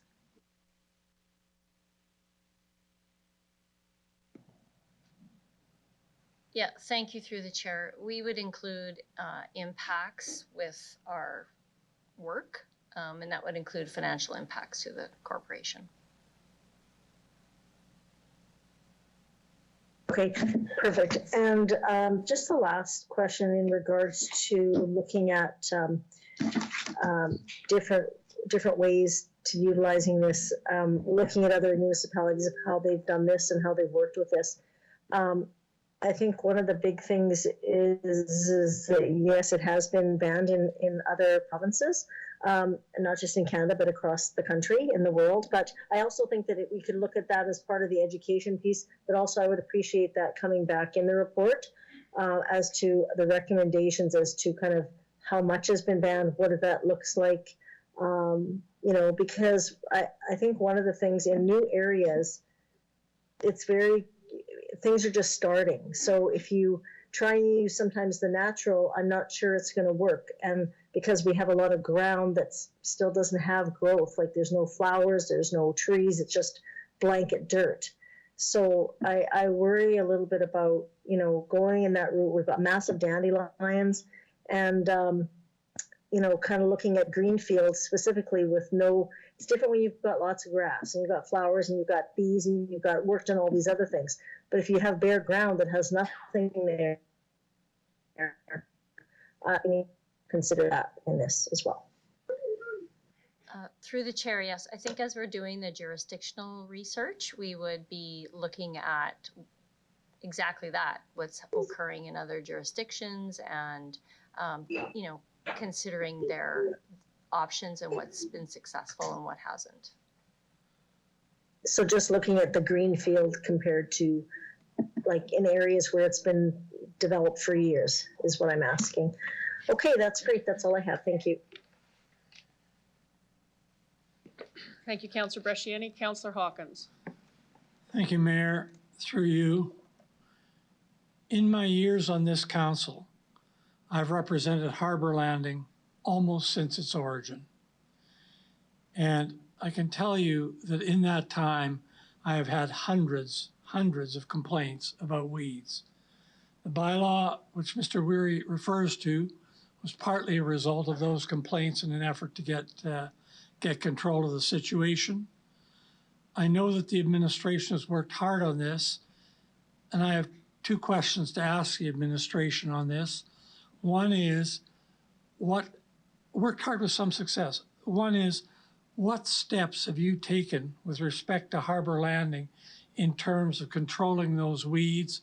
Have they been mostly organic? Have they been non-organic? What steps have you taken? Through the chair, Mr. Morgan, would you like to speak to that, please? Through the chair, there's a number of methods that we've done to control the weeds in there. One being cultural, like mowing practices. Yes, a few years ago, we were in there with a herbicide control to suppress the thistle and the dandelions, as well as another method is controlling, letting, in some cases, the existing plant material grow to a point where it starts to outcompete the weeds as well. So there's a number of variables in there that were used. Through you, Mayor, I'd like to follow up on that. When you used, I know you've been anxious to reduce your herbicide use. When you used it in Harbor Landing, did you view that as essential? Through the integrated pest management program, it is a tool in our toolbox. It is helpful. It is a last resort. And with that ER in that area, it was a last resort. If this study is to be done, will you consider the use of pesticides as a last resort? Thank you, through the chair. So, you know, this is talking about cosmetic weed control. So I think the conversation is more the difference between cosmetic weed control and required last resort weed control. Like there is a... That's a dodge. That's not an answer. I'm going to ask the question, Mayor, again. When you're looking at weed control, will you consider situations in which, will you define essential, define cosmetic, and look at situations like Mr. Morgan has just described? I need a straight answer. Yeah, through the chair, yes, I think we have to. Thank you. I appreciate that. And I know that the residents of Harbor Landing would insist on me asking that question. My next question is this. This is a truly massive study which has been outlined. Can you give me some idea of the person hours and the cost of conducting this study? Through the chair, no, I can't. At this point, you know, we've only just began to scope this out, so.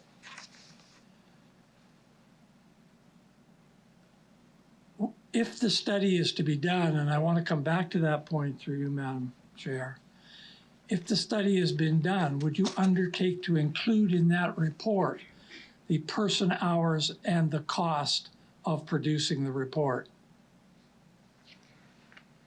Yeah, thank you, through the chair. Yeah, we can include that information. And finally, on this point, if we set this aside till the next meeting of this committee, would you be able to come back to this council and tell us what your estimate of the person hours and cost of producing the report is? And I'll be frank, I asked that question because I would love to see ban on pesticides or the regulation of pesticides. I would love to see a report like this, but there is a cost element here that has to be considered if we are to embark on this undertaking responsibly. Would you be prepared to come back at our next meeting, executive committee or council, and tell us what you think the cost of this report would be? Thank you, through the chair. Yeah, I think we can probably bring something back, like a supplemental report, or well, yeah. Is 2 weeks sufficient to scope the work? Mr. Onright?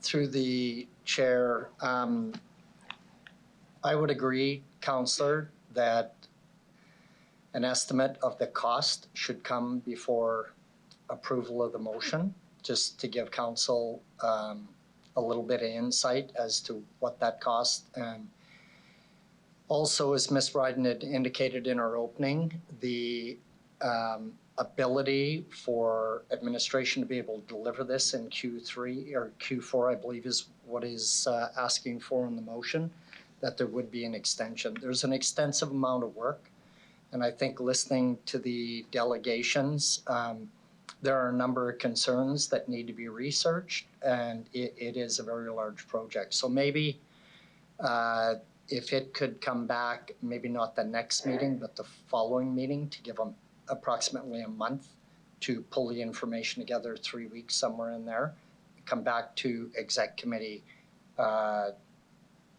with that update on the amount of money that it would cost and the man hours involved.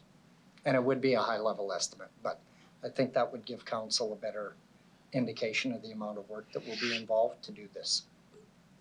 Thank you for that. So, Madam Mayor, on the basis of that answer, I'm going to move, and knowing that no weeds are going to grow in the next month, I'm going to move that we table this matter for 4 weeks so that the administration can come back to us on a scoping, cost and scoping estimate for the preparation of this report.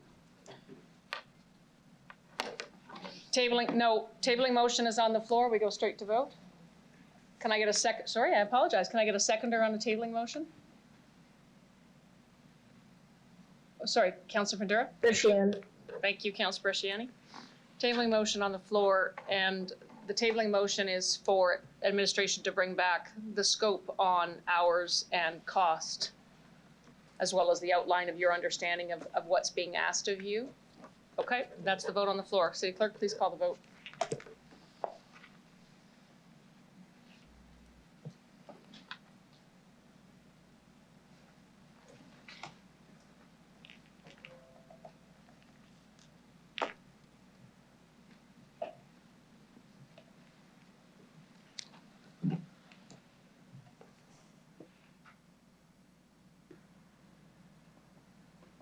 Through you, Madam Mayor, the table motion carries 7-4 with 7 members voting in favor as follows. Councillors Hawkins, Bresciani, Shaw, Findura, LeBlanc, Moll, and Mayor Masters. Those voting against, Councillor Stadnichuk, Stevens, Zakidniak, and Mancinelli. Thank you very much. We'll now consider item CR 22-32 Buffalo Pound Water Treatment Corporation, appointment of directors. Mayor, Deputy, try it again, Deputy Mayor Shaw, could I ask that you introduce the report? Yes, Mayor Masters, this is just an appointment of directors, a reappointment for a 3-year term, and we voted unanimously for this at committee. Thanks very much. Any questions from members on the report? I apologize, I need a seconder. Like I'm executive here. Councillor Findura, thank you for the second. Any questions or comments from members?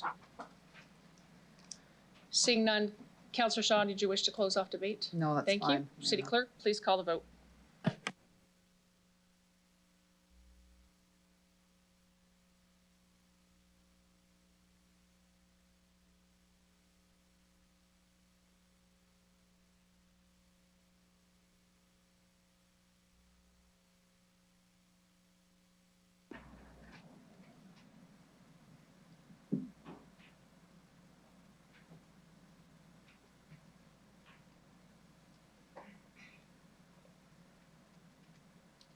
Through you, Mayor Masters, the motion carries unanimously with all members of council voting in favor. I'm gonna go out on a big old limb here and say, if I could get a motion to extend past the 6 p.m. break and to table report IR 22-1 CNC 2202 2020-2021 annual report, we'll table that till next time. If we could extend past 6 p.m., I think we should be able to get done in the next 15 minutes. I'm holding you all to it. So I got Jason Mancinelli, Councillor Mancinelli, seconded by Councillor Skidniak. It's the IR 22-1 informational report. Table it. The rest will plow through. So Councillor Skidniak is seconding. Is anyone opposed? All right, we'll consider item CR 22-33, advance notice of water shutoff update. I'll remind council this was a lengthy debate at council at executive committee. Deputy Mayor Shaw, can I ask you to introduce the report? CR 22-33. 33, sorry. This is just the what is this? The advance notice of motion for the water shutoff. This is something that we talked about lengthy. It's going to happen. The electronic notification, we're seeing that will be brought in hopefully 2023. So seek concurrence on this, and that's all. Thank you. Can I get a second? I'll try it again. Can I get a seconder on the report? Thank you, Councillor Zakidniak. Any questions from members of council? Councillor Bresciani? Thank you. At committee, I did ask that it be written in the bylaw that it would be between the 1 to 14 or 1 to 10 days in advance notice, because right now it's only 1 day notice. And Mr. Honorate had agreed to that would be there for the advance notice. Is that still accurate? Because it wasn't changed in the report, but it was taken away. Just want to make sure that's accurate. Thank you, Councillor Bresciani. Mr. Honorate? Through you, Mayor Masters, I'll ask Mr. Doney to confirm. Through you, Mayor Masters. So this won't be a bylaw, but our policy will be to notify residents before the work is going to occur, between the night before and 10 days in advance. The objective with the electronic notification is to make sure that they get the timely information. You good with that? Thank you. That's good? Yeah, as long it will be written. It will be written right now in the writing. It says 1 day, but it will be changed from the 1 to 10. I think, is that right? Correct. That's will be in the policy, the 1 to 10. Yes. Yeah. Awesome. Thank you very much. All right. Seeing no further questions from council, Councillor Shaw, did you want to close off debate? Thank you. City Clerk, please call the vote.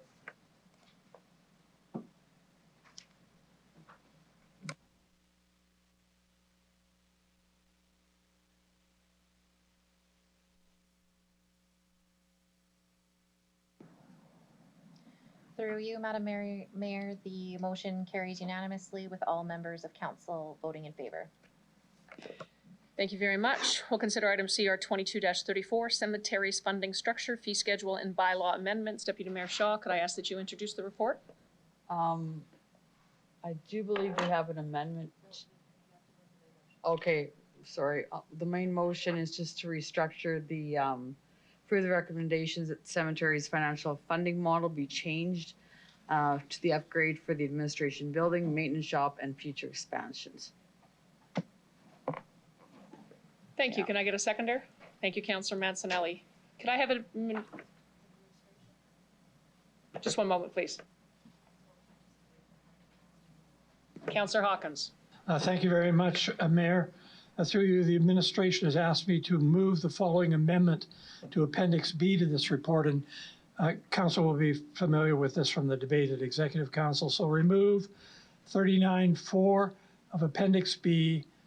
No person shall advertise, host, or carry on any tour, event, or commercial activity to be held in a cemetery or to offer any goods or services in the cemetery except as authorized by this bylaw pursuant to a written contract between the city and the person. The administration has asked me to move that amendment. I'll need a seconder for that. And I just say this to that point. The administration is saying they would rather deal with the tours and events and ceremonials in cemeteries through regulation, their regulation, than through the bylaw. They have asked that this be removed from the bylaw.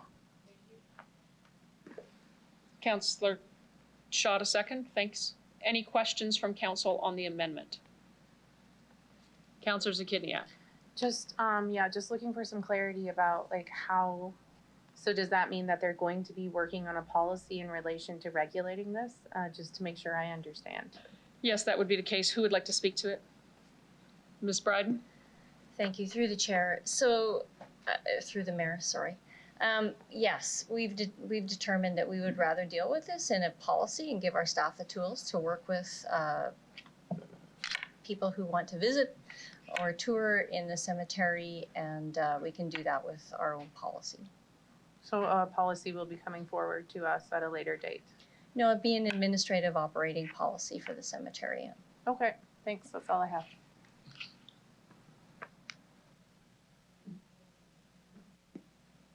Councillor Bresciani? Thank you. I do have a question in regards to the financing for the building at the cemetery.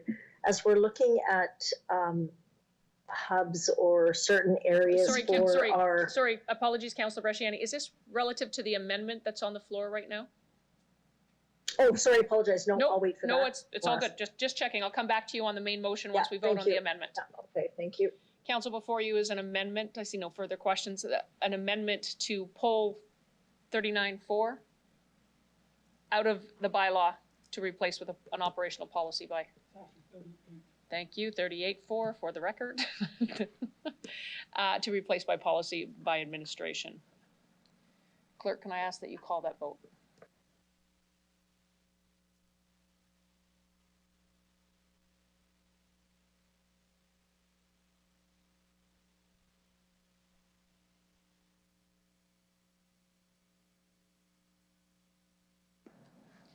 Through you, Mayor Masters, the amendment carries unanimously with all members of council voting in favor. Thank you very much to the clerk's office. Councillor Bresciani, please proceed on the main motion with your question. Thank you. So on page 2, it does talk about the Riverside expansion, and that's the one that I'm aware of in my area that when we're looking at that capital project, we are also looking at having areas where we come together for doing all of our mowing and everything else that the cemetery does. And so staff do not have to travel as far. They don't have to go all the way to a certain end of town to get mowers and all that. I'm wondering, is the cemetery separate from all of our city parks workers and the equipment and everything? Like, our cemetery is just on their own, or does the city ever look at bringing, if we're going to put that money into that capital project, is it something where we look at an efficiency to try and house not just that, but for other work that's being done in that end. Ms. Shaley? Through you, Mayor Masters.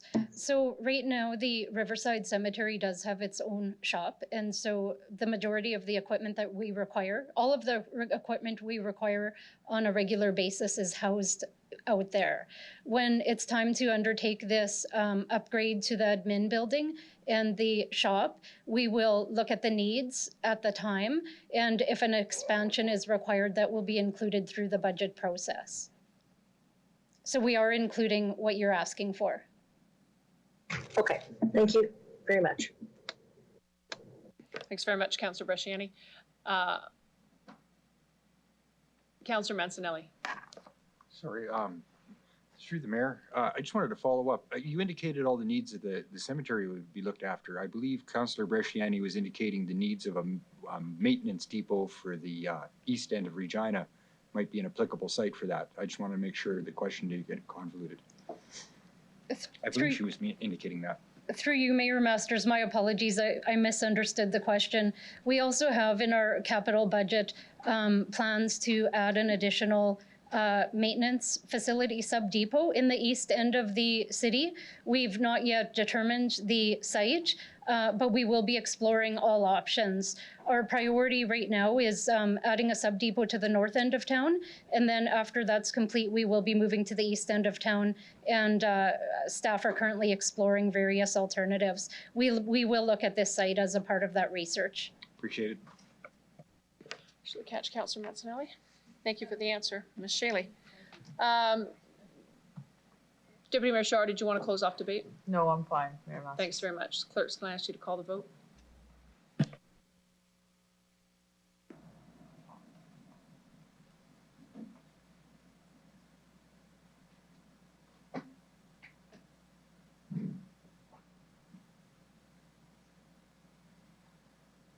Through you, Mayor Masters, the main motion as amended is carried unanimously with all members of council voting in favor. Thank you very much to the clerks. We've tabled IR 22-1. We'll move on to MN 22-6, COVID-19 update. Could I ask Mr. Onright to give an update? Thank you. Through you, Mayor Masters. So the City of Regina continues to follow the advice of our public health officials and align our policies with the public health orders. Earlier this week, we participated in a meeting with Dr. Hennick, and here's the following information we gathered from that meeting. So hospitalizations due to COVID continue to decline. Last Thursday, it was reported there were 339 people with COVID-19 in Saskatchewan hospitals, down from 353 the week before. 24 patients in intensive care, down from 27 patients the week before. And Dr. Hennick actually provided an update, which was the recent week, and hospitalizations were down to 302, and only 18 patients in ICU due to COVID as of yesterday morning. Dr. Hennick mentioned that outbreaks in long-term care facilities and personal care homes have also declined. Wastewater levels are showing a decline over the longer term.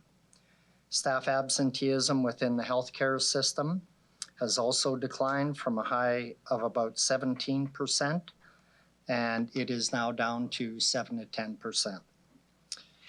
With the pressure on hospitals continuing to abate, the government announced last Thursday that it would not renew the emergency health order that allowed the Saskatchewan Health Authority to move healthcare workers where they were needed. The order had been renewed 2 weeks ago and expired this past Monday.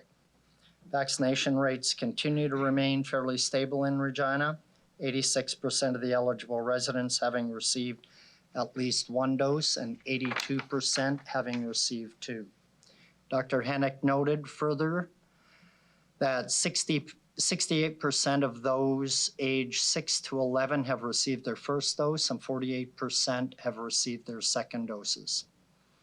Our Emergency Operations Center is still operating at level 1.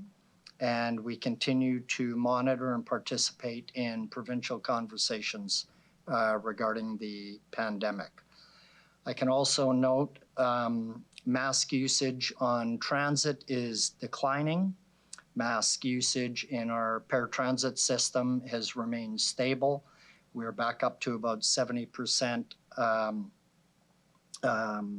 usage on our paratransit and about 50% on conventional transit. With that, I'll hand it back to the mayor and answer any questions you may have. Thank you, Mr. Onright. Questions from council. Councillor Zakidniak. Thank you. I apologize. Before we talk about this, I need a mover and a seconder to receive and file. Councillor Zakidniak. Councillor Hawkins, mover and a seconder for receive and file. Go ahead, Councillor Zakidniak. Okay, thank you for this update. I just have a request. I believe it would be an undertaking. I'm wondering if it would be possible the next time that we discuss this for us to hear directly from union representation regarding the impacts of our policy changes that they've experienced.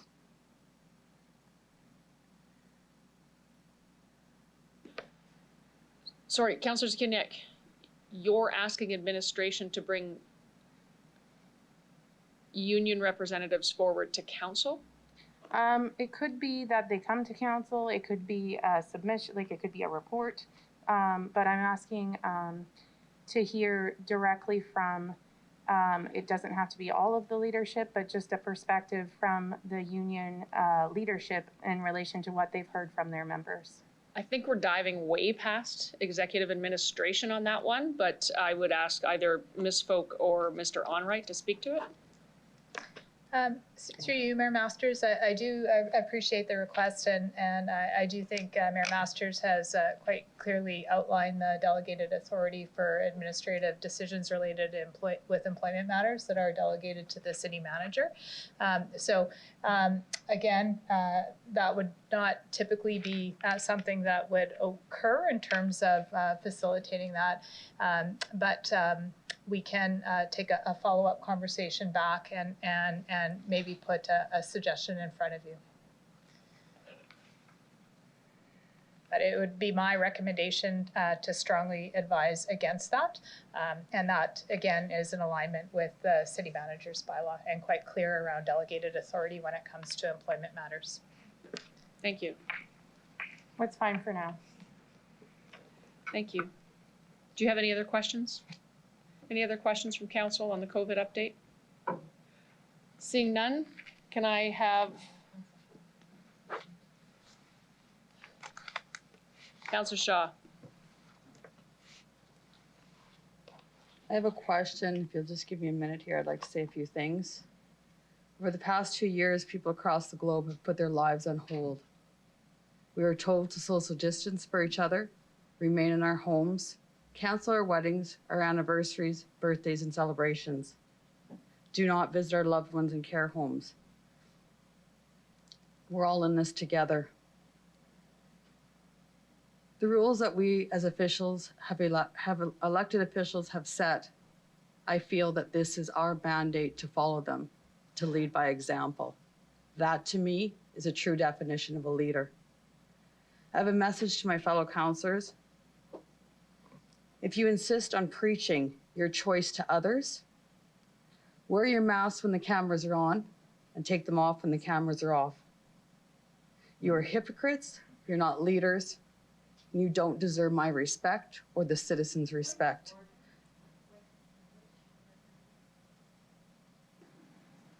Councillor Stanicek? I'm pretty sure it says in the procedural bylaw that we're not supposed to cast any kind of negative judgment on what the motivations or what other councillors say. Like should be a level of respect and not calling out other people on this floor. We're supposed to treat each other with respect.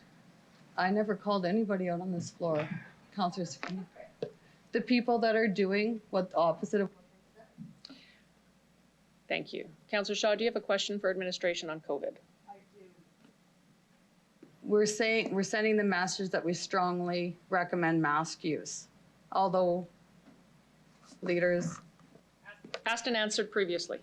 You've made your point about this in a previous council. When will this masking, when will this mandatory or this highly suggested or highly recommended masking be taken off? Or is that message ever going to be canceled? And if so, when? Mr. Onrait? Through you, Mayor Masters, I would say looking into the future as we monitor the situation, and as it changes or improves, then administration will take into consideration removing that messaging. I'll ask Ms. Folk to add her comment. Through you, Mayor Masters, based on discussions with the Saskatchewan Health Authority, the target date to assess messaging on that is the end of March. So that is coming quite quickly. Based on conversations with Dr. Hennick, the indication and the advice was to continue to strongly encourage mask use, especially on transit and confined spaces through to the end of March, to see how the numbers are starting to trend. And I think the update that Mr. Onrait provided today does give us some indication that things are trending in the right direction, and we'll be in a position to start to adjust and shift our messaging consistent with the Saskatchewan Health Authority. Thank you, I appreciate that. And I would add that news reporting from around the world appears there's COVID surges happening in other countries, and so, as we've said before, it ain't over till it's over. Thank you very much for that. We have a mover and a seconder for a receive and file on the COVID report. Could you start the vote, clerk, please?